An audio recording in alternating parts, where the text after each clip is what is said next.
Guerrilla cricket. Whoa.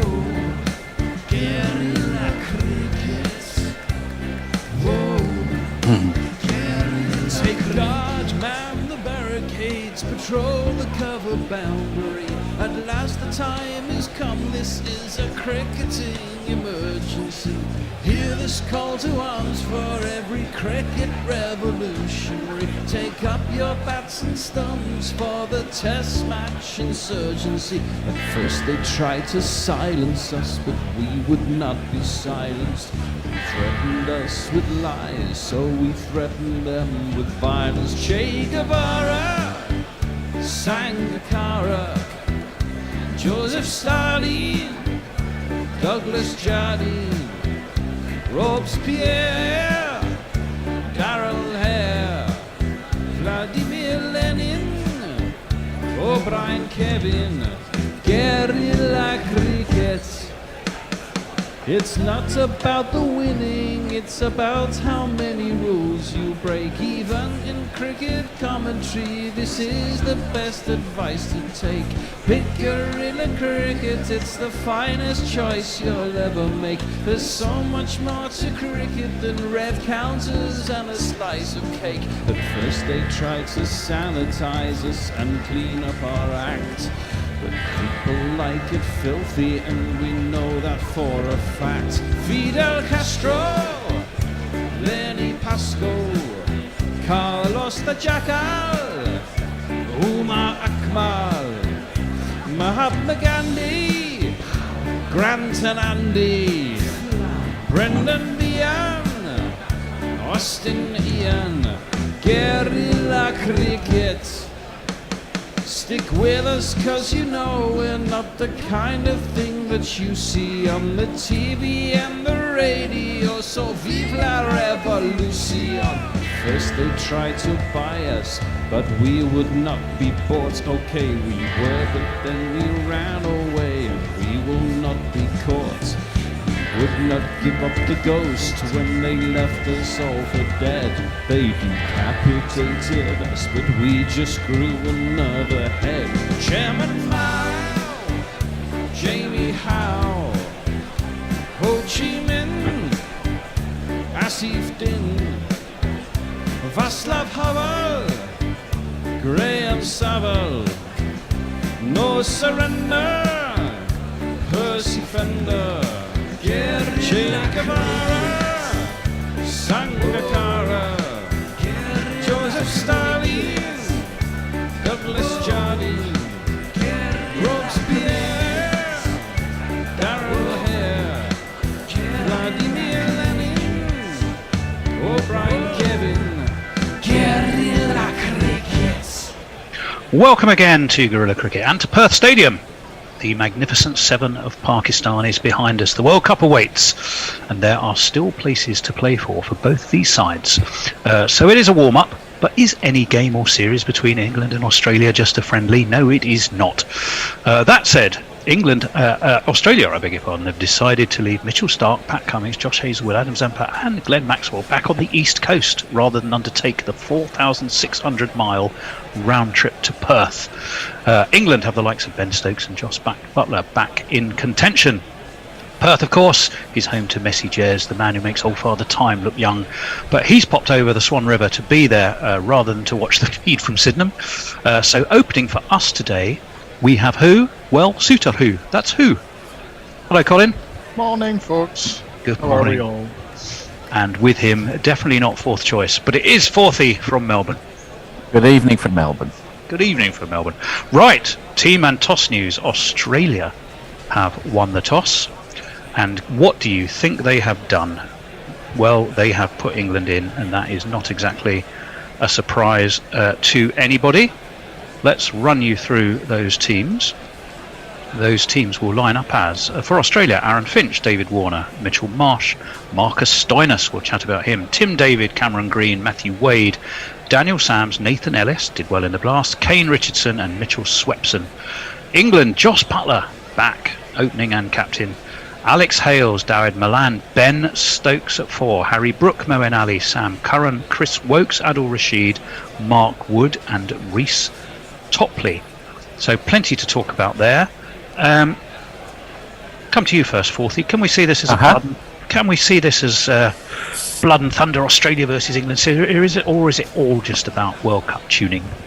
I think World Cup tuning, Tony, to be honest. It's England Australia, so as soon as they get on the park, they'll almost certainly the event will take over, and they'll forget all about the fine tuning thing because it is England Australia. But there's so many. I think it's more likely that characters who are on the periphery of the squad will want to put their names forward, and everybody else will be essentially avoiding injury. Yep, that's probably true. And Colin, Ben Stokes nailed on for the final or not? Well, it's not only nailed on for the final, it seems like he has been selected for a specific duty within the England team. I've seen, was it Butler that tweeted that they've got a special batting role for Ben Stokes because of his talents. Well, he hasn't played a T20 international since March 2021. That was against India. His career in T20 has been rather sadly defined by being whacked for 4 sixes off Carlos Brathwaite. And to be honest, let me see, he's got a top score of 47 not out in 28 innings and 19 wickets at an economy rate of close to 9. However, he does have that X factor. We probably should jingle up the opening batsman and indeed the bowler, and a rather hungover Bear will put his slightly shaky paw onto the jingle machine and anything could happen. Hails, hails, the gang's all here. What a extra weekend, what an extra weekend. Hails, hails, the gang's all here. What an extra weekend now. Briar ain't no loss, 'cause we found someone Sutler. Okay, he can't spell Joss, but he also can't spell Butler. Joss Butler. Just because he is Joss Butler. 1 S and 2 T's, Joss Butler. We are the Cameron Green Appreciation Society. God save Mitchell Marsh's brand of Green in, and England should be off the right mark straight away as that's pushed away towards point. But they don't run, yes, and it's actually a dot ball. Full and on the mark. I do want to call him Camberwick Green, I can't help it. It's stuck in my head every time I see Cameron Green. That was Brian Cant. Brian Cant, the voice of so many of our childhoods, Trumpton, Camberwick Green, and of course Chigley as well. Absolutely. Pew Pew, Barney McGrew, Cuthbert Dibble and Grubb. Cuthbert Dibble and Grubb, yes. Might go back to Pew in a moment. I found something interesting about the surname Pew, so maybe after this ball. Is there nothing this man doesn't know? That's beautifully crashed away through cover, and it will be the first boundary for England, and Joss Butler, welcome back. He's off with a 4. 1, 2,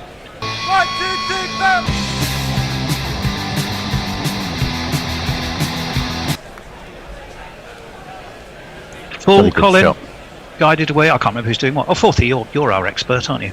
That's not to say Colin isn't an expert. Whoa! It doesn't mean the opposite. It doesn't mean Colin is thick as pig shit just because you're the resident expert. No, I mean that was just classic. In comes Green. Away again through extra cover this time. I think that's going to go. It's going to be 4 more. This is some start by England. Some start by Joss Butler.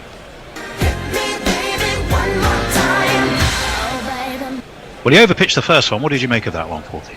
Well, look, I think the encouraging thing is he's finding the gaps. One was to the left of point, and that was to the right of cover. So he looks in ominously good touch. He does indeed. Good foot too full.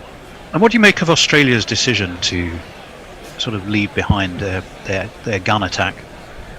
As we'll just wait for Green. That's lofted back over his head. It's going to be 1, 2, 3, 4 bounces off towards the Langer stand end. It goes. Probably, because it's very hard to tell in this stadium, but it is 4 more. 1, 2, 3, 4. 3 consecutive. It's not like they start Cummins, Hazelwood, Zampa, Maxwell and Marsha out of touch. It's not like they need to be tuned up. So the only thing it really affects is the results of these matches, which don't matter a great deal. And doesn't it also let 1 or 2 Western Australians play in front of their Western Australian crowd, which I'm sure would be... Yes, Stoinis Stoinis and Agar, but in fact Mitchell Marsh is a Western Australian, so he'd probably be a bit sad to miss him. This one is Fuller looking to York Butler, and he gets him into a bit of a tangle, squares him up, and somehow he guides it away towards square leg. And there will be no run on this occasion, but he has hit 3 boundaries in this first Cameron Green over. Must So be a Well- precise attack to Butler for his first wicket, saying get it full and on the pads. Yep. I don't think there's any question marks about Joss Butler opening. I do wonder if there's a Salt Hales debate to be had, so we're going to be keeping our eye on that one very closely. As this one is slapped again, beautifully back over over extra cover. Away it goes once more. It's 16 off that first over. 16 for Joss Butler, 16 without loss for England. Colin. So joining us, we have Leah, who's saying, hello everyone, I guess I will be only able to witness the crucial first hour as I'm leaving for Hamburg later for a little vacation. Oh, nice. Nice Oh, well, do vacation. enjoy it. Mog saying, also hello, Hattie is with us. Morning chaps from the mad old bat in the barn. Mad old bat in the barn. Is she in a barn? Don't know. Jonathan Shortland Hanging upside down? is also with us. I'm delighted to watch an England cricket match in roughly my time zone again, and the Guerrilla Cricket commentary puts the icing on the cake. We can't wait to get up at 4 o'clock. and Can I 5 have some o'clock in the cake? morning. I fancy cake. The bear is I'll be particularly fine. thrilled. The bear. I'll be How many fine. times has the bear said to me, you know, I live just round the corner, so it's really no problem for me. It's great. As we wait for the new bowler, which is Richardson. Oh, and he beats the outside edge of a bit of a lazy swing from Hales, and through to the keeper it goes. Hugh, Tony, comes from... Don't worry, I won't forget. Who have we got? That's Matthew Wade behind the stumps, isn't it? Of course it is. Pugh, yes. Yeah, comes from, patronymics like Andrews or Johnson, like if it's your father's name. Hold on a then second as we wait Yeah. for Richardson. Guided away towards point. Again, it's a dot ball. Two Your tight etymologies. deliveries Your by etymologies Richardson. Well, are not great. And we're after for the entomology of the word Well, Pugh, and here it comes again. It's genuinely quite interesting. If your father or father's name is Hugh, you come from a long line of Hughes, then your surname would normally be Hugh, unless you were Welsh, in which case you will be ap Hugh from Hughes, and it became Pugh. So there we are. That's where What if Pugh your comes. surname was Pugh and your first name was Hugh? You'd be Hugh Pugh. Yes, As we I haven't wait. thought of that, but well done. As that one is, again, it's an attempted swing to launch it over mid-wicket, not connected with by Hales, who rather seems to tickle forty. The idea of, what's Hugh Pugh? Hello, Hugh Pugh. I thought you were waiting for Well, the kid's Ga- gun. Gary, Gary and Phil Neville's father was notoriously Neville. Neville.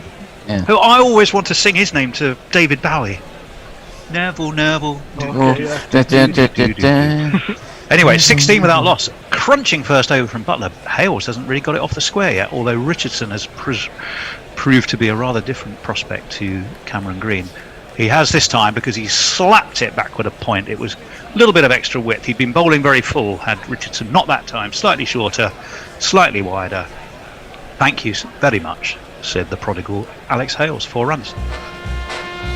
There's not one boy for me, I must have 2 or 3, I need 4. I didn't follow the Pakistan match because it was on in the middle of the night. Did Hales get a berth during that series, or is this his first match back after his... No, he played, I exile? think, 4 or 5 of the games Did he? in that Sorry, series. okay. Only really took off once. Got something Right. like reports. That one's Fuller again. Hales, not sure that came off the bat. I'd like to see another look at that. It seemed to square him up a little bit. There is a man at short. It's good. The bear is signalling leg byes. You get 60 in the first game, I think. We should watch Did he? his wisdom Right. while he's still awake. I thought it was 40 odd. I thought he got into the over the 50. I'm glad you asked me that. I'll I'll have a tell look. you. I'll tell you. He got 53 in the first game. 26, 5-1, 27, and I can't remember game 7. Were his scores. I tend to England think have moved of, on to 21.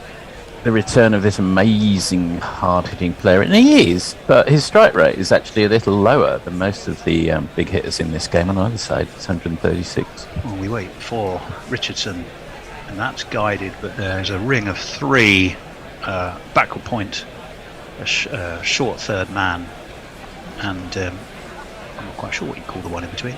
A kind of a backward gully, kind of, but you've definitely got that little group keeping England under control. We got a very strange picture here, Bear. No, this happened the other game I was watching with. So essentially, all I can see is a little quarter of the screen of somebody's legs. Oh, Oh, there it's we back. go. It's back. Yeah. It's resolved. 21 without loss. 2 overs complete. Colin, get it right. Just one more. I've got Mog. I understand the inventors of the laser gun were the 2 Pew brothers. Oh, okay. Pew pew. It's worth noting. Oh, do you see it? See, it's a joke. Yeah. Pew pew. That's very good. Very good. I've got it now. It's funny. It's funny. Daniel Sams is into the attack. Oh, he gets some bounce immediately that has Hales rocking back. Matthew Wade skips across to field where second slip would have been. We're going to jingle Daniel Sams.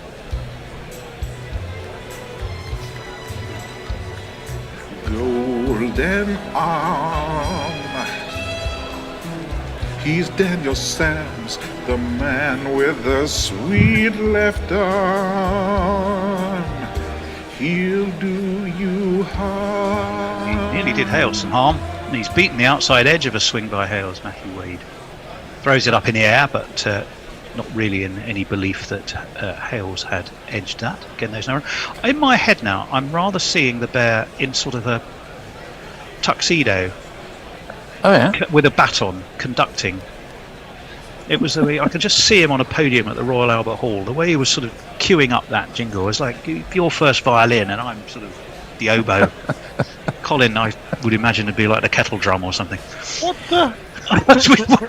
This one's lofted high. That's Oh, an has that important gone all the job. way? I think it has. What a shot Yes, that it was. has. What a shot over extra cover that was. By Alex Hales. Excellent. Do you play a musical instrument, Colin? Play several. Ooh, now you've piqued our interest. Ooh. Oh, I'm thinking, but I think you might be a bassoonist, Colin. It's just a stab in the dark. Though.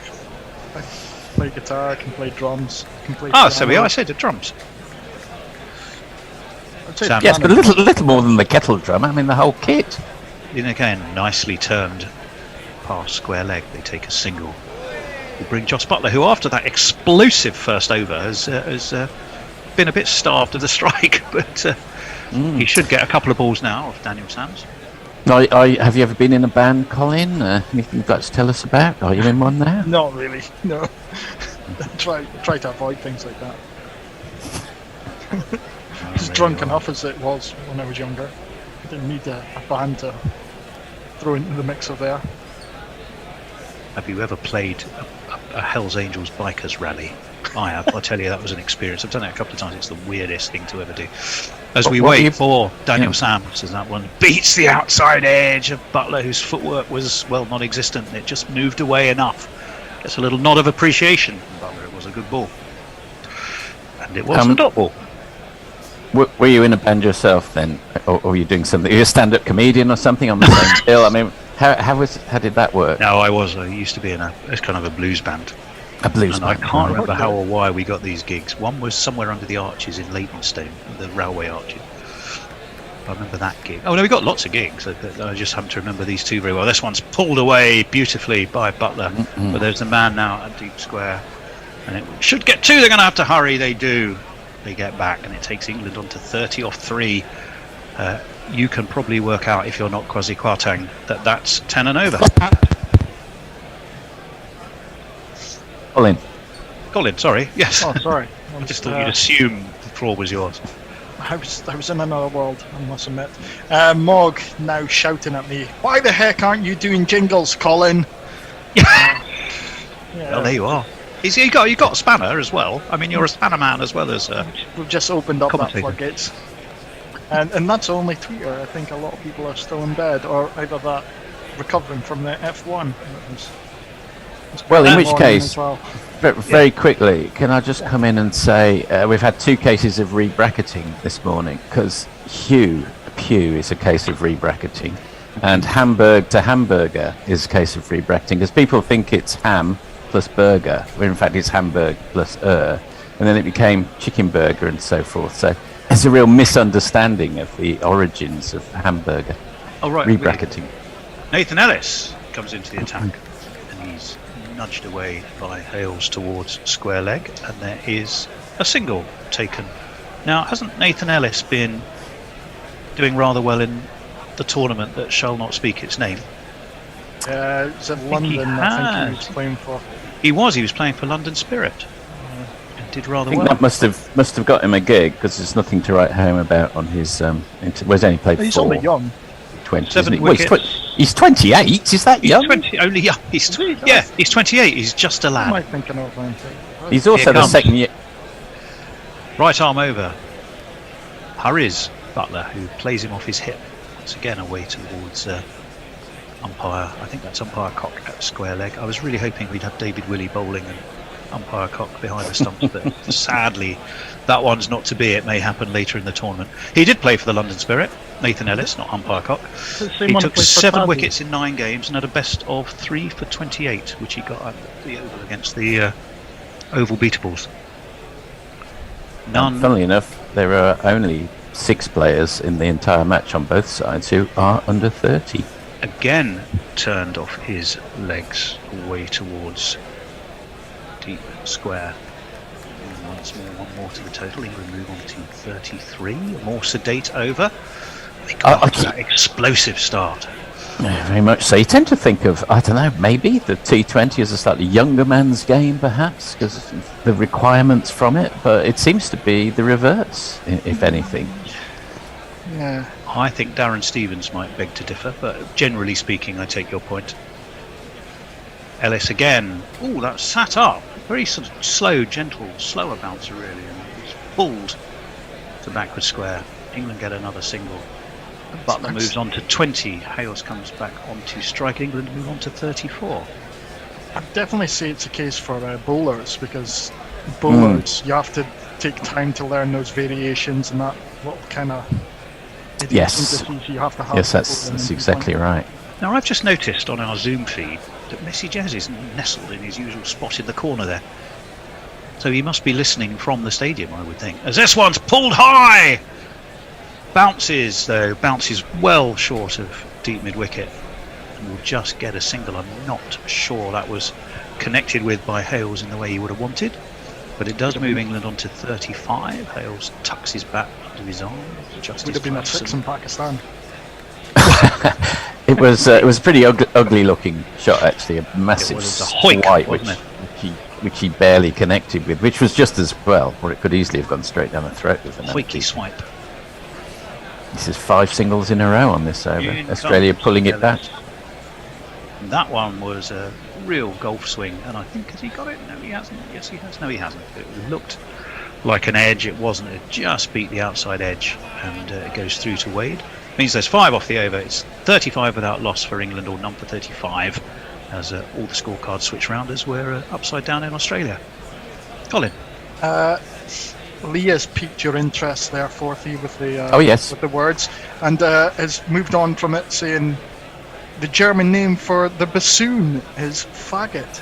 It's pronounced only slightly different from the English slur, which I really shouldn't laugh. I spat out as soon as I seen it. Amazing. Ferran Mustn't laugh. has posted a picture of Whittle just saying the greatest player to ever wear an English jersey. Richardson is going to continue. That's lofted over just. backward point, just out of reach of backward point, and gets Alex Hales 4 runs. Some risk, but plenty of reward. 1, 2, 3, 4. There we go. I was just looking up first inning scores here, chaps. Yeah, well, at this been ground. a lot. Yeah, well, there hasn't been, for There's the not last been couple of much. years. There's been very little cricket here. Yeah, Well, I haven't played any internationals since before since COVID for 3 years, I think, maybe I think 4. there was one last. There was an ODI, but one's nudged away towards mid-wicket, single taken by Hales, bringing Butler back onto strike. The Scorchers played the Heat in December, got 157. There were 5 games in 2021. The first inning scores are only 135, I think. That's interesting. 6 games played overall, 4-1 with the team batting first, and generally low first inning scores, was what I could see. Certainly not the old Perth, is it, eh? No, it's not all that bounce, as this one's nudged away into the outside.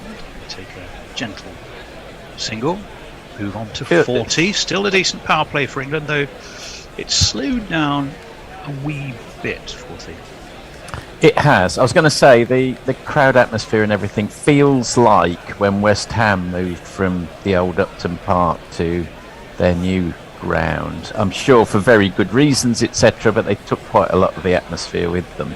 And it feels maybe a little bit the same here. It feels quite sedate, and compared to the old Perth, where you were really engaged with. I went to the old Perth ground at the Wacker. It was great. Richardson, that's ramped beautifully. I think there was one bounce before it went over the fine leg boundary. Yes, there was. It's 4 runs. It's 4 to Josh Butler. It's me, says she. England move on to 44 off 4.4. All of the 4s. All the 4s off 4.4. Yeah, I mean, nothing to complain about really so far, is it? Butler looks in particularly good nick, so he does that bodes well. Considering he's had that time off and an injury to carry, he's well, sometimes injuries... He's lofted this one high. That's gone all the way. It's over, way over fine leg. 3, 4, 5 rows back. 6 for Josh Butler. England move on to 50 in some style.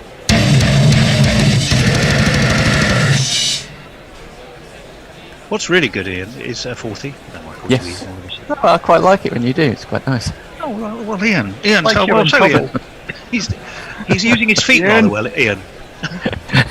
Well, Anthony, I would tend to agree with you, actually. I was just thinking that's such an unorthodox shot, but so fruitful. I mean, how do you combat it almost?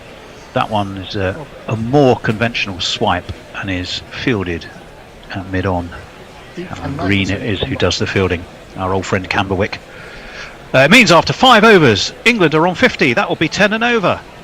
I'm done for my first little stint. I think Colin's going to come on to ball by ball. I think the Bear is going to tell you all about his poker night, or not. But he's on with it as well, and I shall take my leave.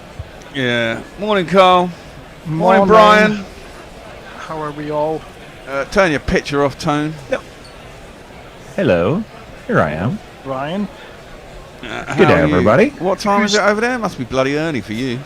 4:30 a.m. The things I'll do to wake up, or the things I'll do to get the promise of ball by ball. Well, you know, such commitment from a man. Tone, turn your fucking picture off.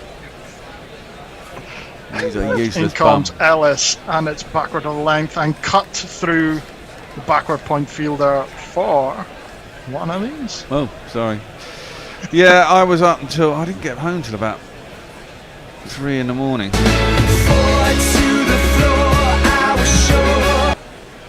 We see pictures of the backward points man diving despairingly. Not managing to get to it. Did you have a successful poker night? I did. I won 250 quid, I think. Ooh, give you plenty of opportunity for the GPL. Ellis in over the wicket, slightly fuller, swinging in, and it's inside the edged by Hales onto his pads and back to the bowler for no run. Which is true, because the GPL is 154 quid. It's open till 9:55 GMT, so you've got another 25 minutes to enter. It's a big pot. Messi Jez is at the ground. I don't know if he'll be. Well, he's on the Zoom feed as well. I think we might have a little go at chatting to him in a halfway point. Ellis in over the wicket, short and pulled, but very safely down to a deep square leg just for the one run. What do you make of the what do you make of the team selection by Australia for the series? It does seem a bit odd, doesn't it? I mean, they're having a little break over because they can't be asked to fly to one side of the country to the other. But I mean, it's only a fucking T20. That's what they've said, though. On exactly. the outside there, I see it. Hold on. As Ellis comes in over the wicket, and it's another ram shot attempted. Oh! And the slips fielder has managed to skirt round the back of the wicketkeeper, dive one-handedly. I'm not sure if he takes the ball or if he just manages to parry the ball into the ground. No, he got a hand on it, but he couldn't quite grasp it. Oh, yeah, he's got a full hand onto it, but yeah, as you say, just not managing to pluck out the air, but saving a boundary nonetheless. It would have been an absolute screamer of a catch, as Mitch Marsh throws his cap up in the air in disgust of himself, but with a smile. As I was Ellis in over the wicket, very full on the there's a thicket outside edge, going down to middle for 1 run. Yeah. My feed froze a little bit there. It looked like a rat on the pad. No. From the outside looking at it, it looks like, well, we know that Stark and Hazelwood and Zampa are all going to be in the game. But what we don't know is the likes of Stoinis, Sams, and Smith. So we may as well play these guys instead. There's Ellis in, slightly more leg side, but Joss moves over to the side and hits it to mid-wicket for 1 run. Yeah, I mean, 6 overs gone, 58 for no loss. Over to yourselves. Colin, do you happen to know where we left off Jeff on Perkins. socials? Jeff Perkins. T20 suits the young players' temperaments, but the old players' bladders. Love it. Angela Skoudas is with us. Hello, Gorilla Cricket, and bless you for delivering us from the evil of Fox Sports commentary. That could be said for Aussie rules, too. Armchair Cricket Podcast. Wow, Joss Butler is back with a banger what? Almost like he now wants to make up for the games missed. This is not the first choice new ball attack for Australia, but good signs for him and England. And we'll get in one more. Just Ideal says, is there an ICC standard for boundary rope positioning? Colin mentioned the absurdly small dimensions in Pakistan. it's quite a small. I mean, they were showing us the. Normally in Australia you get quite big bowls, but I mean, 71 yards was straight back over the bowler's head when they were showing us. It's not particularly massive out there. Changing the bowling. Off you go, Cole. We have Mitch Swepson, if you want to. Oh, I did not actually see that. All I seen was the remnants of the ball flying into the cow corner crowd as my feed skipped a little bit. I'm guessing he slog swept him. No, he didn't slog sweep me. He just went straight down the ground. Okay, fair enough. By this boy. Apologies for that. Well, Australia's got a brand new pitch. I see a happy it little chappie when he's on the pitch. Swepson in again. And it's rinse and repeat. The ball flying in the air. Just clearing the rope. Well, I say just, it's still another good 15-20 feet beyond the ropes, but in the green for another one of these. Yeah, he's enjoying this, isn't he? You need to stop replaying this because you played that about 5 times there. I was getting confused. Mitch Swepson coming in again over the wicket. Back of a length this time, and Butler has rocked back and smacked it straight to the deep mid wicket fielder just for 1 run this time though. Yeah, it's nice to have a bit of pace and bounce in a wicket, isn't it, after being in Pakistan.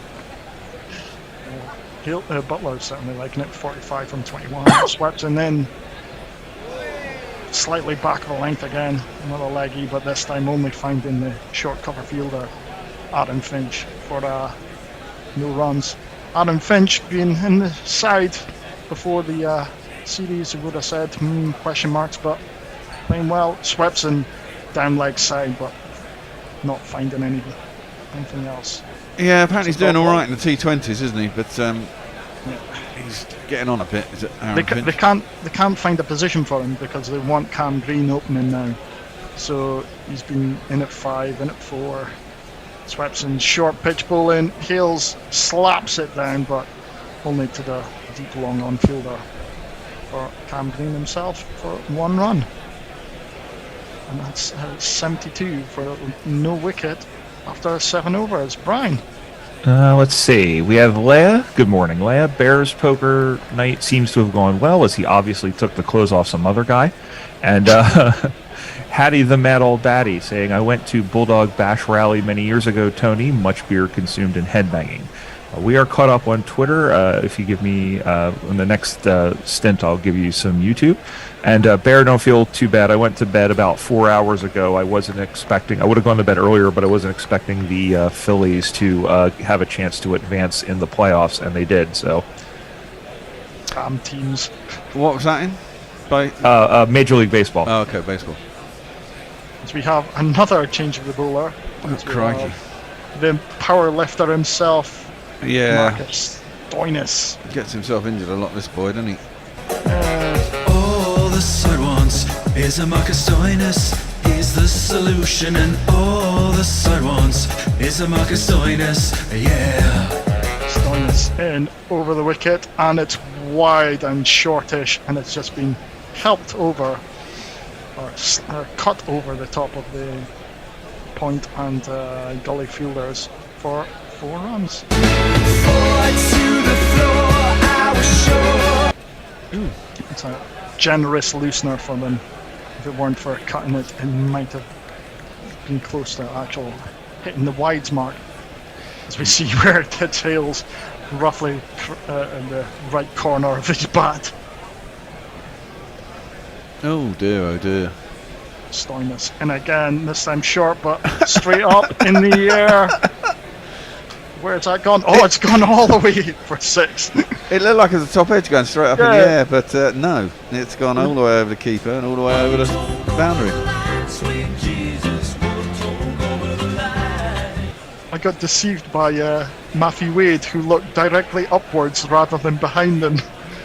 Well, exactly. I mean, that's what it kind of looked like immediately it came off the bat. It's gone a bloody long way back as well.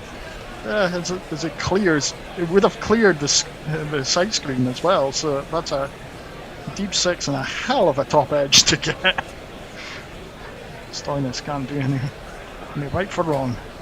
I mean, England have pretty much battered Australia in T20s in recent years anyway. And Yes. this isn't their strongest side. England have got a very strong side out today. Stoinis in again, and this time it's wide. It's an unplayable delivery coming from Stoinis. Yeah, it was too short. Yeah. Wide. Trying to negate Hales clearing the front foot to have a hike. Thinks I'll bang it in short, but it's banged it in far too short for us. Already going at 11 for these first 2 legitimate balls. Well, Sukhpreet Singh, if he's still listening on YouTube, it's on BT Sports because they have a deal with Australia. And I'm not. Does anyone know if the World Cup is actually on BT or is it on Sky? That's a point. I don't actually know. I haven't seen it advertised on either. No, exactly. And I know Which is that quite odd. And I know that BT have a deal with Cricket Australia, but I don't know when it runs out and whether it includes the World Cup.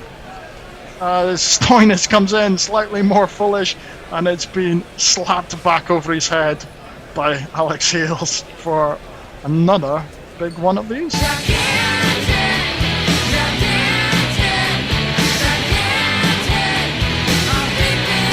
Well, these two are loving this, aren't they? I mean, Yeah, Christ. Hales that was easy for him. It was not quick. It wasn't moving or anything like that. So he just clears the front foot and hooks it right over the top of his head. I mean, you got to think there are some teams coming into this World Cup who are really going to enjoy Australia, and there's some teams that might. I mean, you know, it's like the difference between playing the subcontinent and playing here. You know, you wonder whether. Will this be the one for India? Because India seems to always like playing in Australia. Well, yeah, they do after this.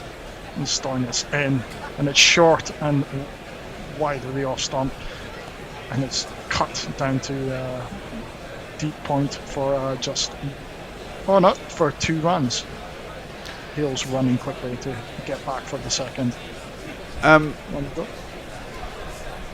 you wonder if teams like Pakistan. Oh, that would have been out had he hit the stumps. Matthew Wade was being a bit lackadaisical about throwing it back to the stumps. Hales was being a bit lackadaisical about getting back, wasn't he? It's Matthew Wade collects the ball in front of the stumps by a good metre and a half and decides to throw it behind him without looking. Would have collected the stumps, as I said. Stoinis again backward and wide of a length, and it's down to the deep cover fielder for only one run this time. I think with India, they're going to miss Jasprit Bumrah massively. The weird one with India I've been hearing is Rashid Pant. He's not looking like he's going to get a starting 11. Really? Dinesh Karthik is going to be most likely. They're calling him the finisher, and it's more suited to the T20 side. Well, he is he's a good finisher, Dinesh Karthik. I could imagine Pant being quite a good finisher himself. Well, exactly. Stoinis in on the pads this time, and it's guided round to the deep mid-wicket fielder coming in for just one run. England moving on to 93 for the loss of no wickets after 8 overs, and it's over to Brian. Leia informing us that the World Cup seems to be on Sky Sports. Oh, okay.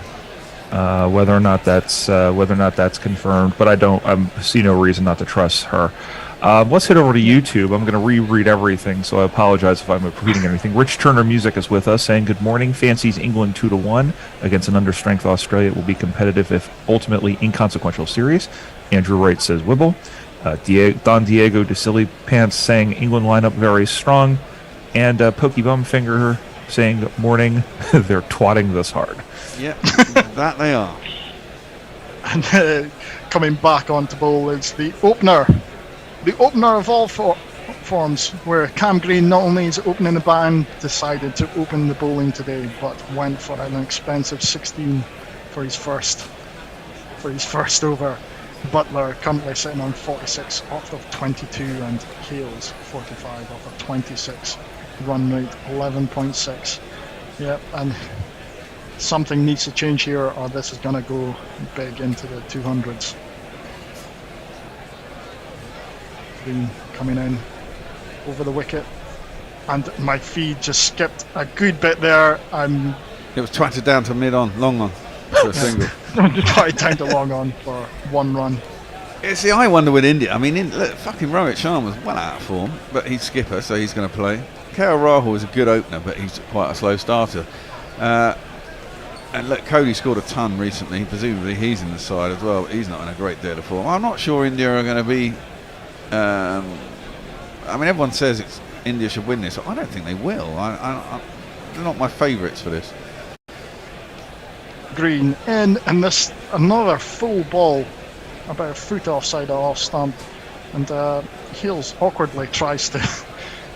I don't know what he was actually trying to do, but he ends up getting a thick inside edge going down to long on, and saunters through for one run.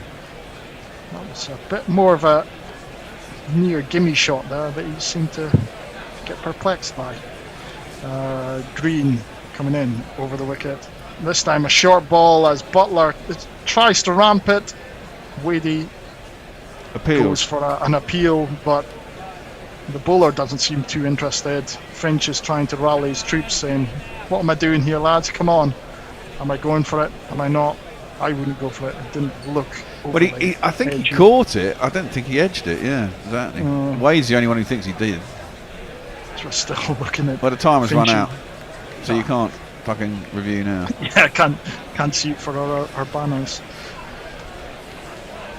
Finchy having an argument with the umpire. I don't know what with, but yeah, it was, time's well past, mate. So shut up anyway. Doesn't really matter whether you think you caught it anymore. 95 for no wickets. We see the replay again. No, he could have. No. Well, it's difficult, isn't it? Because you don't see it side on. Was that past the bat when he actually, Green in again, and this one's another shortish delivery, and it's just been helped over the top of the slips by Butler as he ramps and gets over his 50 onto 51. Don't stop just cause you got to 50. Don't stop, treat it as a start. You let's go. The first 50's done. The first 50's done. Ooh, don't look back. He didn't get anything on it. They got Snicko. As we see a replay of the. I mean, I could have told you that from the original angle. Yeah, well, exactly. It didn't look like he touched it. I think Wade was just happy that he caught it. But Cameron Green's not putting in a good shout for himself to be in the side here, is he? Oh, he's mainly in for his batting. You'll only be a fifth choice bowler as Green comes in again, and it's on the stumps, fullish, but it's been ramped around the corner by Butler, but to the deep fine fielder for 1 run. Yeah, he's definitely going to be opening the bat. I can see. Well, he's not in the squad, so he is in this game. He is in the squad. Not for the World Cup, he's not. Cameron Green. Yeah, he has. He's been replaced. Stoinis got taken out, and I thought no, not yet. I don't think, because Stoinis was supposedly injured, and there were talk of him replacing him. But as of when we did our podcast last week, it was still Stoinis in the squad. Went back. As the next delivery is full on the stumps and guided round to deep square leg for just 1 run. My wife just comes in. England in 101 for loss of no wickets, and it's 9 overs gone. Over to you, Brian. Mog. Well, everything just changed. Mog, and suddenly this game gains massive import in the eyes of all English supporters. Smooty is with us. Morning all, listening from Perth, the original one, as I have a rare child-free morning. Just noticed the lovely St. Annie article in the feed, well worth a read. And Armchair Cricket Podcasting, that's some range from Alex Hales. Big hits straight back on both sides of the wicket in the same over, too. And we are caught up once again. Thanks, Brian. Thanks, Colin. I think, as we see it, it's not looking good for Australia in this warm-up. But the whole way that England and Australia are approaching this is so weird. England are rightly approaching this as a warm-up match for their team, but Australia aren't. As we come back on, Mitch Swepson down the leg side, short of a length, and it's been pulled to a backward square leg boundary for one of these.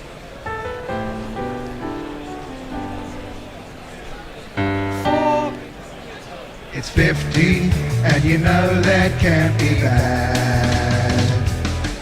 Yeah, it's 50, and you know you should be glad. Swepson in again, short and down the leg side, but Hales putting it through mid-wicket to the deep mid-wicket fielder for just 1 run.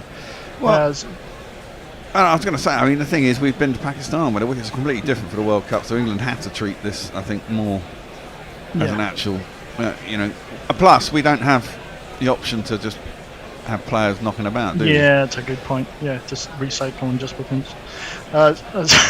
Swepson down the leg side again, and this time Butler is having all of this as he rocks back and pulls it straight over the deep square leg fielder for a big one of these.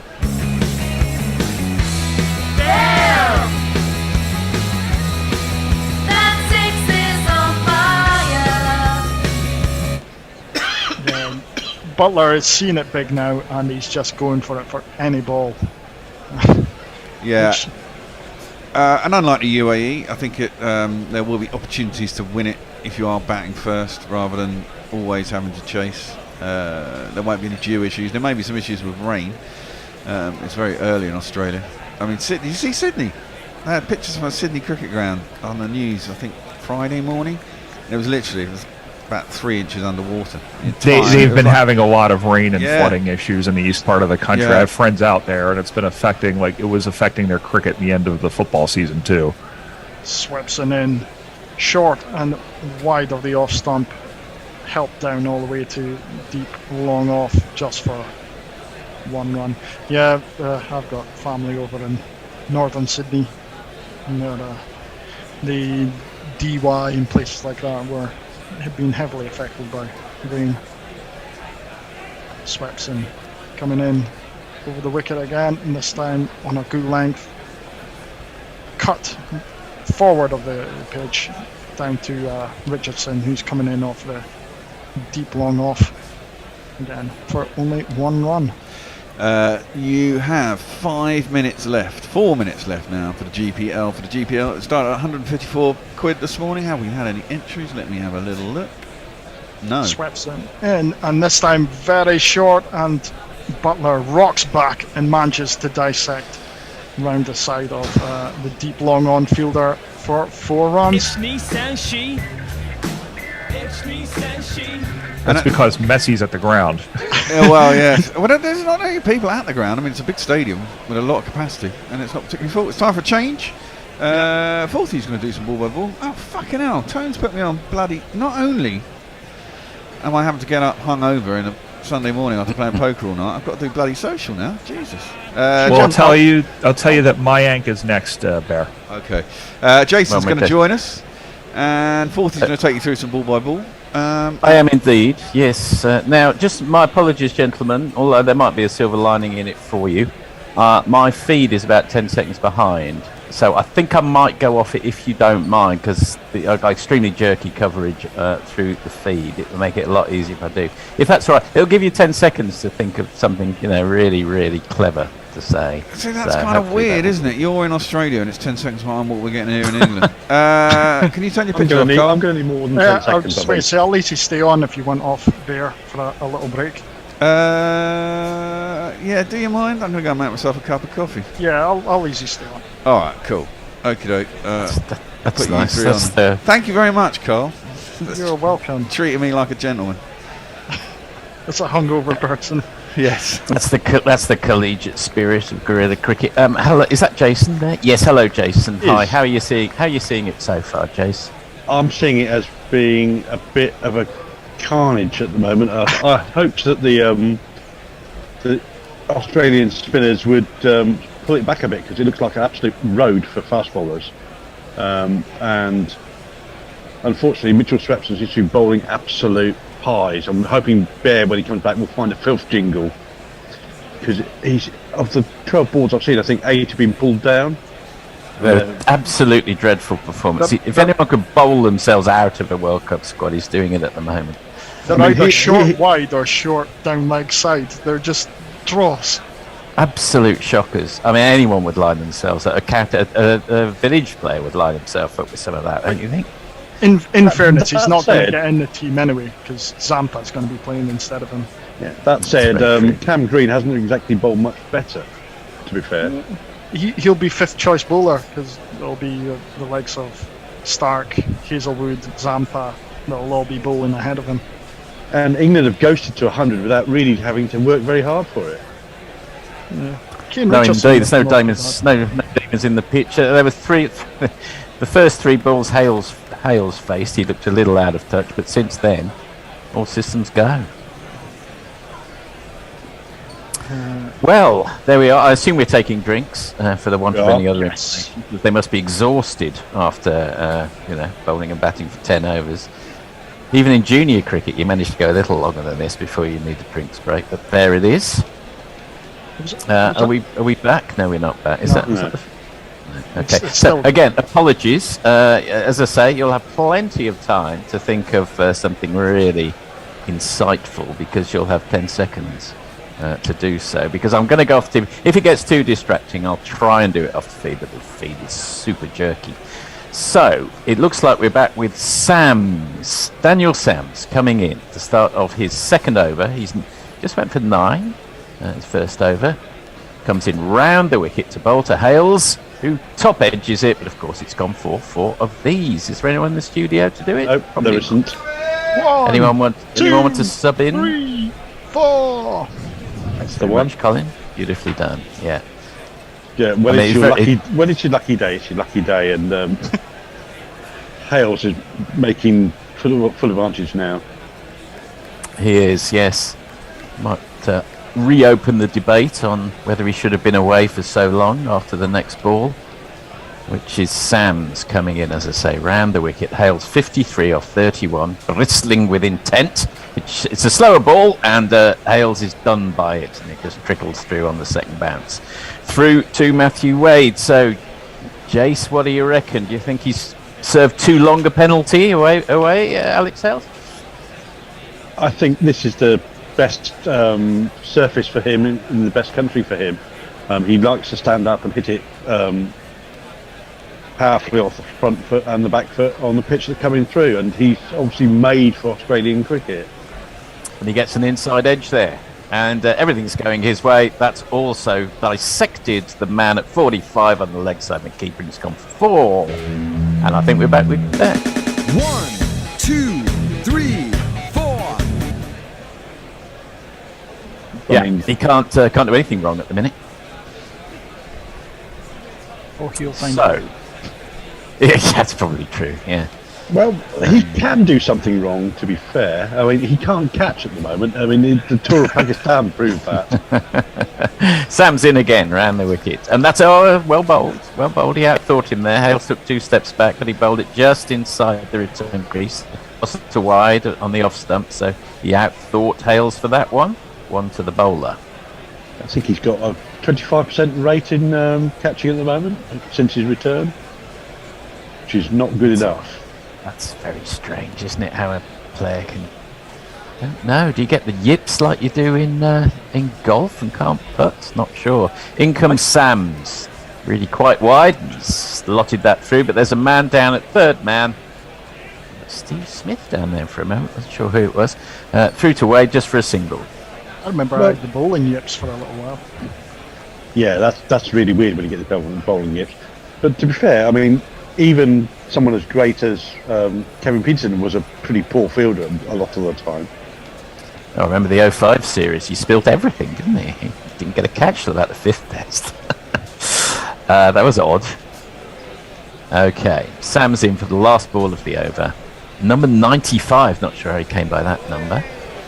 And line of length, just paddled down, as it were, into the gully for a single. Butler keeps the strike. The score is 128 for no wicket at the end of the 11th. Over to you, Colin. I just seen Butler try to run over his own bat and not going too well. I'm not actually sure where we're at. Jason, Brian was your might be one able read to. out? Yeah, Any let's chance? have a quick It wasn't, but it was. We were after that anyway. Oh, okay. I'll go with my ank. It's almost 5 a.m. Brian Barish, how are you not half asleep, drooling like me? Mad respect. Mog, Sydney has broken its all-time yearly rain record as of last Friday, I think. It's not good for Sydney, as it does seem to get. Mog, suck it up. Suck the fuck up, Walker. Do your fucking job. Fuck you, Mog. Okay, we're back on. It looks like it is Nathan Ellis. Nathan Ellis, yes. English viewers probably haven't seen much of him. A little hop, skip and a jump at the start of his run. He's in, and that is smashed by Butler for 4 more of these. 1, 2, 3, 4. That one bisected the fielders on the leg side and went more or less to cow. Well, no problems at all for this English pair. I guess good in a way, playing these two into form. Next In comes Ellis again, and he's out. So that was mistimed, just taken by Richardson. 68 off 32, maybe not a disaster in the context of the game, gives someone else a chance to bat. And England 132 for 1 after 11.2 overs. How did you see that one, Jason? Yeah, well, he just played across the ball run through it, basically skewed off the outside edge, and that took all the power out of it and made it very easy to get caught right on the edge of the 30-yard fielding circle. You don't really want two guys just batting through the entire 20. If it's a warm-up match, you get somebody else warmed up. So that's no bad thing as far as the team's concerned. It's not the worst thing in the world to happen to England, because they need to see how Milan will go in Australia. Yes, is it Milan in next? No, Stokes. Stokes has come in next. Ben Stokes. Interesting change. I presume this is purely because it's a good start and Balance doesn't score particularly quickly. Maybe, although oddly, as we mentioned at the start of the programme, Ben Stokes' place is by no means guaranteed, certainly in the final 11. His T20 record, international record, is not great at all. He's never scored in 34 games of 50. And his economy rate bowling is 8.7. It's by far his worst format that he plays. Yes, it's a little odd in some ways that you gave up ODIs for T20s, but maybe the scheduling and so forth and the amount of stress you have to put yourself through in an ODI compared to a T20 dictated that. In comes Ellis again for the third ball of his third over. Nicely glanced. Nice bit of timing there from Stokes, but only picks one up of it as the man down at third man comes 3 paces to his right and fields it. He's off the mark first ball. Yeah, that was just put in the right place. You can all he has to do is get a tiny bit of bat on that, and that's a nice, easy get off the mark shot.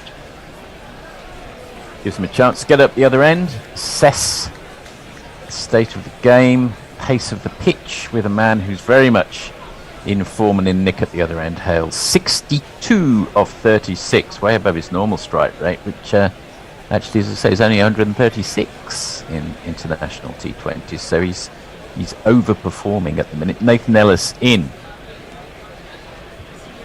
Oh, right arm over, comes in, and that is right nicely in the slot, and Hales can only negotiate it down to the man that's long on, and nearly throws himself off his feet returning it. But there's just one run, gets Stokes back on strike. Yes, the Bishop says to us, Stokes is batting with Hales. It'll be interesting to watch the chemistry it's set there, given these are the 2 participants of the Prism encounter.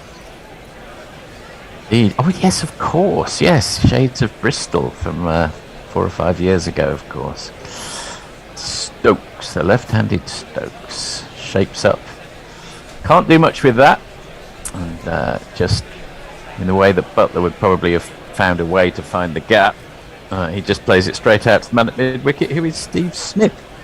And just briefly, we got a little floating image of messages, presumably from the ground, came up on our screen, which was quite ethereal. One ball of Ellis's third over to go. He's gone for 19 so far, so he'll be hoping for a good end to the over. He's certainly after going for 4 off the first ball, he's done well, and that's a dot ball as well. So just 5 off that over and the wicket. Finishes strongly. He's 1 for 19 off 3. England 134 for 1 at the end of the 12th. Colin. I'll rattle through some Twitter and then do YouTube next over.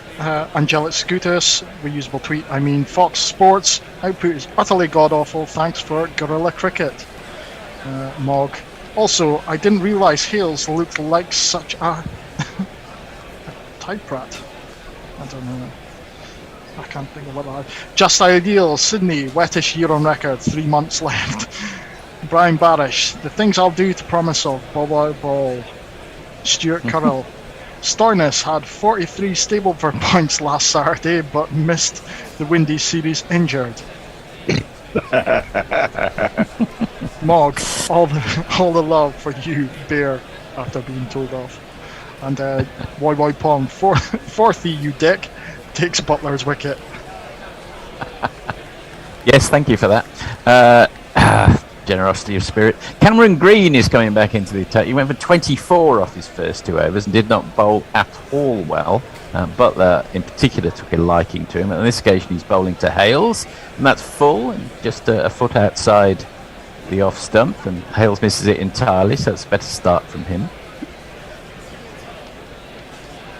And Cameron Green, who looks like a sort of, I don't know, a giant Pillsbury Doughboy, he reminds me of, if that's the right advertising property I'm referring to there. You know, that maybe that's an American advertising property I'm referring to there, sometimes to get confused. The camera goes along some of the Perthians, some of the WA crew relaxing in the crowd, thumbs up from them. And that's again bowled well from Hales. He's from 2 Hales. That's found the spot, which is full and just wide enough, but not a wide. So 2 dot balls so far. It was Much very better empty start. for the West Indies games for an international. It was odd. West Indies just not the draw card that they once were. Such a shame, isn't it? 30, 40 years ago. They would have been absolutely heaving if West Indies came to town. There's a bit of a change in the field. Hales looks around. The slip's gone out. It's gone down to... So we've got a rather odd field. It's kind of like a very deep fourth slip, a deep gully in place, but I suppose it makes sense in T20. And Hales plays that particularly well, just over the hands of that deep gully. It's gone down for 4 of these.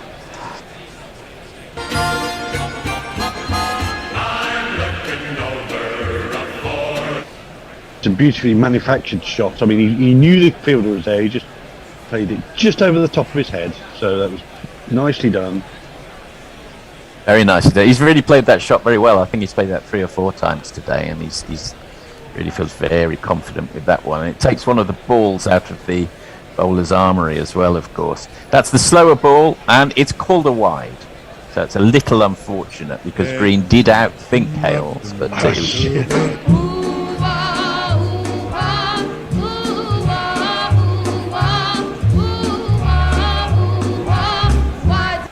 given the height of that, that's not unfortunate at all. That's well over his head. yeah, but his bat could easily have, because it was so slow, his bat could easily have connected with it. It's a bit of a moot point, but no, it was technically a wide, absolutely. Green it again, and that's a full bunger, chest high. Hales pulls out, and it's called a no ball because it was over waist high, of course. I'm sorry, Smokey, you were over the line. That's a foul. Don't know whether that slipped out of his hand, whether it was what it was actually, but it was almost head high. It was quite dangerous.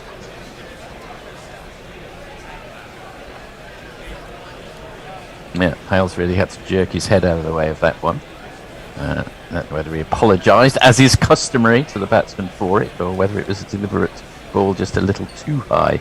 That one's full again, just below waist height, and he's just dissected the 2 fielders out at cow and gone for 4 of these. 1, 2, 3, 4. That's a bit more like it. How to deal with a full toss. It's just to slam it into the leg side in between the 2 fielders. Could not have dissected them more perfectly. There are 2 men out specifically for that shot, and he managed to get it right between them. Well, there's a wry smile on Mitch Marsh's face as he returns. You do get the feeling he didn't even time that. He just put it in the right place. No, it's I mean, that's the illegitimate criticism of T20 these days. Powerful bats, the boundaries drawn in, all of those things mean you can frequently mistime these boundaries. You can't be quite right. That one is it's a much better shot, really. One bounce over, and that's a great shot from Hales. Smashes the boundary for 4 more of these. 1, 2 ka 4, 4, 2 ka 1. My name is Lakhan. My name is Lakhan. Yes, Hales taking full advantage of his long levers. All he had to do was plant his base and just swing through the ball in the right arc and get it up and over cover, onto the cover boundary. Not have a deep cover fielder and ball full. Yeah, very good point, Colin. It's something's not right with the Australian think tank here. They're constantly tinkering with the field, but it's making absolutely no difference. The ball is continually disappearing, particularly in this Cam Green over. It's gone for 3 falls, wide and a no ball so far. A real mess of an over. That's a better ball, slower ball, which Hales doesn't time. And that's the end of the over. England 148 for 1 at the end of it. Over on YouTube, Don Diego de Silipans, ton up, England roaring, Aussies are kangaroo poo. Great wordplay. Pokebum Finger, Sunday Bear is a bit of a bonus. Fucking 250 is on at this rate. Adrian Bourne, Hales should have been back 2 years ago. And Stephen Kelk joining us also. Can't get used to this time zone thing, didn't realise the game had started. Pokebum Finger, not much of Street Fighter either. Well, that's your 1 week warning for the World Cup, basically, is to get your timing sorted for getting up early to listen to or watch the games. Well, so I have this down for 4 o'clock in the afternoon. I was meant to be going to my cinema club this evening, but I have abandoned it in favour of guerrilla cricket. So sorry, cinema club. You won't be listening because you're being cinema club right now. Sams is back on, start of his third over. He's gone for 19 so far. And that one is sort of strongly caressed, I would say, by Ben Stokes. And Richardson makes a valiant effort to get to it at mid-off, I think. Yes, mid-off. But only gets one hand to it. He'll be a little disappointed. And Stokes comes back for 2. He moves on to 3. Do you think strong caress was the correct description, Jason? I would call it a light tap. A light tap, okay. Because of course with these bats and with Stokes' immense power, a light tap will take it over the man at a conventional mid-off, which it did. He's gone back to the boundary now. Sam's in again, with a reverse sweep, and Stokes does an almost 360-degree pivot, and the ball trickles out about 5 yards on the offside, and no run results. He must have hit his body, I think. Why is Sam's going up to him? I know he's just hit him, but saying, "Are you alright, mate?" To me, I'd be going to him, "Look, stop playing shots like a dick then, and you won't get hit in the face." True. I mean, it did hit him in the face, and I think the convention is, if a guy gets hit in the face, he's going to check. But yeah. you're trying to reverse paddle or reverse sweep a fast bowler, and that's. Well, this is because I think he saw him actually changing his grip and stance, and actually pulled back his length slightly, so that he couldn't sweep it. It would be too high, and he's top edged it into his grill as a result. Yeah, I'm not sure. He top edged it. I'm not sure it went into his grill. It might have gone under the grill because of the angle, and actually hit him flush on the chin, which would be far more of a problem for him. Oh yeah, I think it might have done. Might have hit him on the beard. It's both chin and grill. Certainly feeling it. You've got the physio on now, and they hit it. The TV reveals it hit at 90. Whether that's miles or kilometres now, I don't know, but pretty fast. Pictures of him swilling something in his mouth. I'll do a couple of tweets quickly. Yes, go ahead. Armchair Cricket Podcast. Right then, no mucking about. England really want to give their returning big guns some game time. Ben Stokes also looks like take a few balls before opening out, so 8 overs would do nicely. Yes, it would. Why Palm, generosity is spirit. Forthy has no chance of getting into my well-stocked drinks cabinet. I think I'd rather have 8 overs of Liam Livingstone at the moment. I don't think Liam Livingstone should be anywhere near that team. Well, I think he needs a game plan, a plan B for when he for his alternative, trying to flog the ball over square leg every ball. Right. Well, in breaking news, my TV feed is now having difficulties as well. So I must apologise. What I will probably try to do is therefore go back to the Guerrilla Cricket feed, and it looks like there's been another ball from Sam's, which has been played out on the onside for a single by Stokes. Full side on. Thank you very much, Colin. Hales moves on to 75. Actually, cramped him up quite nicely, and just had to clip it off his legs.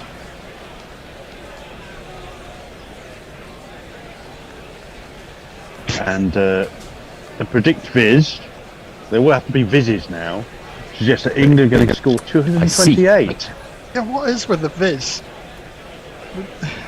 It's like viz is now the new gate.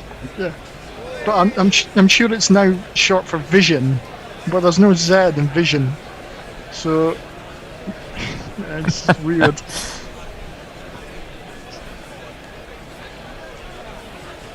Okay, I'll tell you what. I've got unstable connection. Jason, if you could do a couple of balls on my behalf, I'd appreciate it. Hang on, I'll get it back.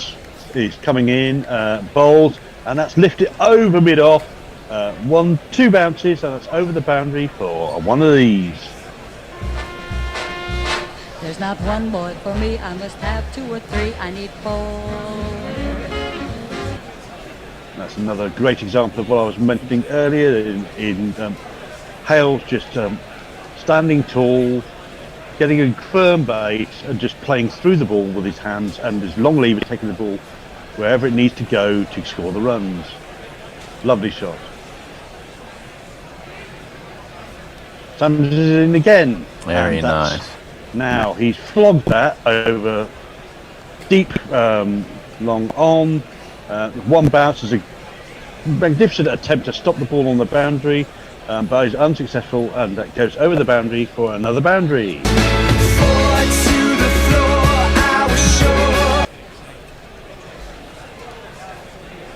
I think Hales is definitely now in the slapping part of his innings. You end of the over, Jace. I'll see if I can fix my problem. He seems to have decided it's time for him to put the foot down. That's definitely a ball that he would have played slightly more circumspectly a bit earlier. But I think it's all systems go now. There's 40 odd balls left. It's time to go. Sam's in. That's a better ball. Hales has a flat-footed swat at that. He's not managed to get any bat on it. That's sailed through to Wade. That's the end of the over.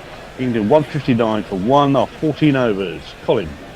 On Twitter, we only have Brian Barish. I've abandoned Cinema Club. Well, Forthy, I've abandoned sleep. So I win. Quite right. So we'll put him back onto YouTube and say Bartholomew K. Williams has joined us. Hi and good morning, everybody. How is it you can go to bed feeling good and wake up full of the cold? Sniff, sniffle, sniff. Yeah, it's mysterious how that happens. It's all about viral load. I mean, I've had the same cold now for about 10 days. It comes in waves. You have a day or two of good days, and then somebody reinfects you with a tiny little amount of virus, and suddenly you're back up again to the levels you were before. It's normally kids. Yes, as it's well known, kids are germ breeding factories.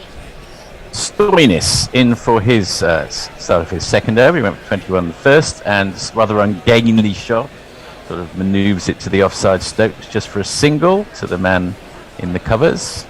To start the over, he moves to 5 off 7. So Stoinis 22 off 7 balls so far. There's really been a very average performance with the ball from Australia. I know it's the second string attack, but they'll be pretty disappointed with the way they've been bowling so far. Or it could just be the flatty of all flatties to bowl on, but we don't know yet. No, we don't know, do we? Till both sides coin one of the oldest cliches of all. We'll wait and see what Australia managed to do on this surface. Stoinis in again, and that's sort of again rather ungainly shot down to long on from Stokes. Just picks up the single, and it makes you appreciate how well Hales and Butler were batting earlier. When you see Stokes, who's a great player, really struggling to time the ball at the start of his innings here. So maybe it's not quite as flat as we previously suggested, but Hales is 84 off 48. Yeah, it's been a good return to Australian cricket for Hales. Stokes has an almighty heave at that, but I suggest that it probably just got some sort of outside edge. It's gone for 4 of these.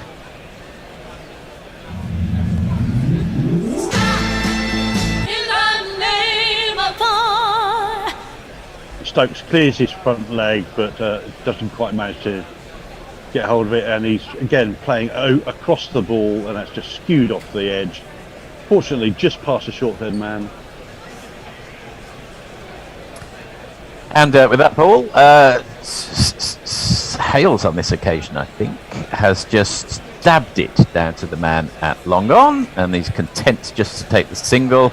I really don't think there's any point in just playing for singles at this stage. I mean, they're at 9 wickets in hand and 5.4 overs to go. There's no point in holding back at all at this stage, because if you're out, it'll give the next man a chance to get a bit of a warm-up. Run rate is 11.23, healthy by any standards. In comes... Sorry for laughing. Another complete mishit, which again goes off the edge of Stokes' bat over. Is he out? No. Yes, he is. Yes, no, he's not. he is. You cursed another one, fourthly. Edge. Have we lost fourthly there? I think we might have lost fourthly there. I think he's. I think he's fallen off, hasn't he? We've got. He was about 2 minutes behind as well. Fourthly. You carry on, Jace. You carry on, Jace. Yep. So that was in the end of Stokes' brief and unsuccessful innings. He really struggled to get going, and it's brought this man to the crease. Okay, I'm going to join the feed because he's dropped off properly now. Who is coming? Mr. Brook. Mr. Brook. Great white young hope.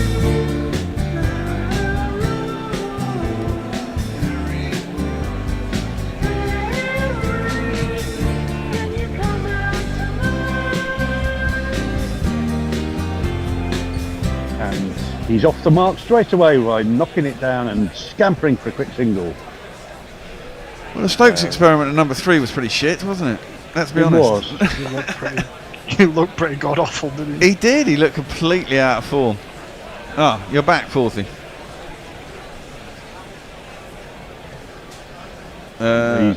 Whatever he My is, apologies. My apologies. I don't know what's going on with my feed tonight. I've changed rooms, which must have something to do with it, and rather disappointing technological performance from my machines. But it looks like I've come to the end of my stint anyway. So England 167 for 2 at the end of the 15th over.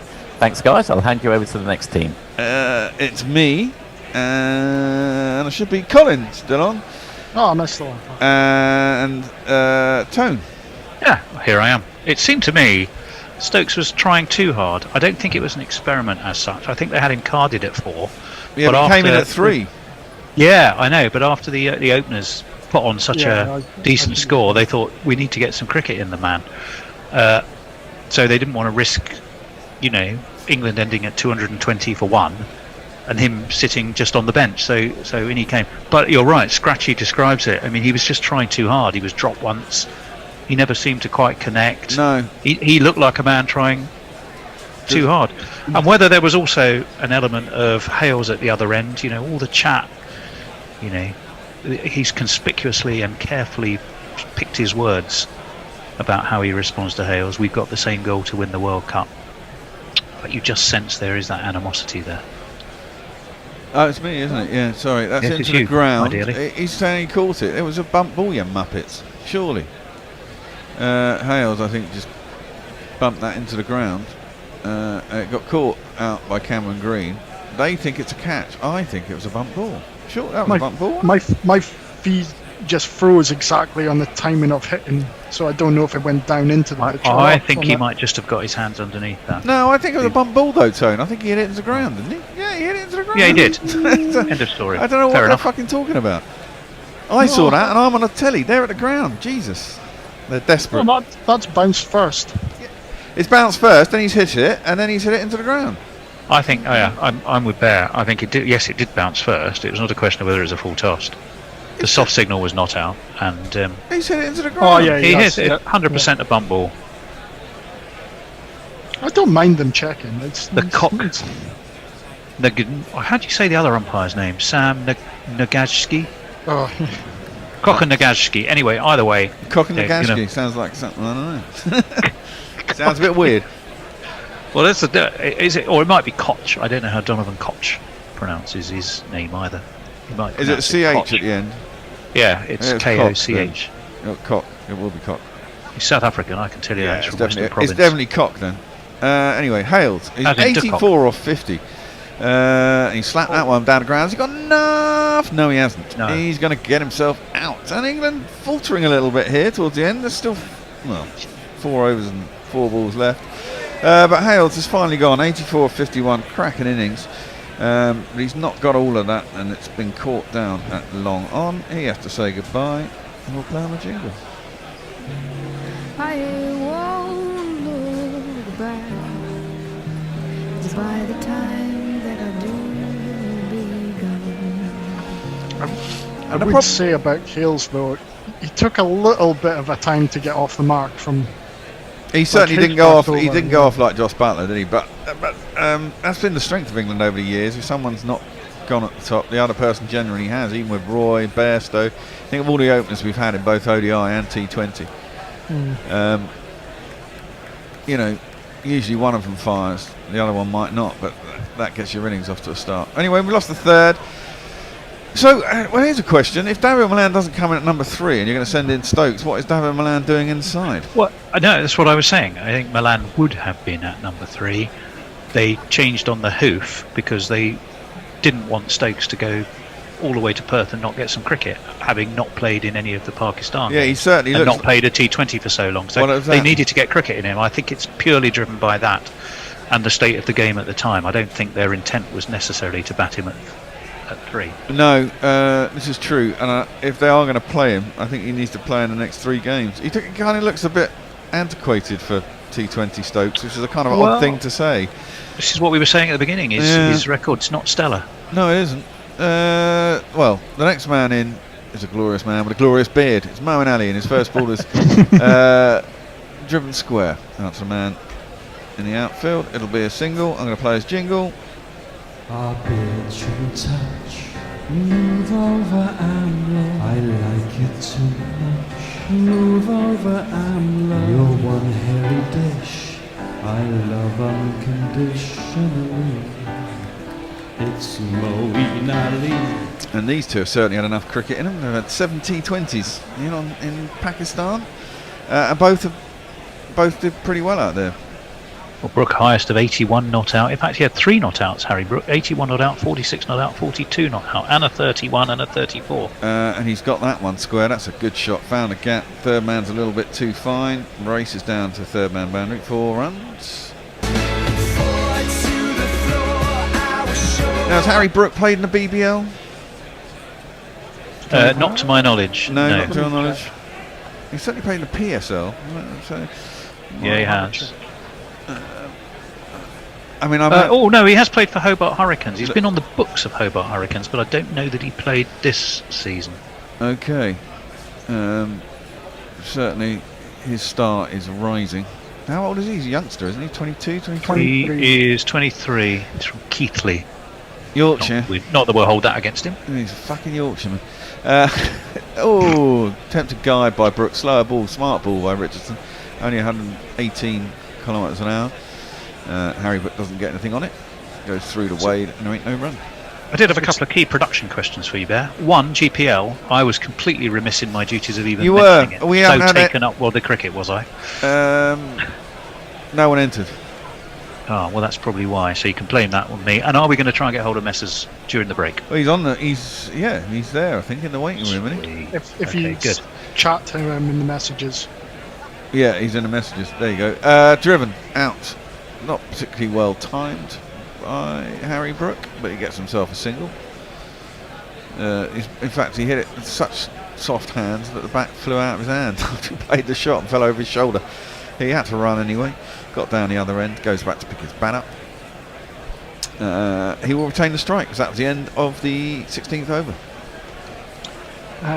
Over on Twitter, we have messages just saying I'm indeed ensconced in the nice spot at Perth Stadium, about 10,000 to 15,000 in support. Plenty of English fans. As he sends a picture of what looks like deep cover, backward square leggish. You see, 15,000 in there looks not many. If you had it at England Stadium, it would be pretty full. Leah is off, saying, well then, off to Hamburg. I guess I'll catch some of the chase on the train. Well, have a nice holiday. Exactly. You can listen to us whilst you're moving, of course. Have fun. Why, Palm? The collapse is on. Well, it's disappointing, I have to say, after building that platform. We've got 4 overs left. They still want to be looking at 200 plus, don't they? Yeah, of course. Decent slower ball, Stoinis. And Harry Brook cannot get any contact with it at all. Misses it, goes through to the keeper, and there's no run. Yeah, they don't want to get 200. I mean, they were looking at 230, weren't they, for a while there with Hales and Butler in. But it's slowed down. It's been clawed back quite nicely by Australia, but there's still 4 overs left. 10 and over, that gets us, nearly 210. I guess it depends if Swepson bowls again. Well, they bowled 6 overs, so I don't know. Stoinis can get a bit of tap as well. He's got 28 off 2 overs. That's into the pads of Harry Brook, who can only work it out into the vacant spaces of the leg side, and he'll get himself a single. 174 for 3. 3 for 174, of course, if you're Australian. Stupid. But there you go. You were mentioning Ali in Pakistan. I don't even remember him really featuring in Pakistan other than that terrible over he bowled. Well, that terrible over he bowled, but when he did come out to bat, he got a cracking 50 odd, didn't he? In that game that we lost when Babar Azam and Rizwan took the innings by the scruff of the neck. I think he got a 50 off like 31 balls. No, less than that. 16, 17 balls or something. He did when he batted pretty well. Hoiks that one out square on the leg side. It'll be a single. Of course, different out there. You're going to face in Pakistan. You had 2 or 3 spinners, and he certainly plays spin very well here. You don't think spin will have such an effect in this World Cup? Well, the evidence here in the last few years, because there's been comparatively little cricket played on it, is it's not like the bouncy Perth wicket of over the river at the Wacker. I think it's a drop in pitch. Messi will tell us. It is a drop in pitch, but that's another slow ball into the pitch by Stoinis. Brook goes leg side, but can manage to get something on it. Hoiks it out to deep mid wicket and get himself a single. Mark Waugh was on, and Messi was saying when we were speaking to him earlier, or it might have been on the WhatsApp group, that the drop in pitches here have been bred to be like the Wacker, and apparently it is quite hard and fast. 2021, 134.6 was the average first innings score in the Big Bash. Well, and in 5 games, 4 were won by the team batting first. Yeah. So that means you're winning with low scores. Well, that's true, but Mark Waugh was saying this year the average score is 180 on the telly. So it looks a true pitch. That's I'd go that I would agree with. Well, certainly compared to Pakistan, it's got to be dreamed about on, isn't it? I mean, that's played up to long off by Moeen Ali on the back foot. Get himself a single. These two look like they're in for an innings rather than coming in late in the innings, just going, right, we need to uppishly get quick runs. Yeah, yes, it's almost an un-England look, isn't it? I mean, England are the Andy Ward hit and keep hitting school. You've only got 4.1 overs left. I'm kind of with Colin. This is either dramatically improved bowling, or England are consolidating when they really should be probably going hard, to be honest. Well, Brook gives himself room on the leg side. Stoinis quite intelligently bowls it wide, but not wide enough, and Harry Brook can stretch out and hit it over the top of backward point down to the third man boundary. It'll be 4 runs.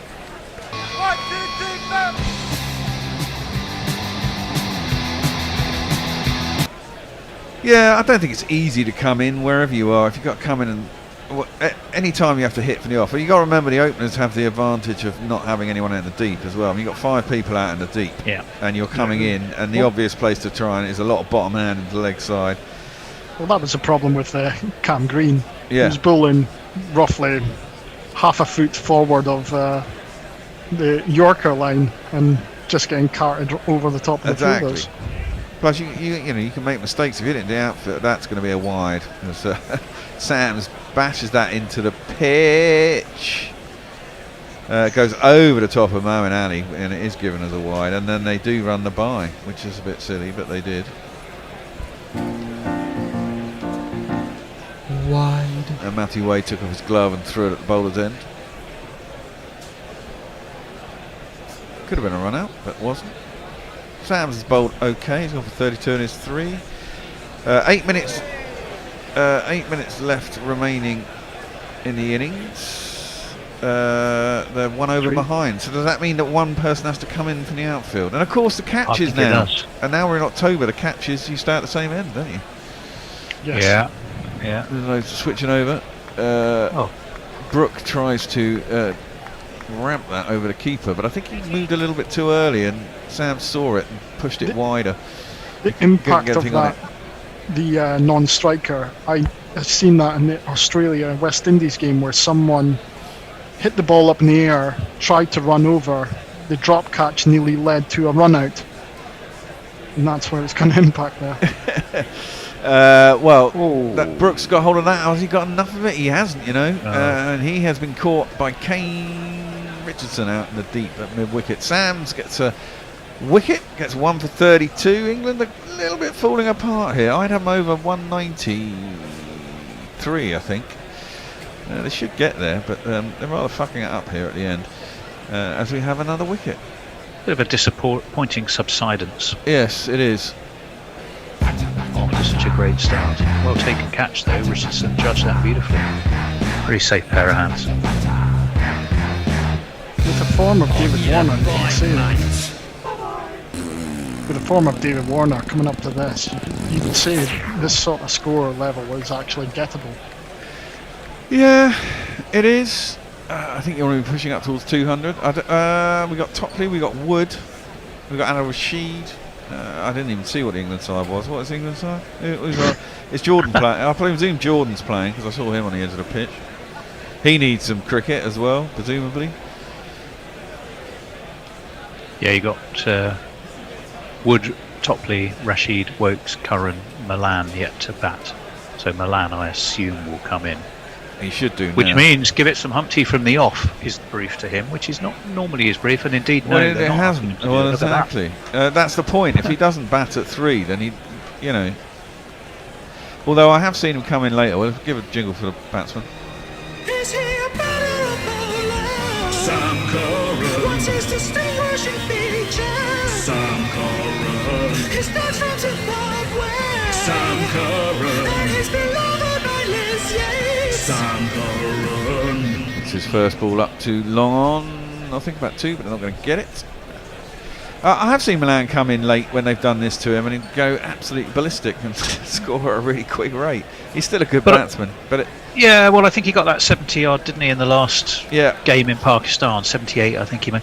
I think they're quite keen to look at different players in different situations. So Stokes desperately needed cricket, so they clearly showed they were prepared to make a change there. I would say that Chris Jordan probably desperately needs cricket as well. But less so with leg the bat. side. Yes, but he needs to bowl.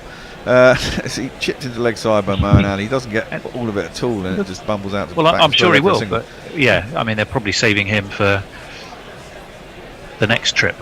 Remember, I mean, that's why Australia rested so many players. It's a 4,600 mile round trip. Yeah, but Chris Jordan's been injured. Canberra hasn't played.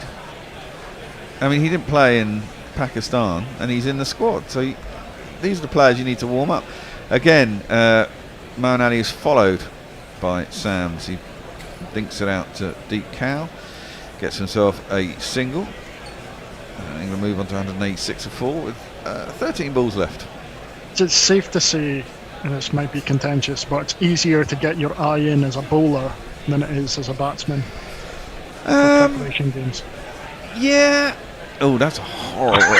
That's horribly down the left side. I think Sams was anticipating that Moeen Ali would give himself some room again outside leg stump. Instead, he advanced up the crease, and therefore Sams chucked it miles down the leg side.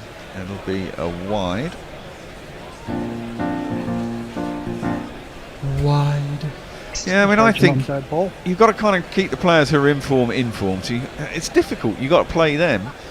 And then you've got to get the players who are in your squad. That's Moeen Ali's shot. He mowed that over cow corner. I think it was a slower ball by Sams. He picked it with Moeen and he's slammed it into the stands on the leg side. And it's going to be 6 runs. Beautiful shot. Got hold of that. The other thing you have to slightly think about is, I mean, it's about 5,500 miles to New York on a single trip, I think, if my geography is right. There to Perth and back is about 4,600 miles. So that's basically like a flight to New York. And then a a couple of 4-hour days journey one after. way. But yeah, and then after doing that, you'd need to be match ready. I think that's why Australia have decided that, you know, pressurized conditions on aeroplanes is not great preparation for sports for after a long flight. And that's why they've decided not to take a few players. I think England might just be being a bit careful with 1 or 2 players. Although they do, of course, have Mark Wood out there, which I think we're looking forward to seeing. Well, presumably the whole squad went straight there from Pakistan, didn't they? As that is a slower ball. Curran tries to give it some Humpty, misses it completely, goes through the keeper, and there's no run. I mean, presumably everyone met up in Perth. If you knew the first game was in Perth, you wouldn't fly to Sydney and then decide to fly on to Perth. You just fly direct to Perth. It's a shorter flight for a start. Who would you have dropped in that case to make way for Chris Jordan? It would have to have been Chris Wokes, wouldn't it? And they probably think that Chris Wokes needs the cricket well, I more. might have given Reece Topley some time off. He's bowled well already. He seems to be in form. That's short. Curran advances down the track. It's a slower ball again from Ellis. He gets it all wrong, the Sam Curran, ends up ducking underneath it, and there's no run. Yeah, Ellis, I think quite impressive. You know, that's true, but net bowling isn't the same as bowling in the middle in a competitive environment. Wokes played 2 games in Pakistan? He's been bowled, hasn't he? Yeah, he has been bowled. He tried to go across his crease, Sam Curran, and ramp it over the keeper. He couldn't get anything on it, and it hit the base of his off stump. And we have to say goodbye to Sammy Curran.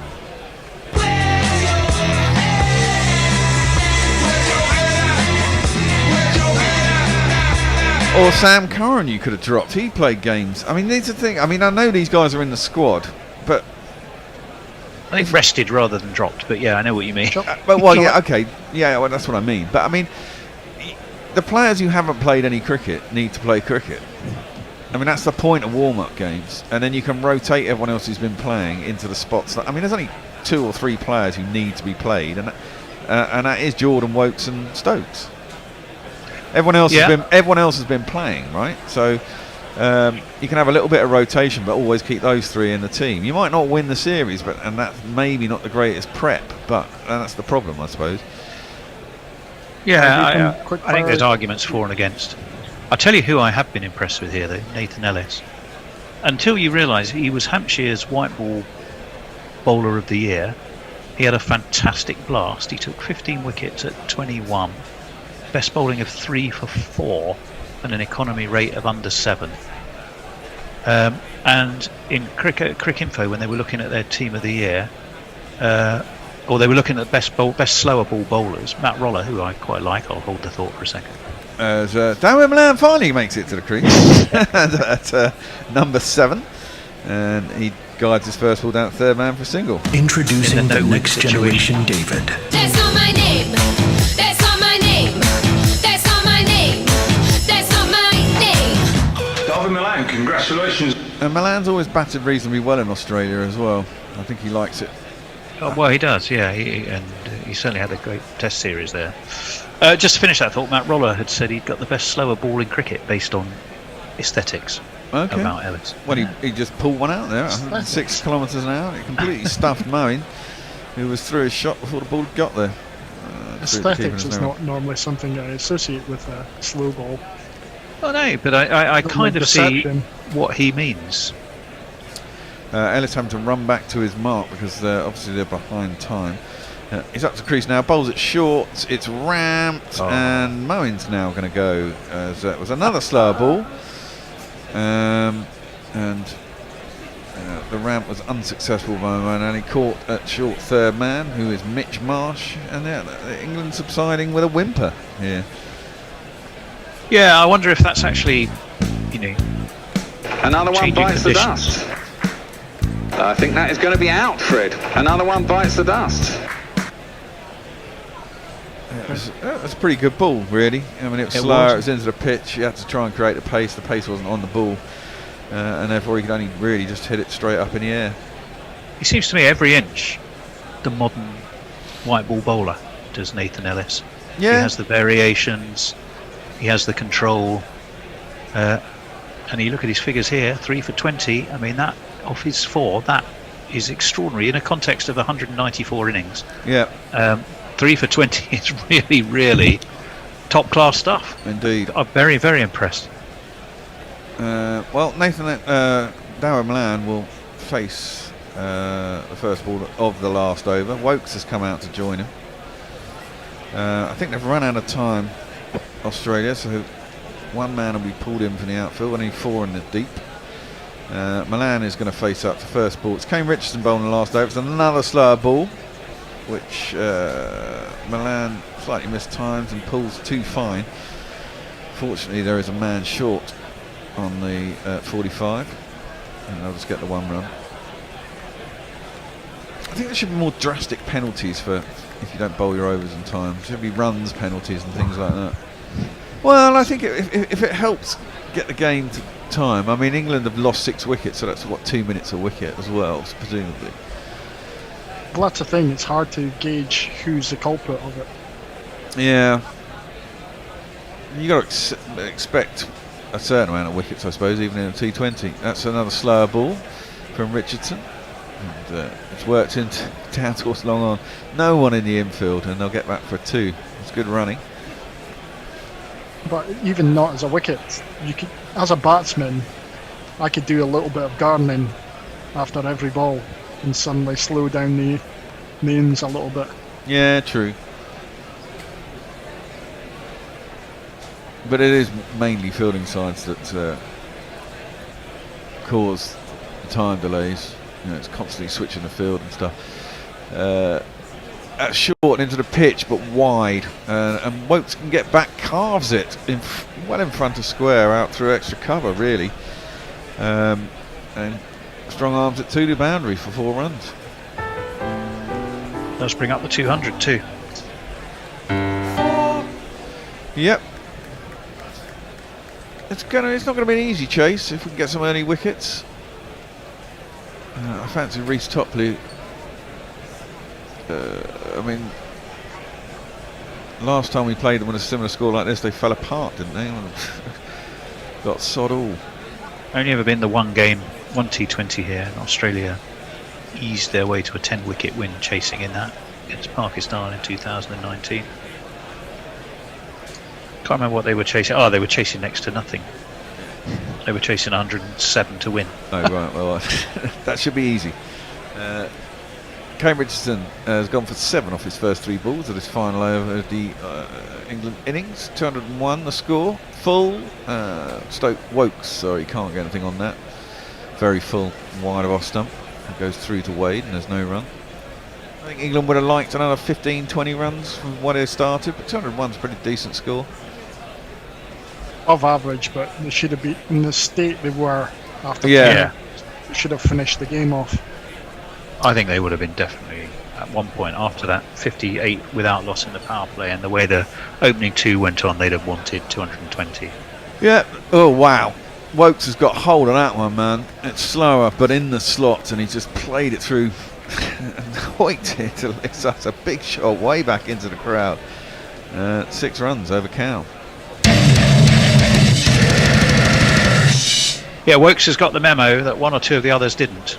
Just go in and hit the ball, Chris. Doesn't matter if you're out, because someone else will come in and keep hitting once you're out. Well, to be fair, those players did come in, try to hit, and got out, didn't they? So, as you say, in T20, the thing was we got so far into the innings without losing a wicket that precisely that everyone should have come in and just been given it a long handle. Hardly anyone managed it.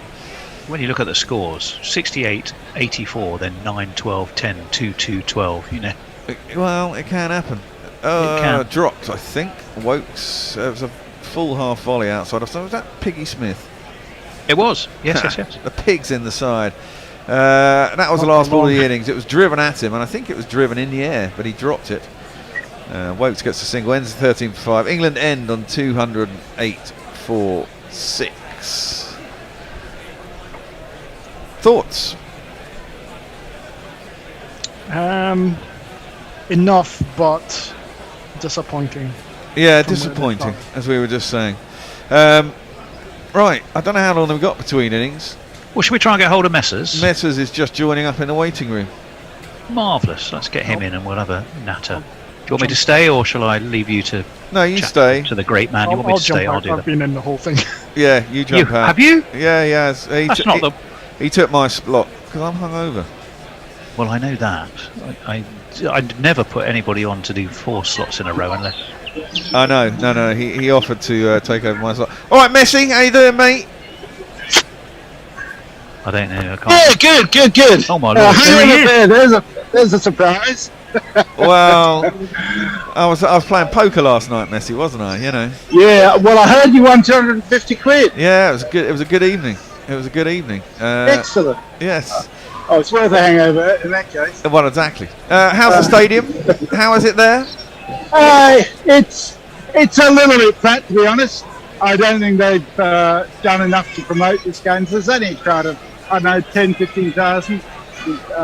And, you know, I went to get a bus, and they hadn't put the normal special buses on, so I had to get an Uber. It was a bit of an afterthought, this game, wasn't it? They had originally intended to play it here, and then they moved it for some reason due to the lack of cricket that Perth has had, I think, if I read that right. Well, that may be right, but it's been on the schedule for a month at least. They just have, I mean, it's partly because it's not summer and people aren't ready for cricket yet, and I think the same's going to apply to a lot of the World Cup, to be honest. But in terms of the game, my view is that it just reinforces the fact that Joss Buttler is a genius, and everybody else, well, Hales didn't do too bad, but everybody else is pretty ordinary, and I wouldn't put Stokes within a mile of this team. Same way as I wouldn't put Smith within a mile of the Australian team. Well, he was very scratchy, wasn't he? Was Ben Stokes? I'll tell you what this stadium reminds me of. Reminds me of the Millennium Stadium, because it's right on the kind of the bend of the river. Obviously, different rivers. Oh right. But it's got that kind of look to it. I suppose that's right. Yeah. It's a fantastic looking stadium. I mean, it is. As stadiums go, it's magnificent. People will say, you know, I never put the carrot in the back. That's quite true. But then again, it doesn't have the searing heat of sitting in the sun getting burned to a crisp that the Wacker had. And it fits 2.5 times as many people, so that's sort of handy when but presumably you don't get the Fremantle Doctor blowing across because there's nowhere for it to blow. Not really, although the top tier has, there are areas where the wind can come through, and it swirls around the stadium. It doesn't really come down onto the ground. When there was a test match against India here about 4 years ago, and it was over 40 degrees for 4 days in a row. Oh. And I could only handle one of those. The next day I spent in the members' air-conditioned lounge. Couldn't actually see the ground, but had it on TV. So after that I stayed home to see on TV. Yeah. But you know, when it's really hot here, it's really fucking hot. Well, yeah. When it's hot, it's really fucking hot. Well, that's Australia for you. We had 40 degrees this summer. Yeah, I know. And I can't imagine having that all the time. it was too hot. So where have you found? Yeah, we can see over your shoulder. You seem to have you gone out? You've actually left the stadium, have you? Yeah, I've gone out. They haven't thrown you out. You did that by choice. Well, there's a concourse that goes right around the stadium. If I was in there, you wouldn't be able to hear me because of the music going nuts. Not the roar of the crowd. But yeah. No, the roar of the loudspeakers, basically. Yeah. Although, the artificial atmosphere. Yeah, although the Barmy Army are here with their normal boring shite. You know, it's amusing for the first verse, and after that is really fucking boring. The Bear and I, in our pub, we had Kat and Dan on, and we asked them. We said, you know, what's the sort of feeling in Australia? What's the sense of anticipation, excitement, etc. And they kind of felt that not really a lot. I think that's exactly people right. weren't in tune with it yet. I think that's right. I think it's partly because it's just not cricket season yet, really. It's like starting in April in England, right? Yeah, if you had the World Cup in April, people, people aren't really interested in cricket yet. And it's still pretty cool, and over east it's still raining a lot. So A, you've got that. B, I don't know how much promotion has been done. The problem is I don't watch commercial television, so I don't see any ads. But I suspect not a huge amount. I mean, for instance, in Perth, I think there are 5 World Cup games altogether. You're not going to spend a fortune advertising 5 games. But surely, like the national news will be getting in on this soon, and all the newspapers will be running into it. Well, I think they will, but I was listening to ABC's Grandstand on the way here. Apart from the fact that they had Alex Hartley on, and I quite like Alex Hartley, except boy's just like a chipmunk and he tries to get the rock and roll. But they were talking about the World Cup starting in 2 weeks' time. Now, the major rounds of the World Cup do start in 2 weeks' time, but the qualifying starts a week from today. Yeah. And it's as if that doesn't matter at all. So maybe by the time the main rounds come in 2 weeks, people will be more tuned into it. I hope so.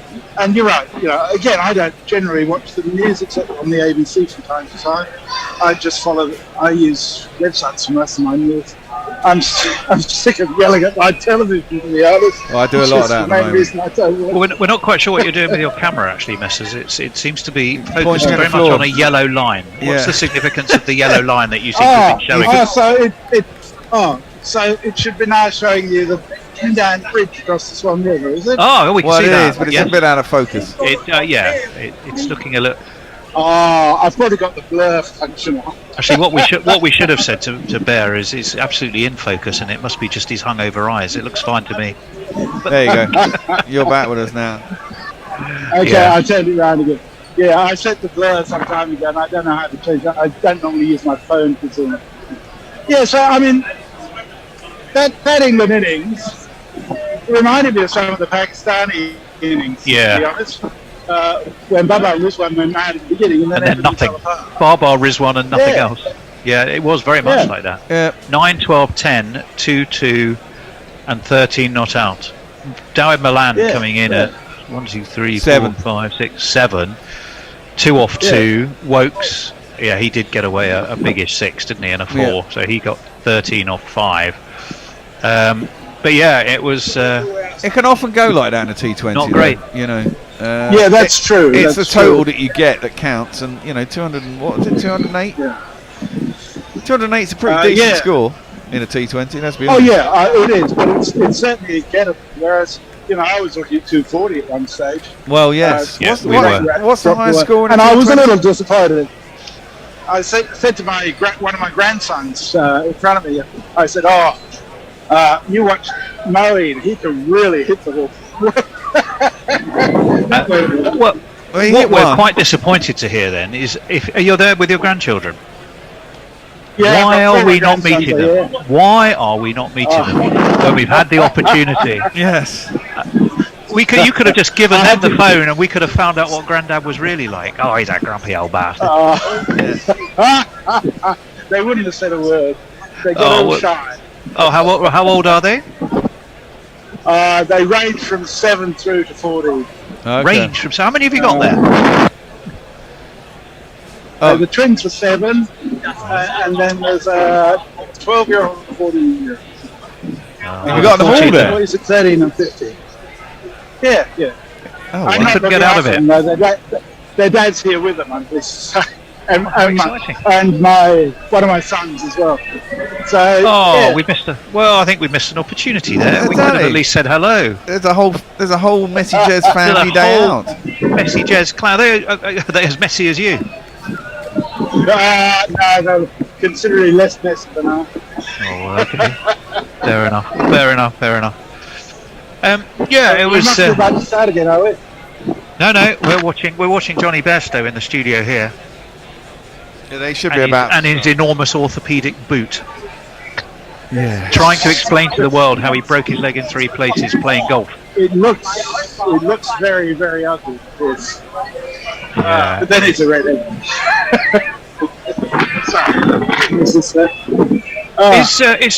I mean, in Pakistan, clearly one of the chasing factors was due. I did notice statistically, last 6 games here, 5 were won by the team batting second. Actually, 9 games.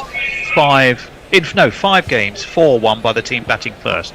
That's what I was meant to say. So it looked like setting a total in recent times has been more the successful trend. Is there any reasons for that, or just the way it crumbles? I think it's the way it's crumbled mostly. I think there may have been some during the summer. This time of year, there's not going to be anything. It's blowing a gale, it's cloudy, and it's actually not late enough for that anyhow. It's not even dark yet. So I don't think that'll be a factor. I think what will be really interesting to see is what Australia's batting order is, and whether Mitch Marsh and Steiners can actually make some runs, because certainly Steiners, like Maxwell, hasn't been able to buy a run for the last couple of months, and Mitch hasn't played for a couple of months, so it'll be really interesting to see how they travel. Stoinis definitely needs some. It's a side injury that's kept him out since an ODI in New Zealand, and I don't think he particularly made any runs or did anything special in that New Zealand series. He had a very mixed time for the Southern Brave. Nothing special really. 37 at the Oval and a couple of some wickets against Spirit and Phoenix, but generally it wasn't a stellar showing from him in the best versus the best competition. The general view is that Cameron Green's going to give him a good kicking in the ribs to keep him up. Well, is Green officially in the World Cup squad? No, he's not. Somebody has to be injured for him to get in. And basically, if he does well in this series, then somehow or other somebody will turn up injured to make a space for him. Well, it is interesting the way Australia have approached this, because they've actually had a different squad for this game and then a squad for the last 2 warm-up games. So they seem to be seeing this as a one-off for Perth, but almost detached from the rest of the warm-up in a way. It is really, and frankly, I'm a bit pissed off that we don't get to see Mitchell Stark, Hazelwood, and Zampa, or at the very least Ashton Agar. Nobody knows why they put Sweps in. He can't even hold his BBL place up a lot of the time. He was bowling rubbish. So he got some. It is a bit odd. We were speculating that, a 4,600 mile round trip and flights and everything it's the A1 is the road that goes all the way around from coast to coast, isn't it? But generally that's a long old flight. Well, we've got 2 football teams in Perth to do that every fortnight, and they carry on at a height of fitness that is extraordinary. And they're 6'7", and they're sat there with their knees up their nose on the flight backwards and forwards. Somehow they manage it. I just sit there a lot more winch myself. Well, presumably they go business class, so they get a bit more leg room, one would imagine. But I don't know. So they're coming on the field. I can tell you, Cameron Green is opening anyhow again.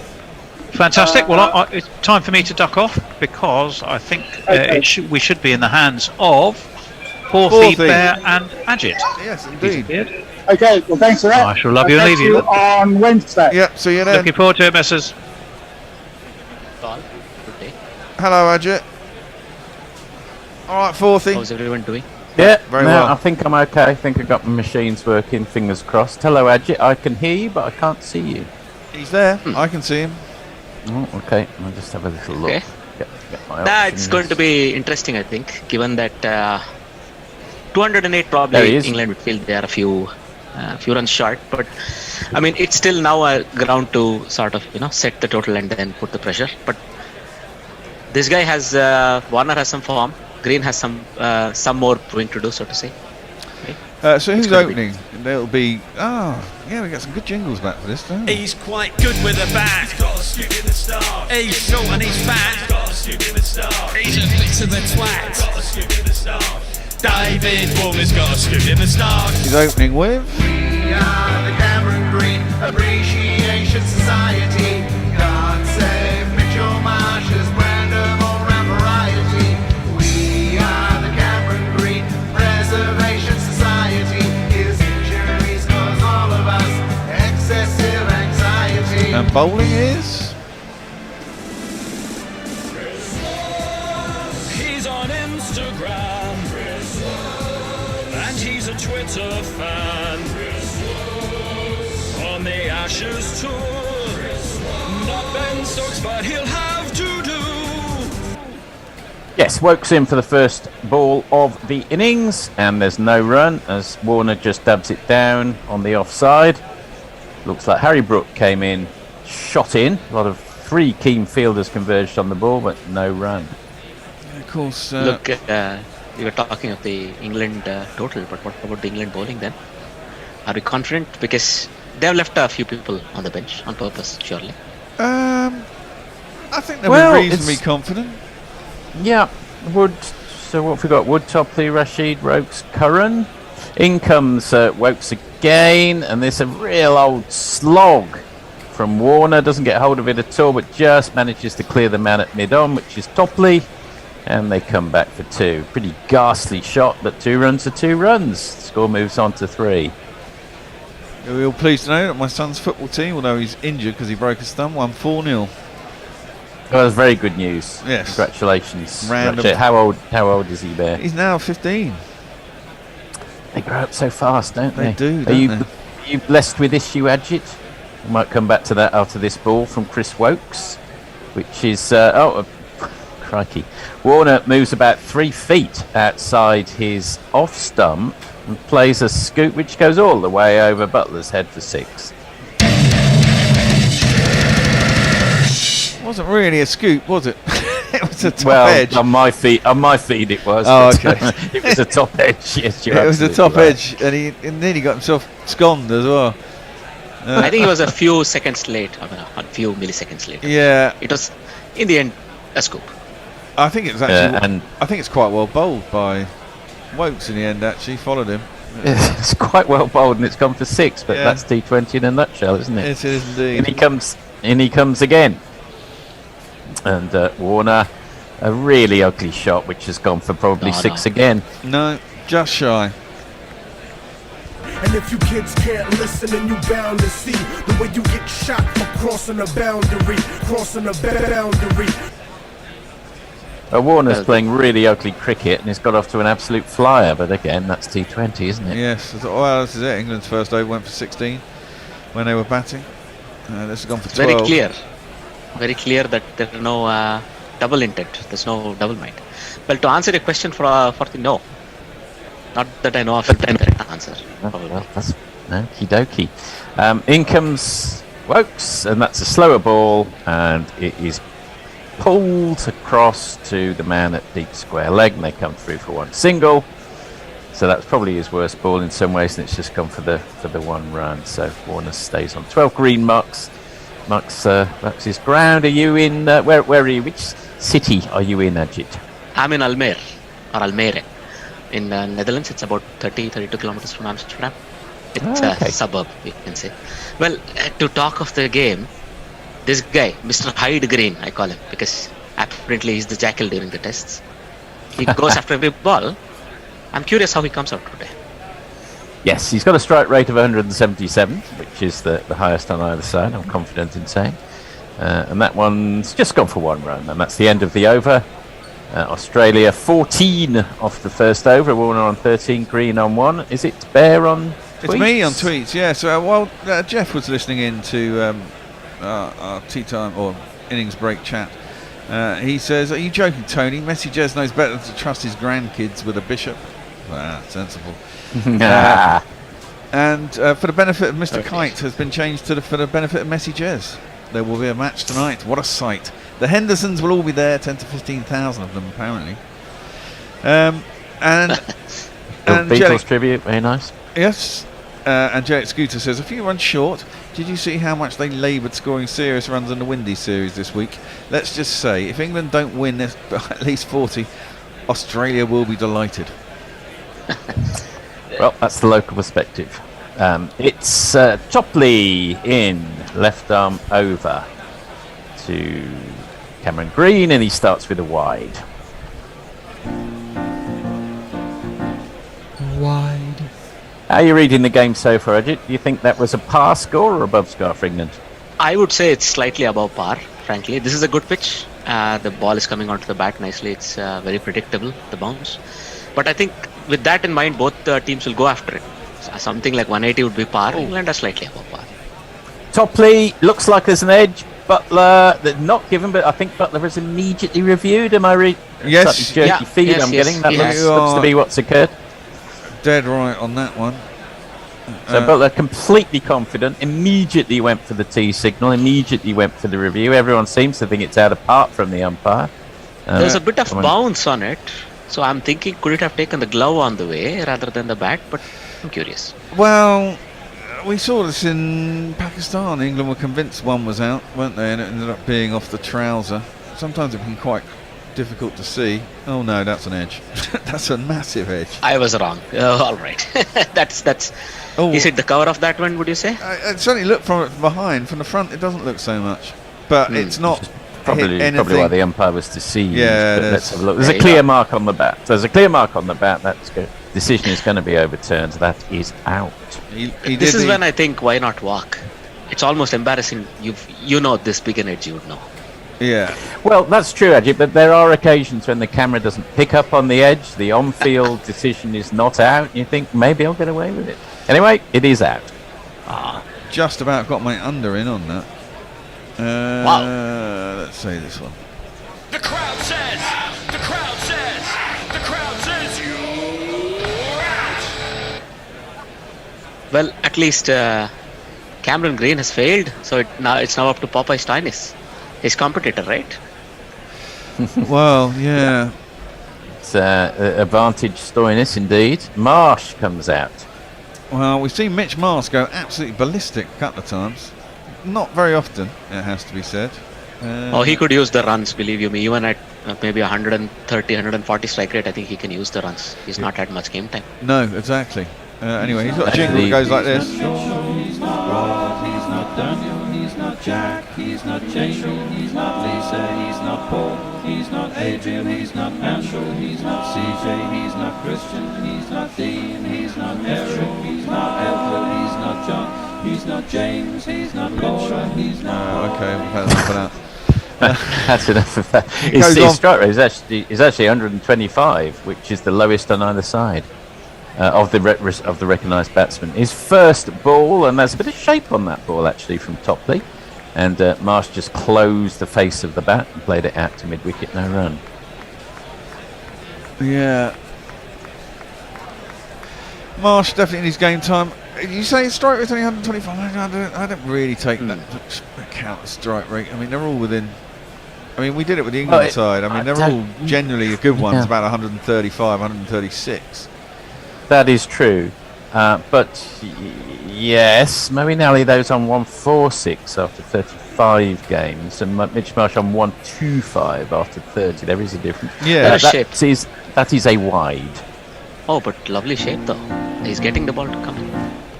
Wide. Yeah, but he's bowled down the wrong line, actually. No, but I think he's hit the right length. In this case, it can't be disputed. Indeed, the line is wrong, but I thought those first 3 balls, I think he hit the right line. This one was a bit fuller. Bit of a mixed, bit of a licorice over from Topley, wide wicket dot wide, and this one is, well, my feed doesn't cope with it very well, but it looks like it's a dot played down to mid-wicket. Yes. Well, this is what I was saying. I meant to say the word length, so it was the right length he's been hitting. Yes. Just back of good length on this pitch is the right one. And he's a very tall man. I really like Reece Topley. I think he's a really good find, especially for the T20s. Yeah, agreed.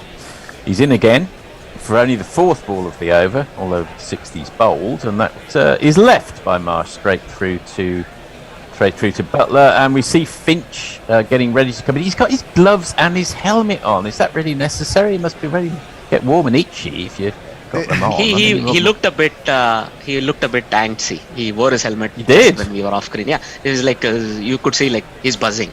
Maybe he wants to get out there. Did he look really engaged with something? It looked like he'd taken a whole bag of cocaine or something. It looked not that he had. I mean, not for one moment am I suggesting he did.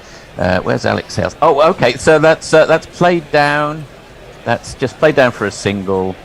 No, it's still not at the end of the over because of the 2 wides. The score's on 17 for 1. Warner's on 13, and Marsh has got off the mark at last. Well, presumably if Cameron Green doesn't play, I mean, it ends up not being picked in the squad, then Finch goes back to opening, doesn't he, with Warner? You would think so. I mean, that would feel far more natural. Surely he's got one more tournament in him. And I think he goes back to opening, and I dare say it looked like Green himself was a stopgap. Top Liam for the last ball of the over, wide of the off stump, and that's flashed but didn't get hold of all of it. But there's no one actually out there on the boundary. I imagine that's probably Harry Brook who's chased after it. And they come back for at least a couple and possibly 3. They ran 3 there. And They ran 3. Yeah, Warner might moves have on been 16. Malan, maybe. 20. Yes, I think you're right. Australia 20 for 1 at the end of the second over. Bear on tweets. Oh yeah, of course. Damn. Annie Chave says, listen to Guerrilla Cricket. Yeah, you should do.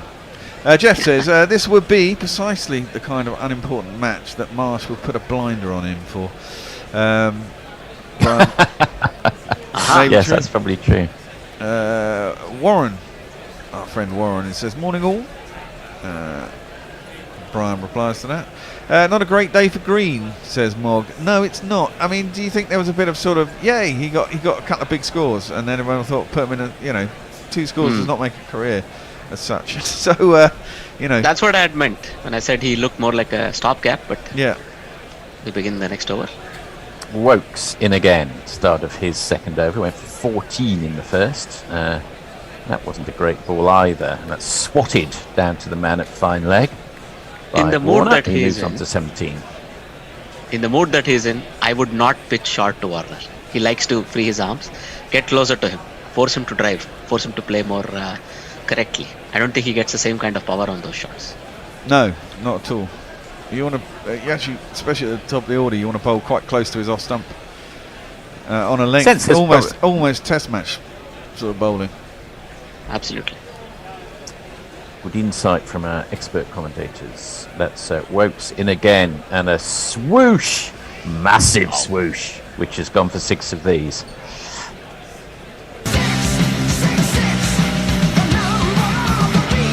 Hendo just writes, someone plea for cash. On the WhatsApp. Oh yeah. Right. So yeah, we should do that. If you, we are going to cover most of the World Cup. We're probably not going to do some sort of 5 in the morning games because basically no one can be asked to come in the studio except for me, and I can't do everything. So there might be a few 4 o'clock games we miss. We're going to try and cover most of it, but we need your support in that case because it is hard work. None of us get paid over the U40. Yes, dot ball there. Just Wokes, much better ball played out to point. Back to you, Bear. And so the only way we make money is if you guys patron us. You get lots of extra content now, man. You get access to jingles, you get access to the archive, you get the Smacksman, you get a podcast, so it's well worth your doing. And you get, 100 days of free cricket commentary done by a superb team who give up their time for you guys. So please do patron us. It helps keep us going. Does indeed. Wokes, this is bang on the money again. So Marsh at the moment, it's either dot or 6. There's only be one of those, so he's 7 off 7. And I should say, yeah, absolutely. Yes, I'm a.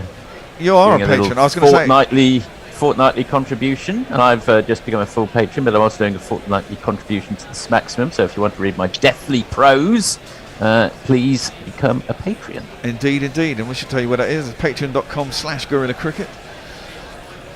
Please do help. This is a totally worthy fifth cause. Ball of the over, and that was picked right up, and it was a shy at the stumps, I think, from Rashid. Might have been very close had he hit. It's a leg by, and the score moves on to 28 with 1 ball of the third over to go.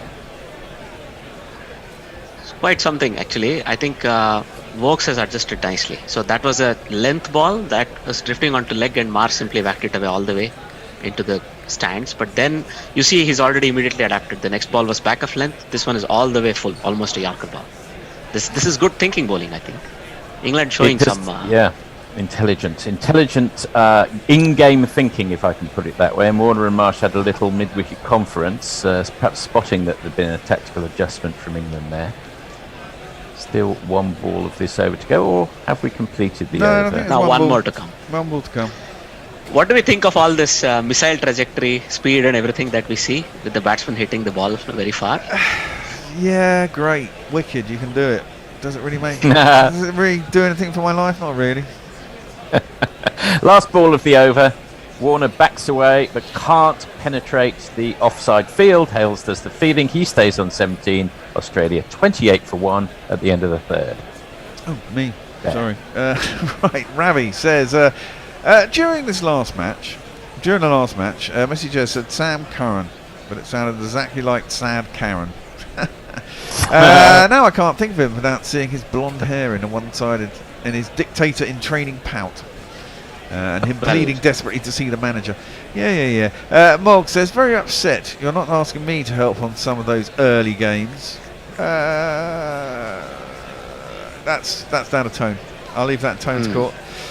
Leah says, all right, now sitting in the high-speed rail with free Wi-Fi to Hamburg. See, that's a country that works, unlike ours.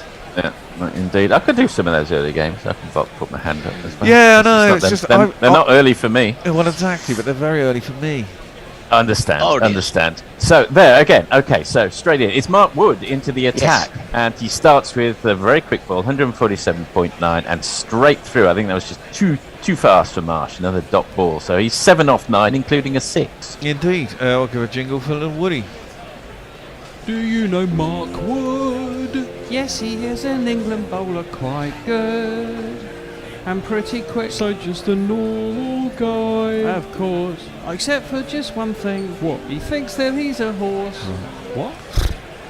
He hasn't actually done the horse thing for many years now, but it follows him around. Second ball of the over, and that was a little just straight onto leg side, and Marsh almost holed out to the man at fine leg, just fell short of him.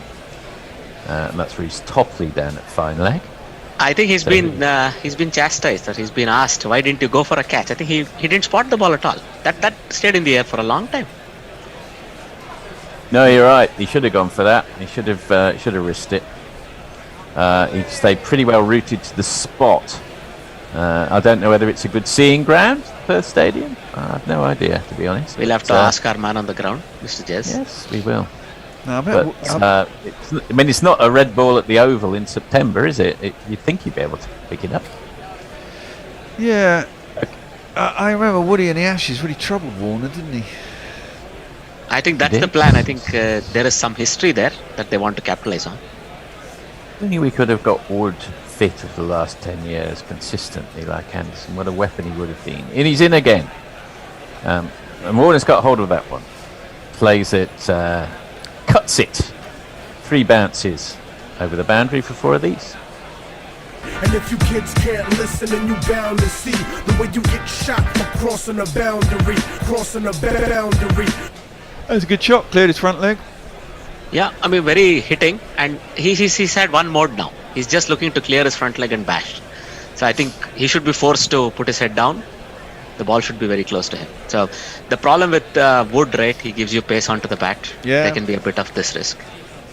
In Australia. Exactly, the old Brett Lee show back car problem. Faster it comes, the faster it can disappear. And that one has disappeared again to the offside boundary for 4 more of these. 2 + 2 is on man.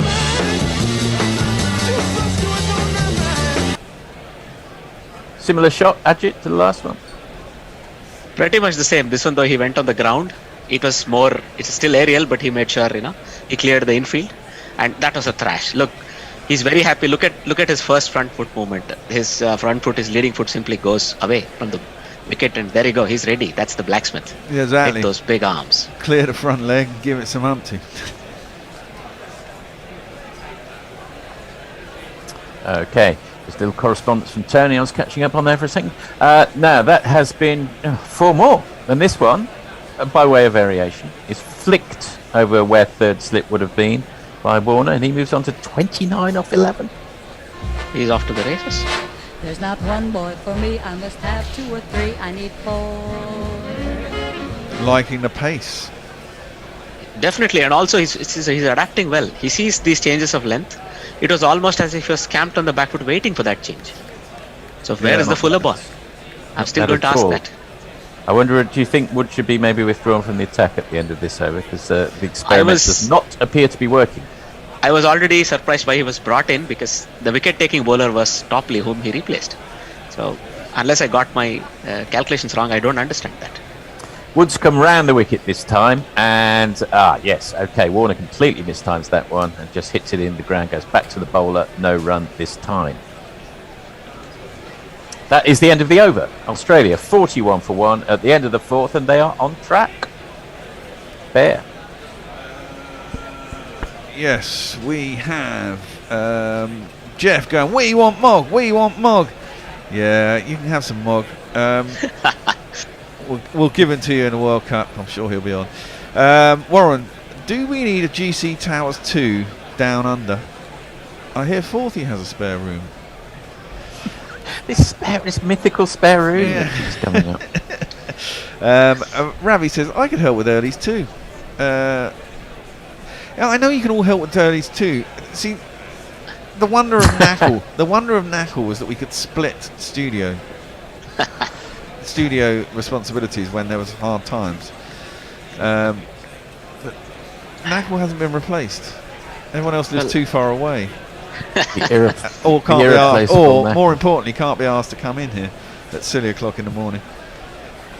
That's unfortunate indeed. Reece Topley has started another over, and that's a good ball. And it is completely missed by Mitch Marsh, who is all or nothing at the moment. It's either 6 or dots, and that is classic of Mitch Marsh's career, you might say. Well spotted. He is not able to move the scoring by singles. I mean, in this game, all he has to do until he gets his eye in is just let the other guy take the bowling on. He's doing it very well.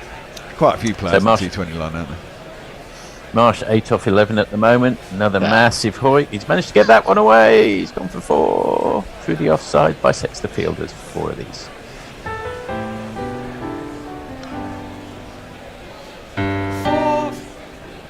Yeah, he's undoubtedly a dangerous player when he gets going. He just doesn't really get going often enough, and can often get bogged down and really hold an innings back. Mitch Marsh, very frustrating for a lot of Australians. I mean, he was almost waiting to prove us wrong, right? It was pretty much a Warner-esque shot.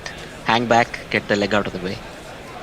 Topley in again. Missed out on that one. I think that's going to be a leg by. Topley does his own fielding. They scamper through for either one leg by, one or the other, and the score moves on to 46. There's a feeling, I think, whether justified or not, that Marsh is one of those favoured characters, perhaps because of his father and so on in the Australian setup. He gets more games than perhaps players playing for, I don't know, who've less glamorous teams, perhaps, or not as well regarded, or slightly more troublesome characters who've actually got better records. He wouldn't have got as many games had he not been in the inner circle of Australian cricket. Been a Marsh.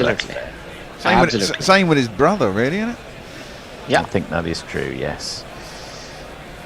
Topley is hoiked to the man down at long leg, and they come through for a single.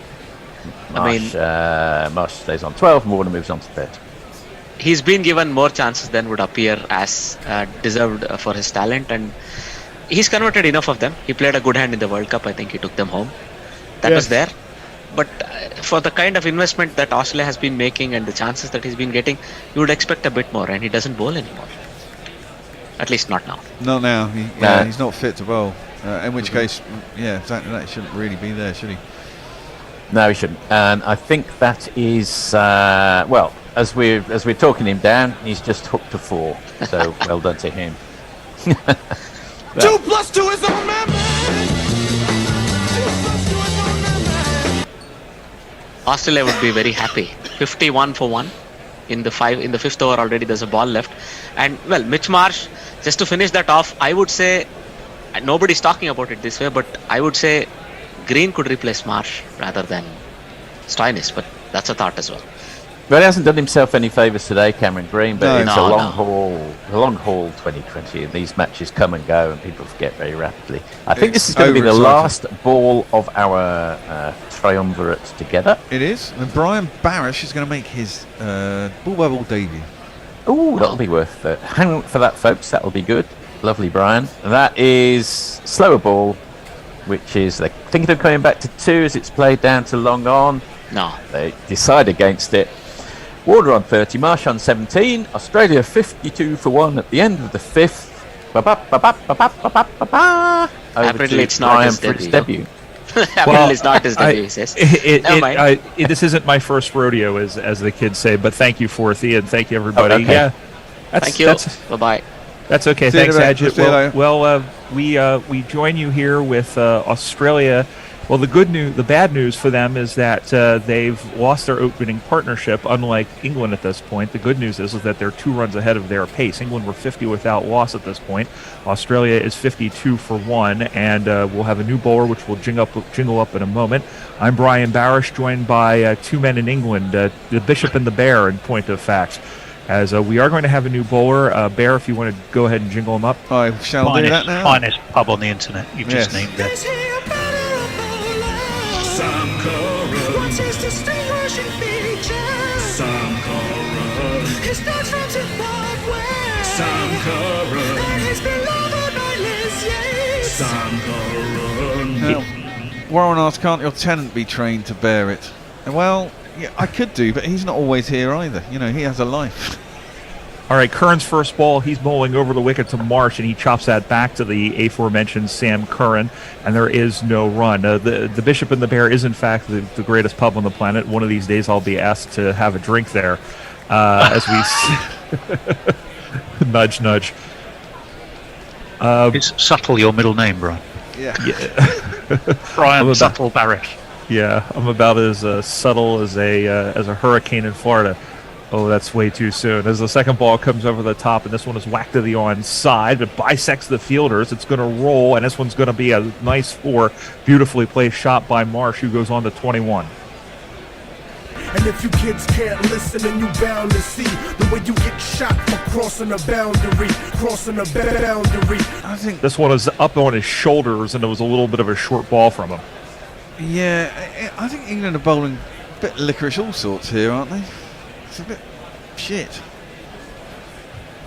I have to say. Well, yes, but as you say, shit gets wicked sometimes. Well, here's a third ball with the over the top, and this one is clipped down off the legs. They're going to scramble through for a single. He hits the stumps, but he was very much in early. I believe that was Warner who was in early as they was going to the striker's side.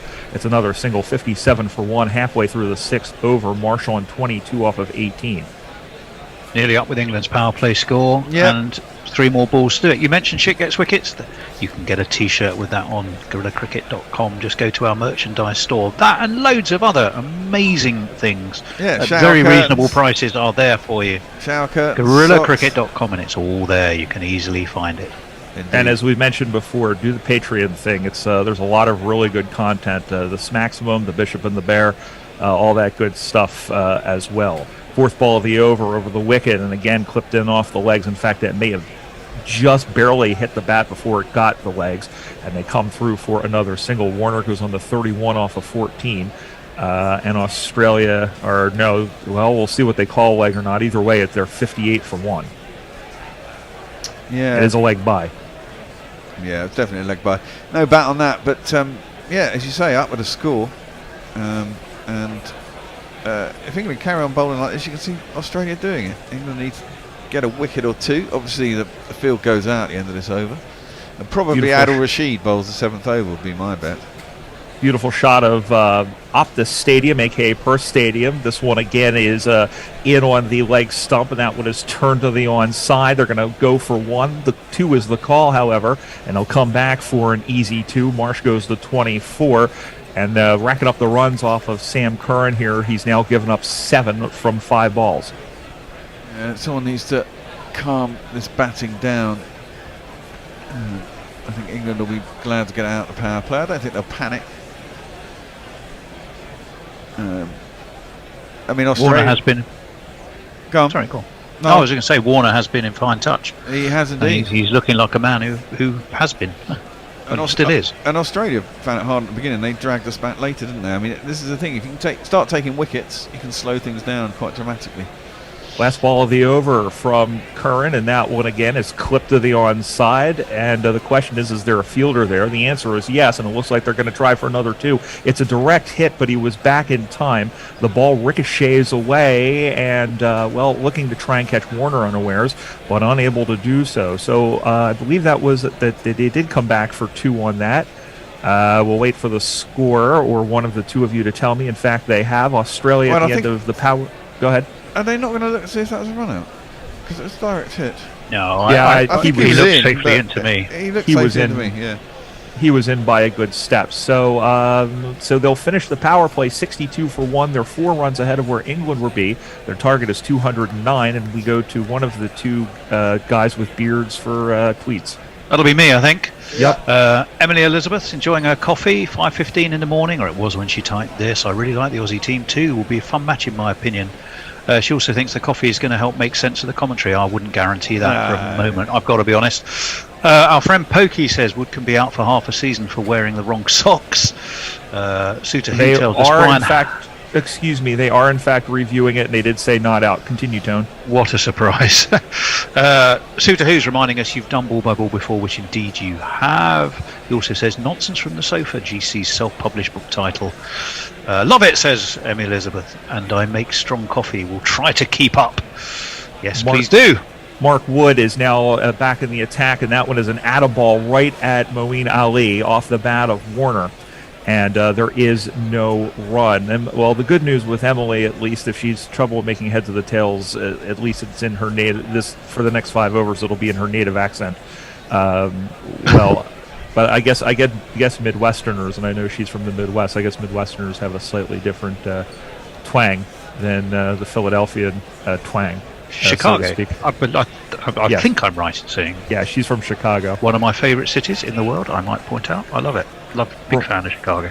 Right-hander Wood to the left-hander Warner, and he turns this one on a dime to the onside. They'll scramble through for a single. Australia goes to 64 for 1. Goes to 63 for 1. Warner now 31 off of 16. They are 63 for 1. I get a little confused because I feel like they turn the score pretty slowly, but yeah, bloody Australians, they turn everything around. You know, it's all wrong. 63 for 1 is correct, obviously. Yep. And you can see the pace there. This is, England had picked up the pace in their 7th over. They had scored 14 runs off of it in their first inning, or their first over rather, off of the power play. Don't worry, I'll get the terms right. I haven't had my coffee yet. I'm working through tea. I'm trying to pace my caffeination. I have a long day ahead of me. As the ball comes, as Wood comes in, and this one is hoiked in the air. Did he get enough of this one? Yeah. And the answer to that question is absolutely he did, as it lands just in between the rope and the stands for one of these. And that's his first. Go ahead. It's going to be important for Australia because the one thing that England did do, especially when Hales and Butler was still in, I mean, we didn't lose a wicket till about the 12th over, was it?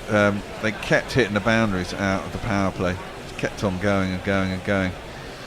And the heat sensor there showing, as the late Tony Gregg used to say, right off the meat of the bat. Here is the 4th ball of the over. This one sails wide, as that one was way, way inside, just past his shoes. Wide. Horrible ball down the leg side. England haven't bowled particularly well, which has allowed Australia to be in it. Australia didn't bowl very well either. Maybe it's just one of those wickets where it's actually really easy to bat. And it's a slog being a bowler. That's the 3rd wide of the inning of this innings here for England. As you see it again, this is actually the 6th that we're looking at once again. There was definitely a lot of arc on that one, and I think if he hit that a lot straighter, that probably would have gone probably about another 50 feet back into the stands. Yeah, it would have done. He hit it. Yeah, the launch angle was 57.7 degrees, don't you know? Which means it went up quite high. You know, the one stat that I don't see, I don't know, we're having a little bit of a drink. I don't know what's happening here. There's a dude in a hat running out with a giant bucket. I think he's redoing the lines, or maybe it's sawdust. One or the other. Is that Mark Wood's feeding trough? Well, we'll take this opportunity, Tony, if you want to catch up on some social media. We can certainly do that. There's a lot of people volunteering there I know. come and do stuff in the studio. We're not in the studio, unfortunately. That's the problem, isn't it? Everyone, it's all great. You're all at home. That's fantastic. Warren though does challenge Leah by going, you should come up with a cloud solution, which of course would be very useful. That would help you out, wouldn't it? Were we to have that. Mog points out there's even a shit gets wickets jingle I'll sell to people for a very competitive price. That would be a good idea. Let Make me it an see. NFT. A non-fungible token. An NFJ, a non-fungible jingle. Should probably talk to Gorilla South Africa on how to manage fully remote broadcast. That's probably not a bad idea if they do that. Mog tells us, I got mugged in Chicago. Didn't you have your axe with you, Mog? I wouldn't mug a man with an axe. I'm a mug a man. A mugged mug. Would you mug a mug? Would you mug a mug? Mug a mug? I wouldn't mug a mug with an axe. I know that. I would not with an axe. Go ahead. I would not. Emily, yeah, she loves it, and I make strong coffee. She says, but she's not a morning person. That's the reason. Oh yes, Chicago. Apparently, her accent, which we haven't heard, of course, is inland northern, aka the Great Lakes. But when I'm really tired or drunk, I can go the full Chicago. The Bears. We're back to play now as we still have 3 balls left in this over. This one is chopped into the ground to the offside, and they have taken another single, 71 for 1. 2 balls remaining in the 7th over. Marshall on 33 off of 22. Warner on the other side, 31 for 16. The out batsman was Cameron Green, who was caught by Butler off the bowling of Topley on his second ball, registering just 1 run. Again, look at the relatively new Optus Stadium, which was inaugurated in 2020. Home, of course, not only to all the cricket, but also to both the Fremantle Dockers and West Coast Eagles of the Australian Football League. Here is Wood steaming in once again. This one is inside off the elbows, and for the second time this over, it will be called a wide. Shit over. Wide. Yeah, Woody's not having a really good set here, it seems like, and I think that might be the undoing. And that massive target of 209 is might not seem so massive with bowling like this. No. So the expectation is he would do brilliantly in Perth on bouncy wickets, and possibly less so in Pakistan. As it turns out, he was an absolute world beater in Pakistan and is bowling like a train here. Yeah. Penultimate ball of this over comes in, and that one was almost hit in self-defense, as that one is hit behind square. There is no run, as that would again seem to be coming up about nipple high, and I think Warner was defending his nipples on that one. Yeah. Australia 1 run ahead of where England was at this point. They're 72 for 1. Yeah, cramped in for room, and I think that's what you want to do with Warner. But that's about the only ball he's got right to him, though. A lot of the other ones have been too wide either side, allowing space. In baseball, we would say that he jammed him. Yeah. Final ball of the over from the right-hander to the left-hander. Ball comes in, and that one is clipped off the legs, and that one is hit to third man, and they did in fact come through for a run. So let's see, 6, 7, 8, 9 runs off of this Wood over. He has given up 24 from his 2 overs. Ooh, at the end of 7 complete, Australia are 73 for 1, chasing down 209. Mr. Bishop.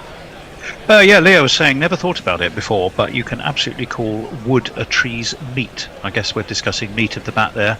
Mog says, American customers are oddly strict about American customs are oddly strict about giant bladed weapons. Yes, I suspect that's true.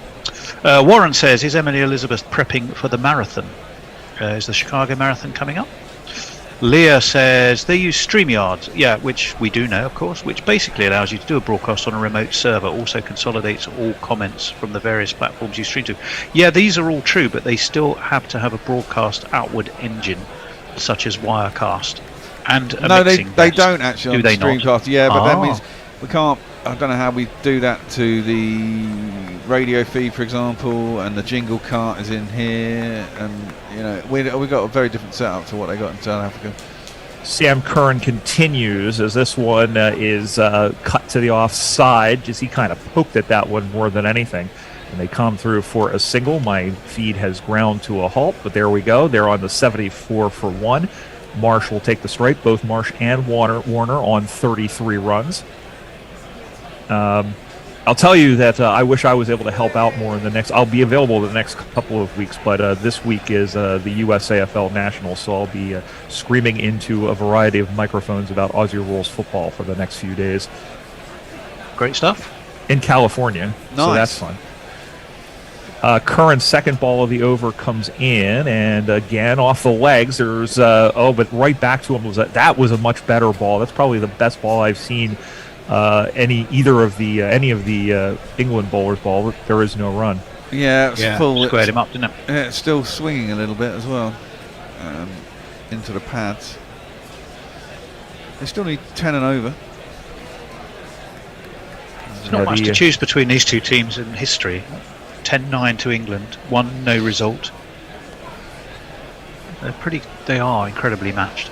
Curran comes in, and this one is hit in the air. It's a little humpback liner, but it will drop in front of Reese Topley. They'll come back in for a single. Now, I'm sure somebody will ask me to define what a humpback liner is, but they've come through for another run at 75 for 1. I presume, is it a miss hit down the line? It is kind of a mishit, sort of an aerial, sort of like it seems like it hangs in the air for like about 2 years, but it's not like a pop-up. It's just sort of somewhere between a pop-up and a line drive. It's sort of it's sort of like a humpback whale, I guess. I don't know. Curran's fourth ball of the over comes in. It will be given as a wide, as that one was again just behind the back of the batter. Again, that wasn't a bad idea. Why? Saw Warner coming down the track at him, banged it in short, just a little bit too short. Winviz has England at 56 and Australia at 44. Oh, that will change. Give it 1 wicket. Well, it will do with a wicket. Blows with the wind, as we know, does Winviz. I mean, that's close to 50-50, which is, well, I mean, yeah. Oh, that was a big swing and a miss, and it was just in between the bat and the bails. That was another one. I'll tell you what, Curran's 2 absolute corkers in this over, which is a delightful contrast to the last over where Woody just was throwing up a lot of excrement. Yes, I thought that he played that onto his stumps. I thought I saw the off stump go. But no. Final ball of the over comes in. That one swung away, and Warner goes with the motion. They go through for 1, think about a second, but then change their mind. Not a bad over from Sam Curran. Well, they've got 1 ball left in it. He's only given up 3 so far. Australia 77 for 1. But they are woefully behind where England is now, because England scored 19 runs in this over. And Australia has only managed to put up 4 runs so far, so Curran doing a good job of at least minimalizing the damage. Final ball of the over from Curran, and that one was about 5 stumps wide. It goes through a great diving stop by the mound out there at mid-wicket, and they'll come through for 2. They saved a couple of runs on that one. It was, in fact, Harry Brook who dove and pretty much spent his body on that one. As we take a look at it again, now we won't, because we have to sell a really needlessly expensive cappuccino machine. But in any event, 8 overs are gone. Australia are 79 for 1, and we head to Tony for some tweets. Yeah, there's an interesting discussion actually on YouTube about what people from Michigan are called. Emily Elizabeth says Michiganders or Mittenganders. Suter Who says that sounds like a German word. There is actually a big German influence in Michigan. Historically, I can't remember the reason for that. I know there's a place called Frankenmuth, which I've been to, which is very picturesque, but very kind of Alpine Germanic in its look.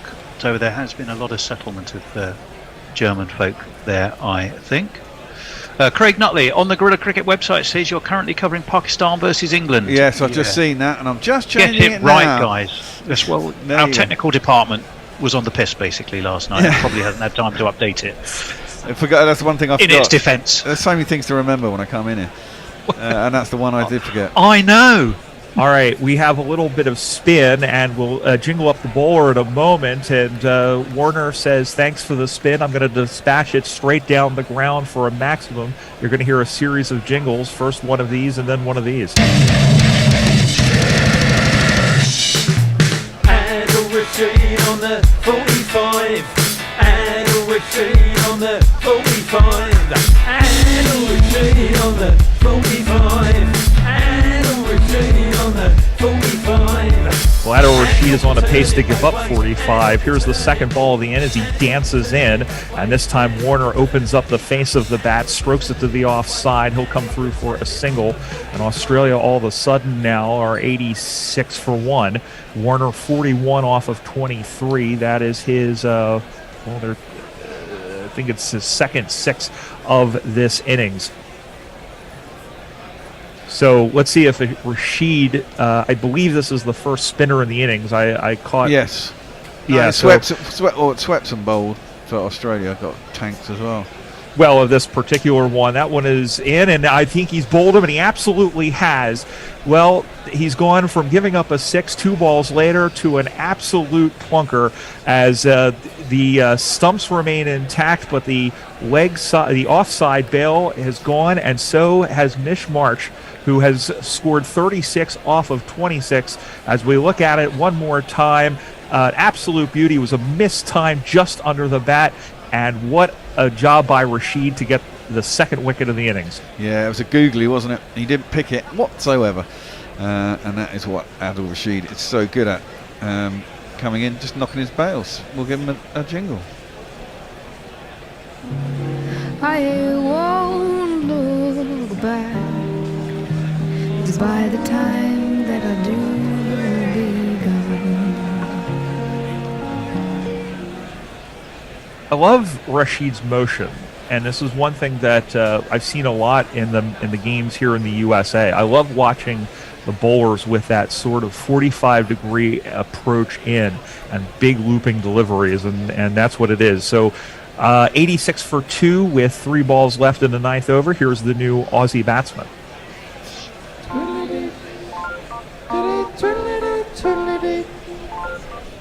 And Finch's first ball is cut to the offside in between 2 fielders. They'll come through for an easy single. They'll go to 88 for 2. Finch off the mark from his first ball. Partnered alongside David Warner, who's 41 for 23. Off of 23. Yeah, he just didn't pick that at all, did he, Marsh? He went back to cut it thinking it was going to be a leg break. Yeah, and then bangs his head as he goes off. Not many people pick his googly, though. That has to be said. 5th ball of the over, and that one is stroked to, we'll call that mid-off, and they'll come through for another single. 1 ball left in the 9th over. Rashid has given up 9 runs, but more crucially, he's taken that wicket. Australia 88 for 2. At the end of 9 overs, England were 101 without loss, so they're still a little bit behind. Final ball of the over comes in. Yorker length delivery, and again, that one is stroked to long off. He'll come through for another single, so a decent over from Rashid. He recovers nicely after giving off that 6. 4 singles and a wicket at the end of 9 complete. Australia 89 for 2. They require 120 to win off the final 66 balls. Tony. Yeah, Mog sends us a picture of a sword. He says, I was going to buy a nice Sutton Hoo replica sword, but maybe I'll sling you some extra cash instead. I read that as Suter Hoo the first time I read it. Shows how conditioned I am. Imagine says, you mentioned, but yes, thank you, Mog, for the cash. We really appreciate that. You mentioned the ball being at nipple height. Did you hear Glenn Phillips while in the field and on mic for New Zealand yesterday saying the bowlers were looking at bowling cock height? Well, you take your pick on either of those. Angelic Scutus is saying, but it isn't that pretty much true of every alleged all-rounder in Australia. Not quite sure what that was relating to. What Angelic Scutus does so, and you'll like to hear this, Brian, is don't think I've had the pleasure of listening to Brian's commentary for a long period of time, and I would like to emphasise the word pleasure. Very pleasurable. Well, I thank you. I thank you for that. I got the opportunity to call some in Philadelphia, which was very nice this year. New bowler, and here's what he sounds like. Oh, interesting. You go to first ball. I'll play his jingle after that. All right. Well, the yet-to-be jingled bowler comes in, and he bowls out one as a wide. So you'll hear a series of jingles here. Wide. Ben.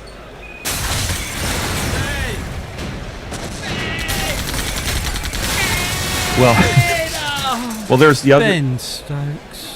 There's the other jingle, which is he bowled.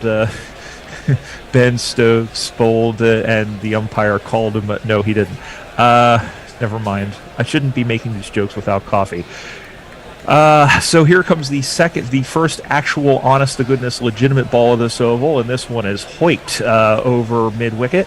They'll come through for a single. Finch now has 2 off of 2. Australia 91 for 2, bringing up Warner, who's 8 runs away from his half-century. This is our final spell together, although I will be doing the next 5 overs. I'll be reading off, be your social media megaphone, as we like to say. And I'll say as well, be a Patreon. Chuck some cash our way, because what everything that's happening really here is fantastic and awesome. And if you listen to it, you should help us do more of this stuff, because it's pretty fun. And you know, schmucks like me get to do ball-by-ball commentary. Speaking of which, that one was way, way wide, but Warner ended up chasing it anyway. They'll come through for a single. I don't think that David Warner had any real business chasing that one. That was closer to New Zealand than it was the stumps. Yeah, they come through for a single either way. Exactly, and it works out in England's favour, really. Would have been a wide and another chance to score, and instead they just get the single anyway. Yeah. If nothing else, they save a ball off of that. They all can in T20. I wonder if we'll get to see Messi in the crowd. If you're there, Messi, give us a wave. You should have had a GC banner with you. Made your How do you know he didn't take one? No one. Well, I don't know. And then get his whole family, considering there's so many of them. You could have got a giant one and unfurled it. Stokes continues, clipped off the legs to fine leg, and they'll come through for another single. And, they might get, they're thought about maybe getting one off of an overthrow, but in the end changed their mind. Australia 93 for 2. Finch 4 from 4. 3 balls left until the drinks break. And at the drinks break, we'll tell you that England was 118 without loss, and Australia are a fair bit behind that. Their current run rate is just a shade under 10. They're chasing 11 and over. 4th ball of the over from the mighty Redhead. He comes in. It's a bit back of a length, and that one is clipped to the offside. And again, they'll come through for a single. And Warner 44 from 26 now. Australia 94 for 2. How long have they had Finch drop down the order? Because that, I mean, if any, you'd back these two to be able to up a run rate of all the Australian teams. Yeah, presumably because they're still trying out Cameron Green. But as we were talking about earlier at the start of the innings, if Cameron Green doesn't sneak into the squad, as they seem to pencil him in as an opener in T20, surely for the World Cup, Finch goes back there, doesn't he? And he'll probably feel more comfortable there. Penultimate ball of the over, and again clipped off the legs by Aaron Finch, and again they'll come through for an easy single. Finch 5 off of 5. Australia 95 for 2. Last ball of my spell upcoming. And they're 19 runs behind where England was at this point, so the question will be, where will the acceleration come from?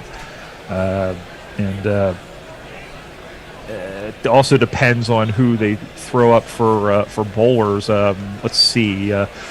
Wood still has 2 overs left. I don't know if they're going to use him. Woke still has 2 left, so we'll see what happens. That one comes in, chops straight into the ground. They'll come through for another single. Warner on 45 off of 27. That's the halfway point. It's time for some drinks and a switcheroo. Australia 96 for 2. They are chasing 209 to win. I'll take your leave. Who's next on ball by ball, folks? Tone. I think it's me. Yeah. All right. Well, we'll take on the cannonball of Claygate. Tony Bishop will take you through the next 5 overs. Ball of Claygate. I think next up would probably be Jace on Twitter, and Emily and Elizabeth and I were busily chatting about the best bars around the Tri-City area in the Great Lakes, which was quite fun. So you may choose to read some of that or not. If you want my travel guide to interesting things to do around the Midland Bay City and Saginaw area, you'll find it on YouTube. And their tourist authority should be paying me for it. Am I still on? Like, I thought I was doing something. Or am I you are heading on to social, so that's why I was just informing you of your next step. I thought. Jason's joined us. The bear's gone for a rest. I thought trip for to some the woods, reason, whatever it may be. The sequence of your language seemed to indicate that Jason was on Twitter, but I'm on Twitter. But go ahead. That's fine. I think this. Actually, do you want to go ahead with the tweets now? Brian. Sure. You said Jason was next. I think it's Oz far more in this than expected. Pitch looking pretty good for both teams. Hopefully England can capitalize. Second half of innings in the second matter to Oz is first innings. Rashid can't ball as bad as Swepson, surely. Well, he did pretty well. That explains it. Was wondering why Green qualified for Pakistan and they'd play him over Shaheen. Angelic Skoudas, that's a conversation. We won't read that. Warren, how close are these lineups to the starting ones in the World Cup? Quite close and not very close at all. Yeah, Warren wants to know if Messi has his Gorilla Cricket shower curtain with him at the ground. Angelic Skoudas saying, I thought the required GC representing attire when a game was gorilla mask and a white gorilla shirt. Ah, somebody has done that. It was our friend from the Lancashire Action Group once did attend a test match, I think at Old Trafford in full gorilla gear. Mr. Lomax, yes. Yeah, it was Mr. Lomax, you're absolutely right. Chris, aka Silvery Bean, says morning from quote-unquote dog walk, and there's a frothy Guinness there. Pirate Badshaw, official Gorilla Cricket banner and alternative use for the shower curtain. Great minds and all that. Now we're back to play. Tony. Well, it is. It's Adil Rashid, who has been pulled around the corner by David Warner. Diving stop will just get him a single. I think they should have taken. They did. Brings twiddly diddly dee. Aaron Finch back onto strike. 5 for Finch, 46 for David Warner, who's been thundering her along very nicely indeed. Is mowing the vice? Because I think he's just gone up, had the word to Josh Butler in between the balls to say maybe we ought to try something. Well, he's tried something there, which was to spear it horribly wide down leg side. Umpire Nagaski says that is a wide, and indeed it was. I'm not sure England want to be giving 3 runs away, although the run rate is slightly escalating on Australia, 11.3. Rashid in again. This one's Fuller, and it's thumped high, handsome and long over long on, and has gone all the way for one of these. It's Nissan She. It's Nissan She. I think you're too short there, Bear, weren't you? You just signalled a 4 and it's been absolutely lumped into about the second tier.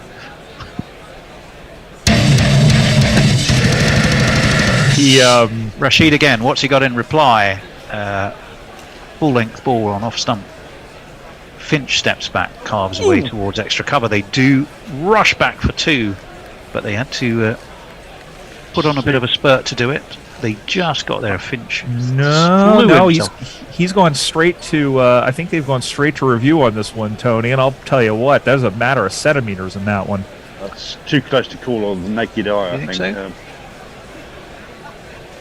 I mean, it's a great piece of English fielding, but it was. And he's put the full dive in, and Finch really threw himself in. Butler behind the stumps. Gloves high, and I think he's out. He's gone. You're absolutely right. Finch is in midair. His bat is millimetres short, but enough. Yes. And well spotted, Brian. Eagle-eyed from Philadelphia. Pretty good for a Seppo, huh? Very good. Very, very good. Do don't run, run, run, do don't run, run. Well, he's twiddly diddly gone. Is Aaron Finch? He's gone for 12 off 7. Warner continues on his merry way. But England had a curious innings. Huge runs from the top and then a real subsidence. You rather sense here Australia looking to the glue of David Warner. Now here, coming to the crease, is a man with a point to prove.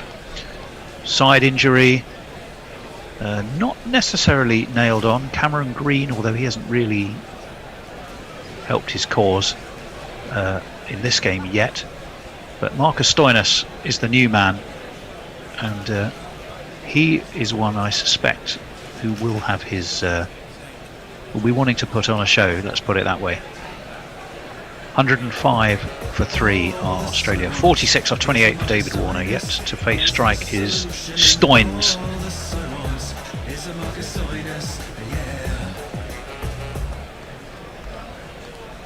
England have a slip in place for Stoynes. It's Moeen Ali. There's Rashid. One would think it would be the leg break. Well, it's swept away by Stoynes from his first ball. To backward square brings Warner back onto strikes. Stoynes is away off the mark with his first ball. He doesn't want to hang around. He wants to get into the groove quickly, and he seems to have achieved that. 33 now is Stoynes. He's travelled around a bit, hasn't he? He's played for Delhi Daredevils, Kent, KXP, Kings 11, Punjab.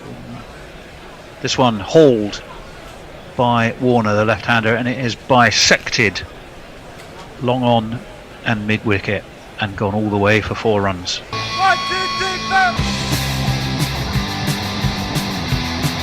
4. Played for Southern Brave as well, I think, although I'm not sure. Yeah, fairly mixed form for Southern Brave for Stoynes. Made 37 at the Oval, and he took a few wickets against the Spirits and the Phoenix, but not much else. Here comes Rashid. That one went on with the arm, didn't really turn. Push to Stokes, who is that bit off, and another single. Warner moves on to 50. 51 for him. Well batted indeed. 51 off 30. 111. Nelson's for Australia. They don't care about that though, because that's not their troublesome number. It's only something that England obsess with. We keep watching replays of some very sharp glove work from Joss Buttler and a fine committed effort by the flying Finch, but he didn't fly fast enough or long enough. Better glove work than Michael Jackson. Go ahead. Indeed. 111 for 3. 11 overs complete. Brian. Mog, I might see if I can bail up some players next weekend and get them to do you some channel stings. Who would want to hear Devin Lecoq say, I love Gorilla Cricket and so should you? Oh, I like the sound of that. Ben Stokes back into the attack. Full punched by Stoynes towards mid-on. Gets a single mid-off indeed. And he moves on to 2. We're watching highlights of what's been a pretty decent knock from David Warner. Bristling with usual aggression, punchy forearm shots, these big arms of his. But he's got very quick wrists as well. He's a combination of power and some subtlety here and there. And he's had to rebuild his career after the famed stairwell and sandpaper incidents, of course. It's just so hard to tie down because he's strong off the back foot and the front foot. So you really have to bowl the perfect length to him to try and keep him quiet. Yeah, no, you're absolutely right, Jason. In comes Stokes. This one's short and pulled past deep mid-wicket, but it won't quite go all the way. It was half stopped down there. They would have taken 2. Warner will move on to Stoynes, I beg your pardon. We'll move on to 3. I think that's the plan now, is to bowl it into the deck to try and get them to fit to the long edges of the playing area, to the square of the wicket. Try and take the pace off the ball a wee bit by dropping it in short. I noticed Sams did that a couple of times to quite good effect, and he was very much the pick of the Australian bowlers. Stoynes, right-handed, faces Stokes and cuts him away past point and cuts him for 4. Stokes throws his head back and grimaces. He knows that wasn't his best ball. It's 4 runs for Australia.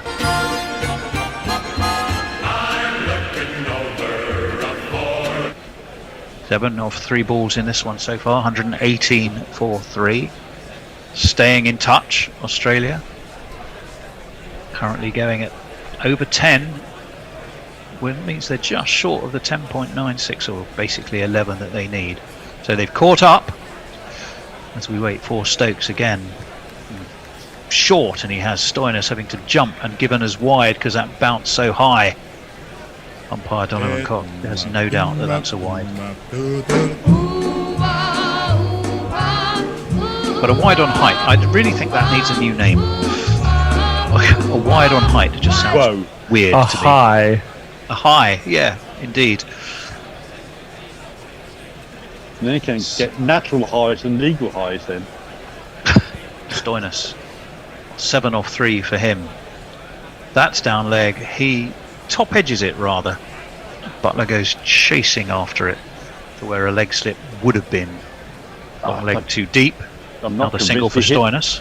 I'm not convinced he hit that at all because of the way it came off the bat. If it got the bat at all, it's more like it came off the body.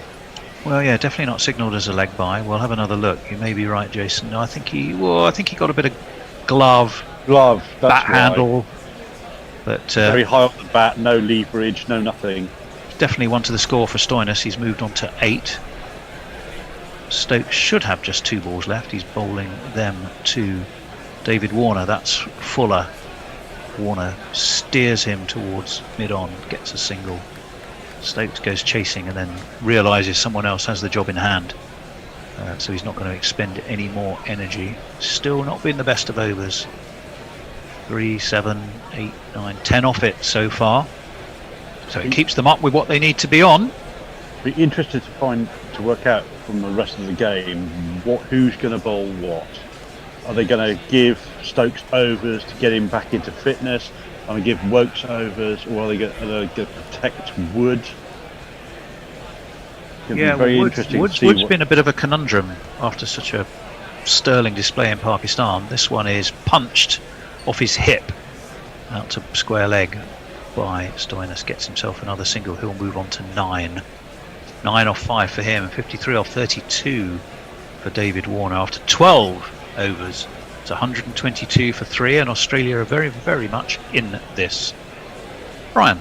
Warren, this is from about 8 minutes ago, saying bear math strikes again. So there you go. Otherwise, it's been pretty quiet. We've ground to a halt on Twitter, so we'll go over to YouTube. Emily Elizabeth was just responding to Tony's travel guide. Travel guide, yeah. Tony Tri-City area. Tony's travel tips. I like it. And then she and I were talking about. She wanted to know if I had coffee yet. I said no, but there is some pistachio cream coffee in my future. And Adrian Bourne says England need a wicket. Well, can Rashid be the man to do it? Not this time. It was an attempted swing away to leg. Doesn't really get hold of it. Throw comes in. It does get a single though. So that's when they haven't connected, they have looked to get the runs in. It did cost Finch's wicket, but by and large, it's kept that scoreboard ticking. Now, Stoinis, he's worn that. Has worn that throw, I think. Which, to be honest, if you're Australian, you go, these things happen. Given the side injury and issues he's had, anything muscular you would worry about. I mean, it was a tight bog standard bruise is not too bad. It was a tight single, and he did have to put in the full stretch and sprint. Yeah. Isn't it Stoinis who's big into his cups of coffee? Wasn't it him and Adam Zampa have their own coffee club on tour? I think it's those. Take a whole pile of filtered coffee with them. Yeah, I think they do. He'd worn that on the ankle, and that's why that will have hurt. There's not much he could have done to get out of the way. It was all in honest intent, but he drops the bat, hobbles and hops. So it will hurt. But unless it's chipped a bone, which I don't think it does. We are having a good look though. Australian physio is out having a chat to Marcus Stoinis. Would that be his Achilles heel by any chance? His don't only unprotected area of the body almost. The Achilles elbow. Why are they showing his grips? They seem to be obsessed with how he holds his balls. Well, I think. Well, they are looking at the difference between when he's letting go the googly rather than the leg break, I think, and trying to see how easy it is or is not to pick. Well, I think which it isn't particularly. There are 3 different deliveries. I think one of them is the overspinner, and the other one is the googly, as well as the standard leg break. Do I have 60 seconds for a story which is relevant to this very channel? Last week we were in Maine. You might want to hold that because Rashid is back into the attack, and this one is thumped away towards long on Harry Brook Fields. one more to the score. Might want to hold that to the end of the over because Rashid whistles through him, Brian. Sorry, I thought they were still playing with his ankle for a bit. I apologize. No, you need sort of Toby Rowland Jones or someone like that bowling, and then you could just meander your way through your tail. This one is high and handsome and over deep mid wicket and all the way for 6, keeping the bear awake, keeping Australia in the game. 2, 4, 6. 130 for 6. That was the googly, but it was spotted by Warner, and he's in no mood to muck around. Stoinis, I beg your pardon, you're quite right. Left-hander, got a left-hander and a right-hander. Stoinis facing Rashid in again. That's a leg break. Stoinis quite stylishly stands tall, steers out towards extra cover, takes a single, brings Warner back on to strike.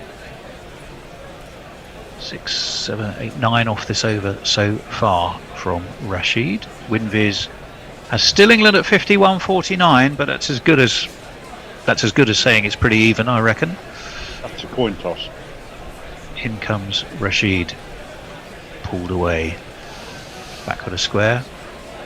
Another single, 133 for 3, 55 for David Warner. He's really trying 17 for Parker Stoinis. He's really trying to over muscle the ball at the moment, David Warner. I think he's over hitting and losing his shape and any power in it. Well, he's going pretty well. This one is high again from Stoinis. Same shot, same result. Over deep mid wicket, 6 more. Rashid's taking some tap. Well, what an over that was. 12, 13, 14, 15, 16 from it. 138 for 3 Australia. And Brian, it's either tweets or your tale of coffees. We'll catch up. Josie Oak saying Stoinis looks lonely without his bromance Zampa. Leia saying coffee is one of those things that needs no quote unquote improvements, no milk, no sugar. It's certainly none of the shit Starbucks put in there. I disagree. Depends on the coffee.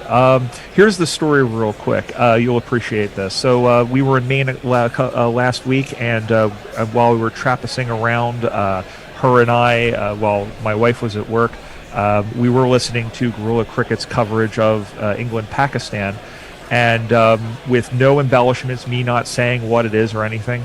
And when we got back in the car, it came back on the radio because it hooked up to my phone. And she goes, cricket.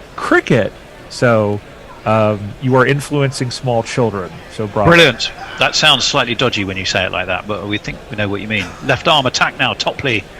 Shout from behind for LBW. I don't think so. There's plenty of bat on that as far as I can see. There is a man short on the 45, sort of short fine leg. Time is ticking down. Looking to review. It's Adil Rashid, of course. Who else would be on the 45?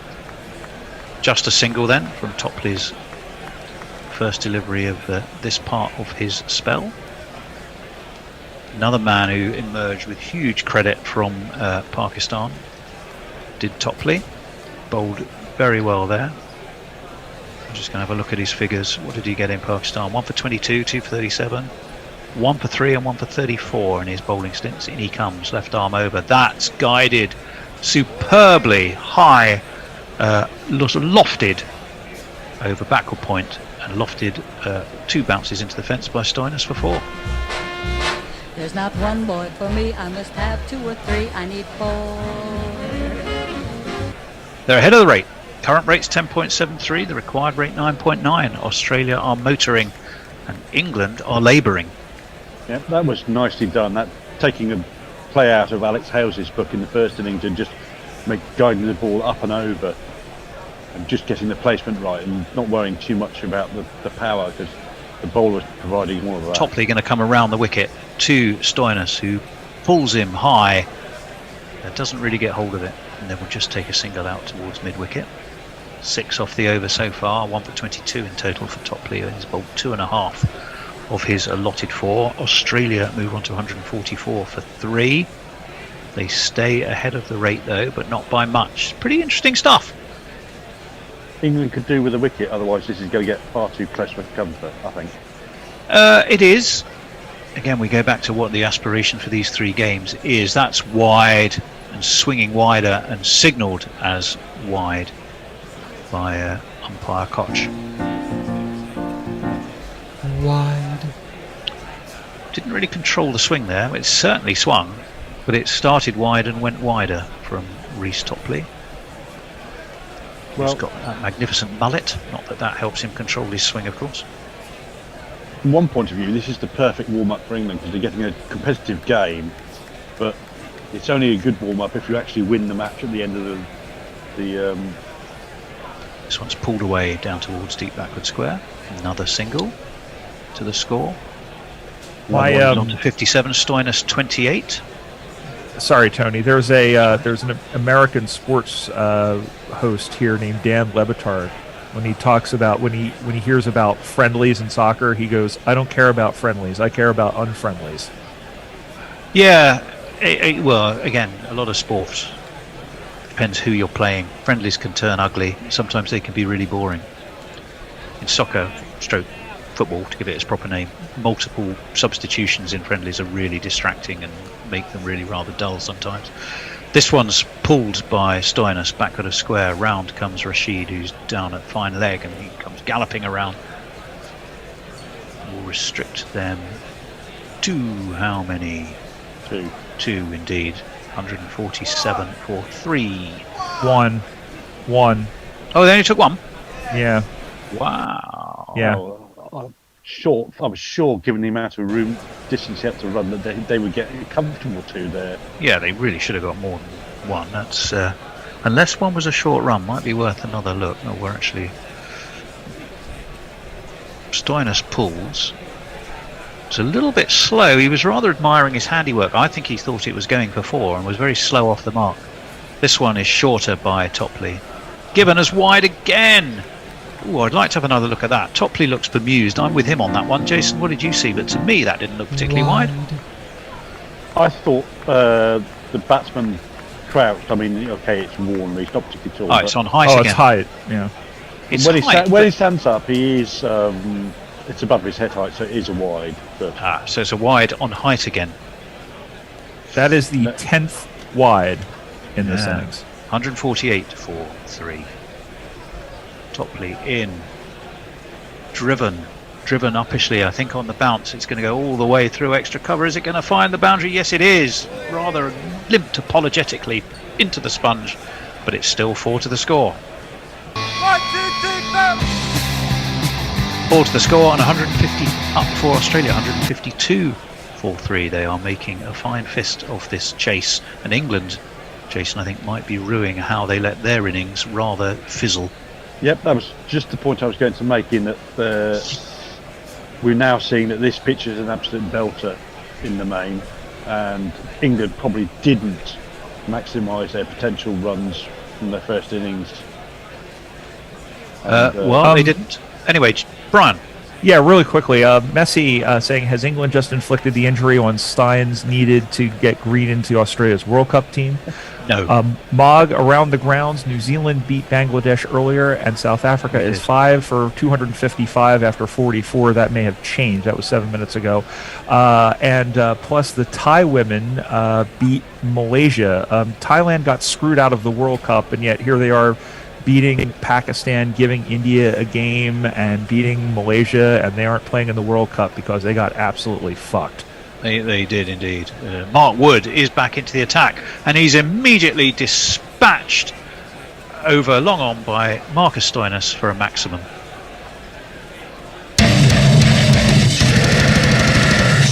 And Mark Wood must be wondering, to a certain extent, what is going wrong here?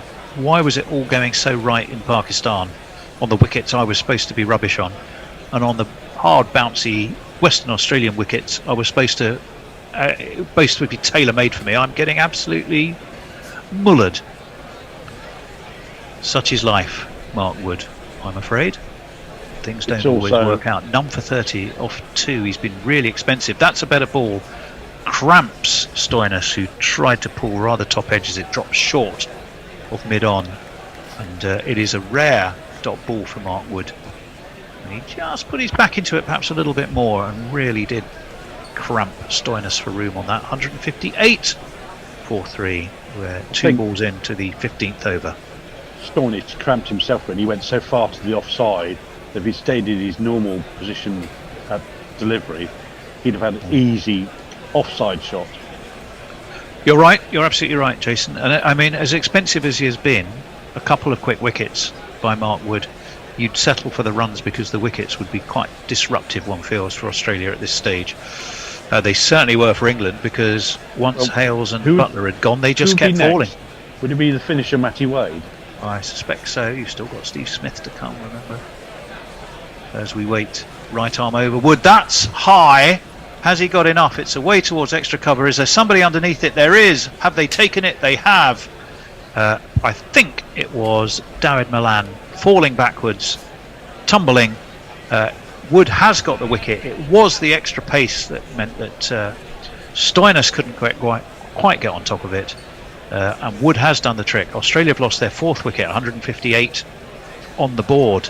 The run rate 10.9, the required rate 9.97. England needed something, and Woods provided it. The crowd says, the crowd says, the crowd says you're out. I'll just catch realise up.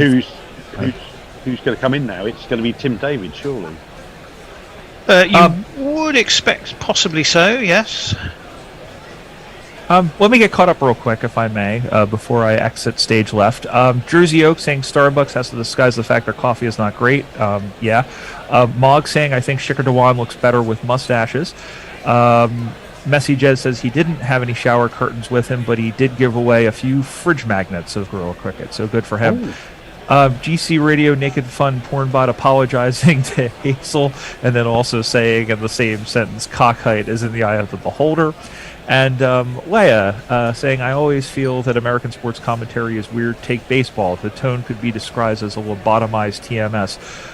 You haven't heard Matt Vasgersian, who called games for ESPN for many years. He is not lobotomized. Jason called it right. It is Tim David, and he's immediately greeted by a really quick delivery, 151 kilometres an hour from Mark Wood, and past the outside edge of Tim David's bat.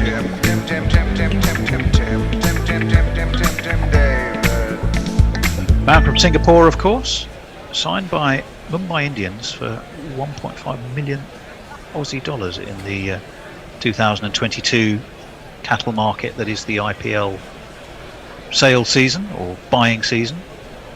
Very much a renowned power hitter and finisher, though. Had a good season for Lancashire, he did. As that one's full and hurries David, and again Mark Wood seems to have grown into his responsibilities here, having been absolutely thumped away by Stoinis for 6. He's then taken his wicket and followed that up with 2 very sharp deliveries that have surprised Tim David, who's yet to get going, really. The Super Kings, I think he's had 82 and 54. And then what did he get? 54 versus India, 42 versus the West Indies. So he's been in a bit of touch, Tim David. The St. Lucia Kings, I'm thinking of in the CPL.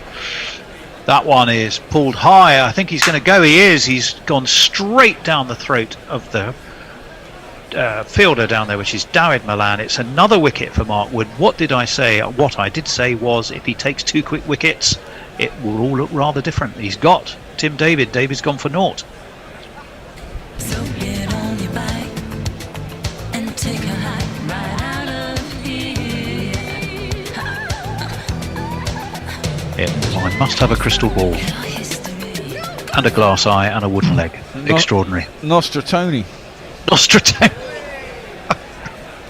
Did you just say you had glass ball? Anyway, I'll leave you all on that note. Thanks for coming. Thanks for the well done, Brian. Yeah. A delight. Yeah. Well played. And we'll see you again soon. Who's on? Me, you, and Colin is supposed to be back. Hello. Yeah, you had a nice time off. You had the whole of the first innings, so I'm glad you had some time off. Time off for good behaviour. Indeed. Or not. This has turned into suddenly a very interesting game, isn't it? It has. Stoinis certainly upped the rate and got himself out, but he certainly got them into a good position. Tim David, as you said, is a finisher. He's just got himself out. Get through, so presumably Piggy Smith will do what Darren Milan has done and just drop right down to probably number 7, and Wade should be in now. Yeah. It made you think what would have been with a full team. Yeah, interesting. 51 off 30 is very achievable. Moeen Ali's into the attack. His first ball is just cut. Behind square on the offside, straight to the field, and there's no run. Davey Warner is reverse sweeping that. Reverse sweeping that for nearly 6. He does get it down there. So there's no one down there. Just bounces inside the rope, and there'll be 4 runs. Oh. Yeah, you're. I had the volume down. I'm not going to play it again. Don't worry about it. Yeah, they're looking at it, but it was definitely inside the rope. Only just. The rope is a long way in. These boundaries again are very short. Well, it might depend where the wicket's positioned. True, but it's pretty much all the way around, Tone. That's true. There is only 5 wickets, and they are right in the middle of the square, so it's pretty central. The boundaries aren't very long. This one is cut again by Warner. There is someone back now. They're going to try and come back for 2. I think it's a little say Curran out there, and they do make it back for 2. Yeah, Wade is the next man in. We'll give him a jingle when he faces. He's done well recently. 45 not out, 43 not out, but then rather let it down a little bit towards the end. Only a single against India. 39 not out and 16 versus the West Indies. So he's been in some decent touch. Yeah, as we mentioned, he's been seeing that quite well. Yeah, very much an Aussie mongrel. Leg side, horrible ball by Moeen, pulled out to deep square leg, and that'll be 4 more. It's a piece of filth by Moeen. There's not one boy for me, I must have 2 or 3, I need 4. Yeah, it was a piece of filth, Tone. He dragged it down leg side, it was short, and it was very easy for Davey Warner to put away. Clubbed it. He's got himself. Yeah, he's seeing it well. You do sense Warner staying there is a little crucial bit for the Aussie cause. Yeah, indeed. That one is played down to long to be just be the single.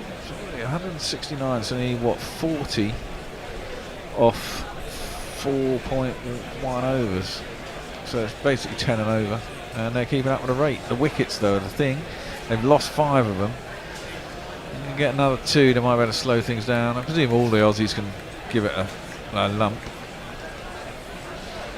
Moeen around the wicket. That's better, and it's just defended by Wade. That was his first ball. We'll give him a jingle. He sounds like this. He ain't heavy. We Matthew Wade him.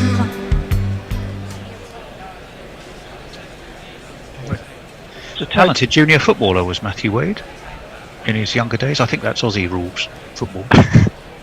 Yeah, it will be. Angelic Scooters, on the basis of this match, you wouldn't guess that the local Big Bash team has relied on defensive bowling excellence for their years of success in the league. No, it's a very flat pitch. Very nice to bat on. Yeah, and given the scores that we were sort of reporting in recent Big Bash games, all the more surprising because they were all quite low totals. Yeah, well, Woody is going to bowl out. This is 4th over, his first ball. He's around the wicket to Warner, and he can only bunt it up to mid-on. It'll be a single. I think that's smart from Joss Butler. Yes. After a shocking start, would have just had a fabulous over. You've got a new man at the crease. He's just taken 2 wickets. I don't see the point of holding him back. Once you're on the attack, stay on the attack. You might as well. Probably the best way of controlling runs as well. Well, exactly. I mean, you've got to get the wickets. I mean, it does come off the bat faster when it comes onto the bat faster. But as you said, Nostratoni, 2 wickets in the last over. The man with a crystal ball, glass iron, wooden leg. That's the one. And this is it. This is the game right here. England have got to get a couple of wickets, or Australia, you think, will win it. That's into the pads. Don't know if there's any inside edge. Probably going down leg side. No appeal. 154 clicks. That's quick. He's found an extra gear, you know. It's almost as though did he play the last game in Pakistan, Mark Wood? I think he did, yeah, because he got some wickets there. But I think when you get a wicket, it makes you think a little bit harder, put a little bit more into it. You sniff another one. I'm not so sure he did. I think he just played 2. He played the 3rd and the 5th games. Yeah, he got played 3 wickets he played 2 in games. both. Yeah, 3 for 24, 3 for 20. He's in again. Short. Oh, it's a top edge off of. Oh, now. That was chaos all round. I think they're going to appeal for obstruction there because it's a top edge. I think Wade's got. It's gone off his helmet. It's gone straight up. Now he didn't know where the ball was going, but he basically obstructed both Wood and Butler, who were going for the catch. I think that's got to be given out. Because and Josh Butler is saying this to the umpire. I think that's wrong if you don't give him out. Well, let's have a look at the I'd like to see a first. replay, but I know, but I think admittedly he didn't know where the ball was, but he was obstructing the fielder from getting to the ball. You also said he obstructed both of them. He couldn't have obstructed both of them. Well, he did because he was straddled because the ball came down. He didn't know where he was. And then he put his bloody arm across fucking Woody. That's out, mate. Fuck off, you cheating bastard. That's a foul in any sport. That is literally. That is wrong, mate. You can't do that. That is just cheating. He does literally stop Wood running in to get to it. Yeah, exactly. I mean, if that was an Indo on WhatsApp, I think he was back playing Aussie rules football there rather than cricket. To be perfectly honest, do that. You can't do that. That is just fucking wrong. Look at him. He's put his hand out like he's playing in a Premier League. This is. It's outrageous. That has to be given out. That has to be given out. It is outrageous. Mark Wood has just tried to pull back a defenceless Matthew Wade from getting into his crease. There is what I just seen. Disgraceful from. You must be watching a different game to us. I think that's the Scottish side of you looking at England going, bastards, they deserve it. That's for Bannockburn, you bastards. That's got to be given out. I'm sorry. I mean, they're still having a chat about this on the field, but that has to be given out. That's obstruction. I mean, if bloody Stokesy could be given out that couple of years ago where he put his hand out supposedly to stop the ball. I mean, he's put his hand across him, pushed him back, and then obstructed him. If that's not obstruction, I have no idea. Butler knows that.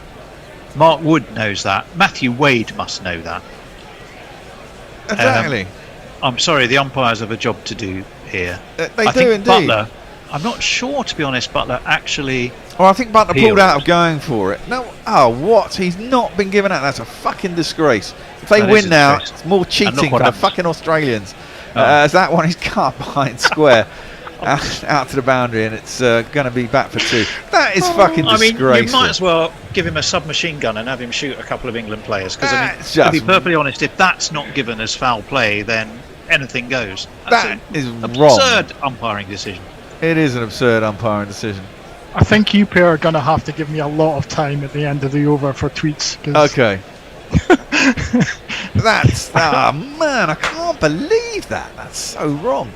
Anyway, Woody is around the wicket, coming up to Wade, who then gets inside it and ramps it, but there is a very fine leg. It's Reece Topley, and it'll just be the 1 run. Didn't get all of it. Cheating and or anything else aside, there, in a nutshell, we were saying, do these games actually matter? Are they just warm-ups? That was blood and thunder, win at all costs, aggressive England and Australia stuff. Yes, I didn't like to see it, but Matthew Wade, he's just, I don't think he would know the meaning of the word friendly. No, that's very true. and in a way, God bless him for it. And especially against the umpires to call him for it. I don't think Matthew Wade's been known for being like a psychopath or anything. What? Are you sure? Oh yeah. Short. He's very chirpy. That's a good shot. Oh no, it's not got enough of it. If that Warner's gone, now that is really important for England. And Woody, having gone battered in his first 2 overs for about 25, has come back, got 3 for 34 and 4, and completely changed the game around. He's got Stoinis, he's got Warner, and he's got Tim David. Warner went to cut it. I think he was looking for 6 over point, but he didn't get enough of it, and it was caught out in the deep. Who caught that, boys? Was that Hales? And have been. Surely not. No, surely not. He's got Warner's upset. buttery gloves and diving boots in the field, he can't possibly have been Hales. He Let's have another look. It is Hales, you know. He's actually fucking caught one. Maybe he left his buttery gloves in Pakistan. Yeah, maybe he did. Well, you know, he's warming back into the international scene. He's done a good day, actually, Hales, hasn't he? Haven't caught that. Good innings by Warner, 73 off 44. Not quite taken them home, though. And now we should be through to the bowlers, I believe. Oh, no, Piggy Smith. Piggy Smith. It must be Piggy Smith. Piggy. It must be the inevitable Steve Smith. He's not inevitable anymore, though.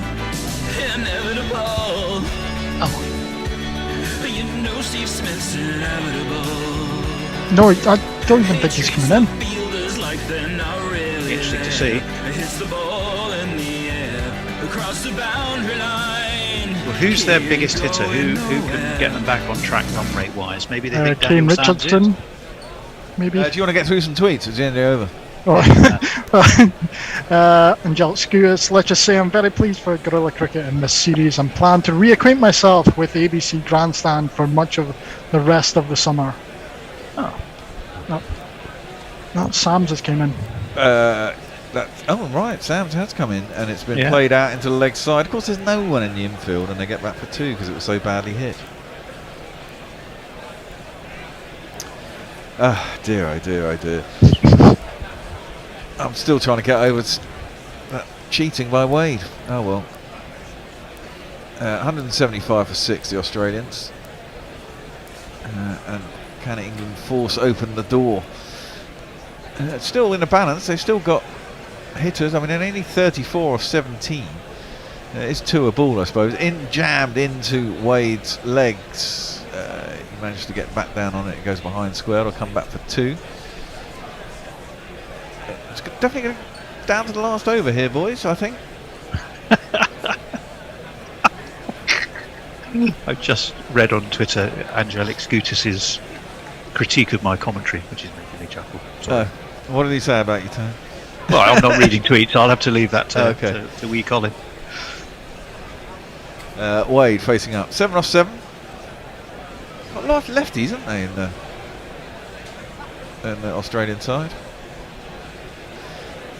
I think that oddly enough that might have G'd England up a bit, that Matthew Wade thing, you would have thought. Let's have a look at the field. We've got 3 out deep in the leg, plus fine leg.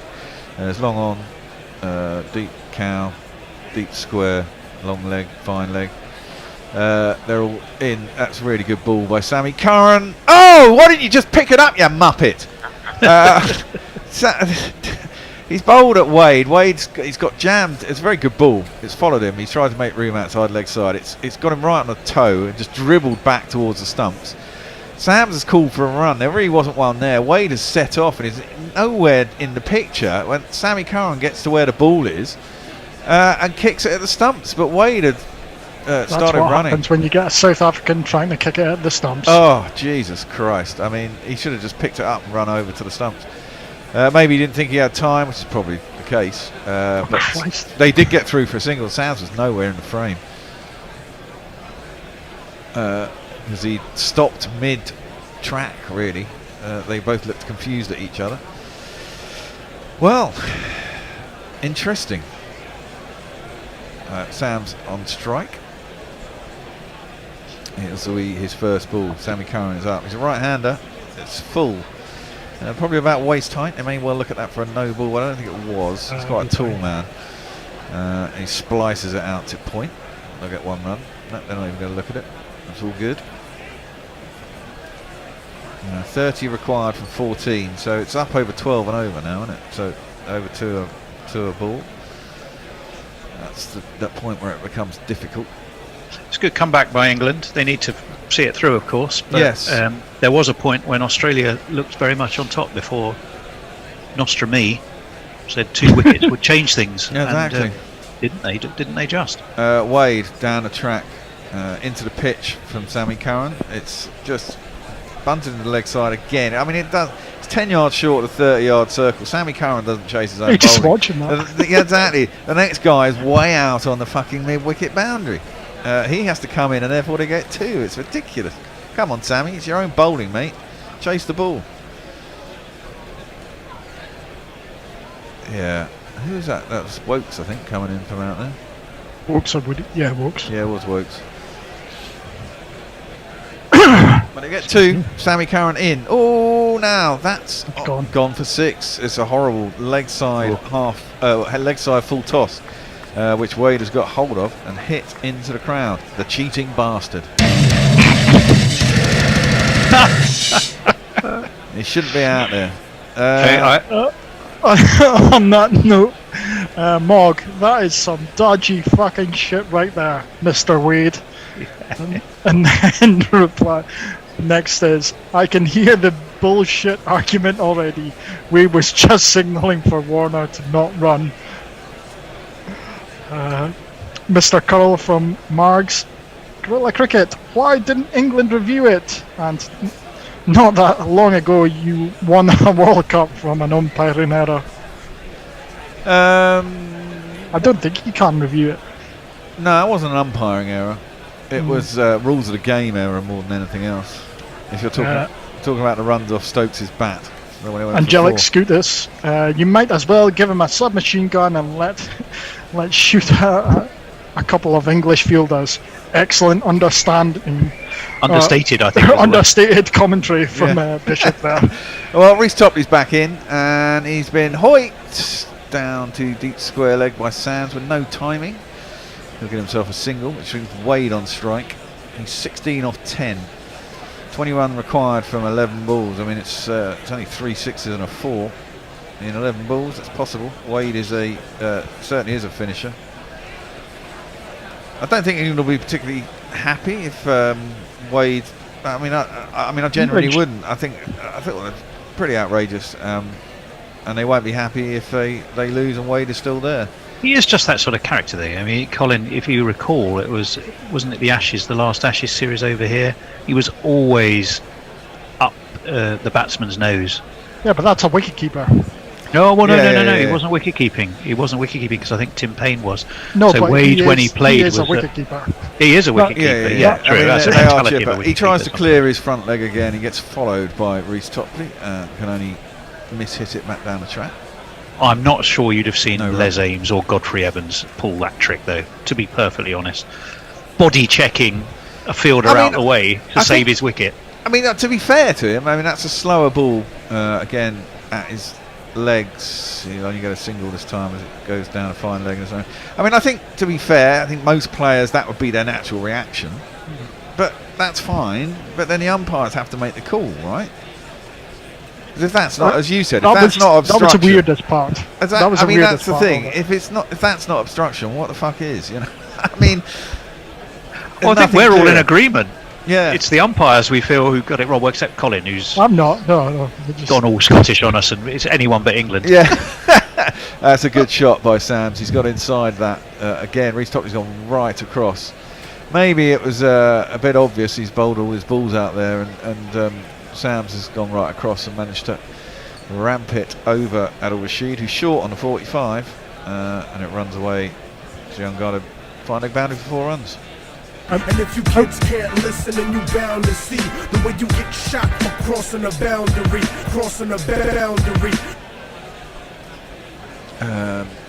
Sam, 6 off 3. And this time he smashed it up to long off, like a laser.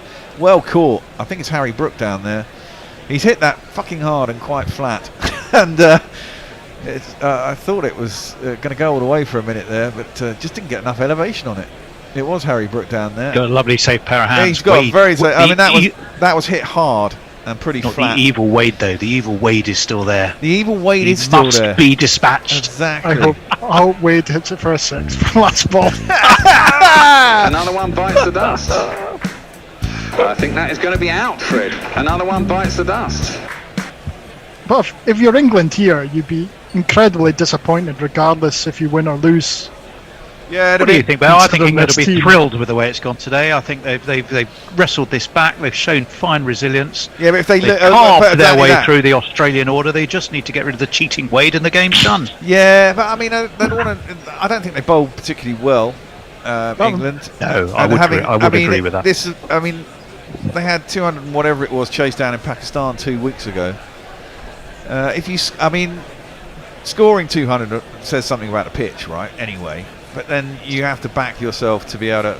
If you can get 200, you should be able to win a T20. Certainly got enough runs to play with, you know.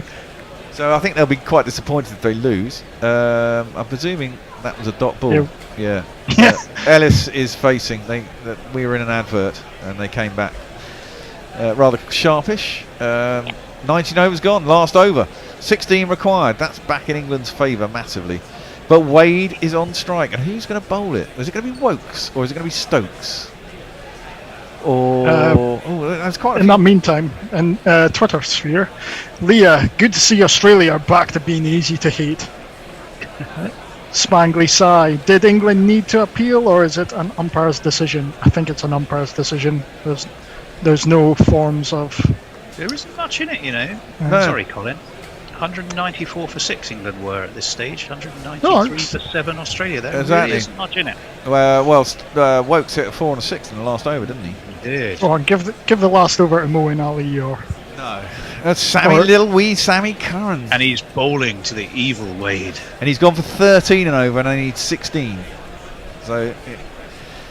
Be ready for some full tosses here. It's like putting the two children in Chitty Chitty Bang Bang up against the child catcher. Good against evil. Yes. Well, he's in. Over the wicket. Wade smashes that out into the D. Is that 4 or 6? I think it was 4. It is 4. First ball with a 4. It's a length ball. You can't be bowling length at this fucking point in the game. Matthew Wade. He's going to win it, isn't he? He's going to win it. If he wins it, I'm tempted to smash the telly, but that won't do any good. Well, that's not going to help us for the rest of the World Cup. No, to be it's honest. not. Do it. Give in to the hate. On a small production note, I do have to cut and run as soon as the last ball is bowled there. Well, I need to cut and run because I'm quite hungover. We'll get Colin's view. That's an inside edge as he tries to clear the front foot and smash it into the leg side. They decide not to run. I suppose Wade has got to score the runs. Inside edge on the pad. And it goes nowhere. And he's quite admonishing himself. You shouldn't fucking be there though, should you? Cheating bastard.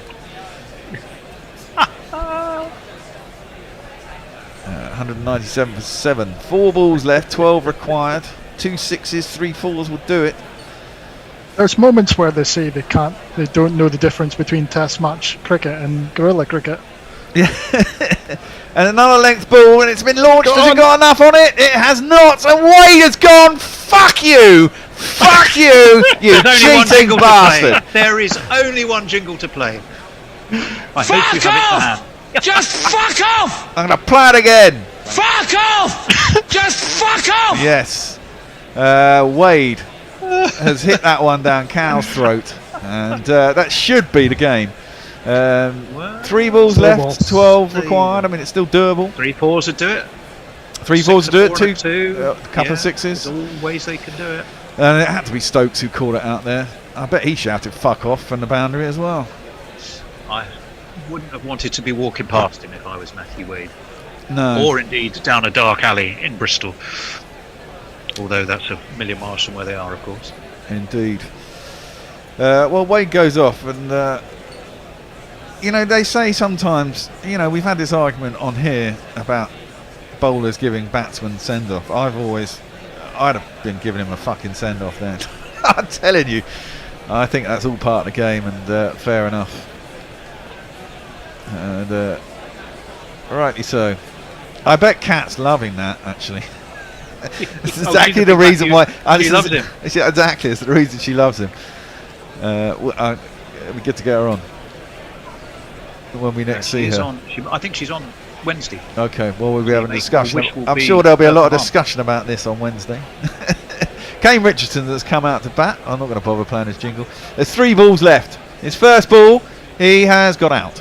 He's got out for Golden Duck. He's tried to hoik it into the leg side. It's a top edge. It's gone to Woody, who's short on inside the circle. What the fuck? Oh, right. They're going upstairs as to whether it hit his arm or whether it's got his glove. I presume that can be the only reason. England seem utterly convinced. You may as well just play on and get on with it. Oh, he's saying it came off his shoulder. Kane Richardson seems to be implying. Well, he's not implying it. He's basically saying, look, it hit my shoulder and pointing Well, it at his doesn't matter. shoulder. Your teammate cheated, so we will. Let's have a look. Slow-mo isn't going to tell us anything. No, yeah, it did come off his shoulder. It did come off shoulder. It might have brushed the bat on the way through. I presume they'll check that. I don't think so, though. Doesn't look close enough to the bat. Game's not quite done. Yeah, the game. Well, they need 2 sixes off the last 2 balls. It doesn't seem to be anything on hotspot. It's a while since we've had hotspot, isn't it? We only seem to get hotspot in Australia now these days. We rely on Snicko everywhere else.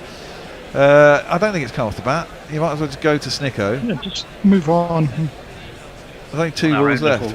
On our own Zoom discussion group, Jason, the mature voice of reason is going, well, the dot ball's still good. Yeah, dot ball is still good. Of course it is. I thought I'm the mature discussion in this group. Well, you were until a few minutes ago when you decided to defend the indefensible. Yeah, exactly. Showed your true anti-England colours. Yeah, it's fine. Whoa, just showed my Australian colours, that's all. Yeah, they're evil, Australians. They're fucking evil. Especially when it comes to cricket. Look, can we fucking get off this? Can you go to fucking Snicko? Do you not have sheer Snicko? brass neck to even try and get away with it is actually quite funny, if you want to be perfectly honest. Yes, exactly. Well, that's what I mean. I think a lot of players would have had the that. umpires for not doing something about it. Precisely. I mean, that's the thing. I think it's a natural reaction was to probably do that. You're a competitive sportsman, aren't you? I mean, you're not going to let the guy get to the ball. Yeah. But yeah, as you say, the umpires should have made the decision. Ellis is going to face up. They run through for a leg bye on that one. Curran, so they need 13. And he's bowled him, and that's game over. Ellis just tries to swing it into the leg side. He's been bowled. And there's 1 ball left. Can we just... I suppose I could bowl a no ball, but hey, what the hell. What do they need? They need 209. Yeah, the game is up. Well, no ball. That would be pretty unbelievable to bowl a no ball. That would be your out of the side for the World Cup, guaranteed. Yeah, I think. Look, Sammy, very happy. Yep. As indeed he should be. He bowled that perfect delivery, really. Ellis had a swing and a miss. He had no choice but to swing. I think I wonder what the Barmy Army did when Matty Wade did that. I bet they went fucking ballistic. I'd love to know what they did in the ground. I'm sure Jez will tell us. Half of them probably don't even understand the game. Just pissheads. Nah, the Barmy Army do, but they are just pissheads as well. Yeah. Swepson is the last man in. 198.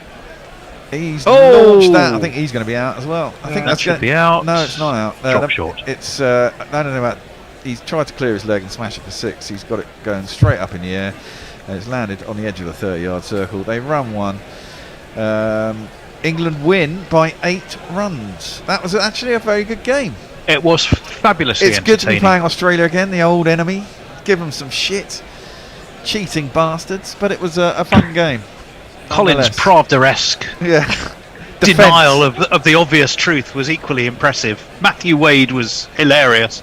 And in amongst all that lunacy, there was some fantastic cricket. I think not always technically brilliant, but I think England will be happy, won't they? I think they will. Hard to say it. It was hard to say it for laughing. Yeah. I have to run. Okay. It's been a delight. Cool. And I will see you Wednesday. Well, I'll just wrap up. I mean, I will say that if they had won that, I'd have been very upset. It'll be forgotten now because Wade was eventually out and England won. Are you going to join us there? What was your interpretation, Jace? The Wade incident. Yes. If he hadn't put his hand out, it'd have been fine just standing his ground because you have to get. He doesn't have to allow the batsman access to the ball.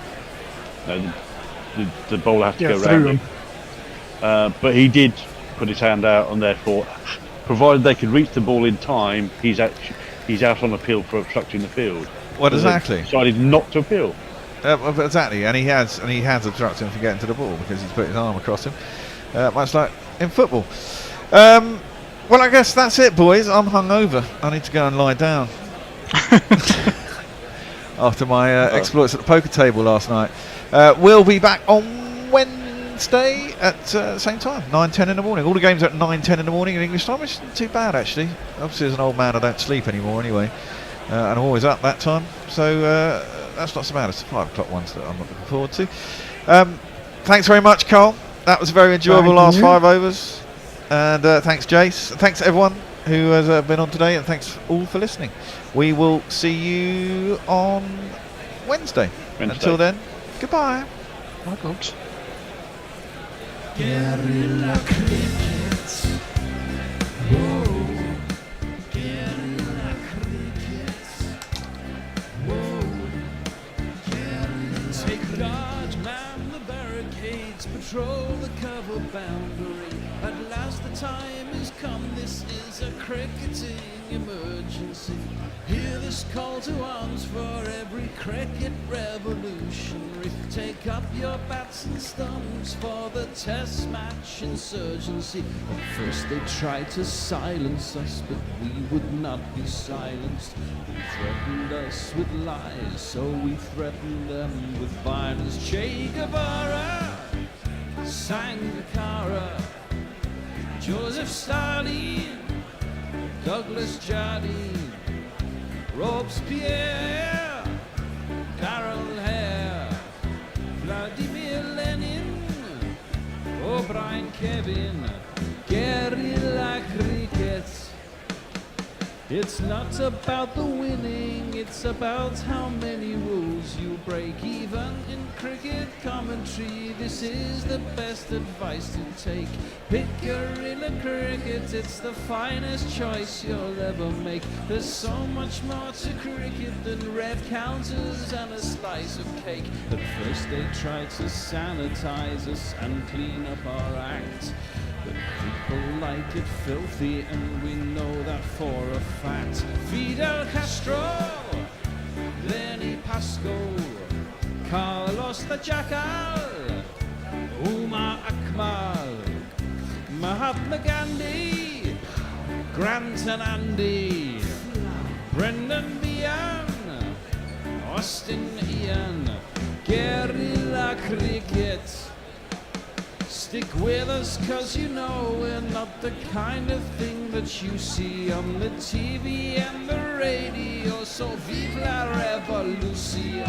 First they tried to buy us, but we would not be bought. Okay, we were, but then we ran away, and we will not be caught. Would not give up the ghost when they left us all for dead. They decapitated us, but we just grew another head. Chairman Mao, Jamie Howe, Ho Chi Minh, Asif Din, Václav Havel, Graham Saville, No Surrender, Percy Fender, Che Guevara, Sangakkara, Joseph Stalin, Douglas Jardine, Robespierre, Darrell Hare, Vladimir Lenin, O'Brien Kevin.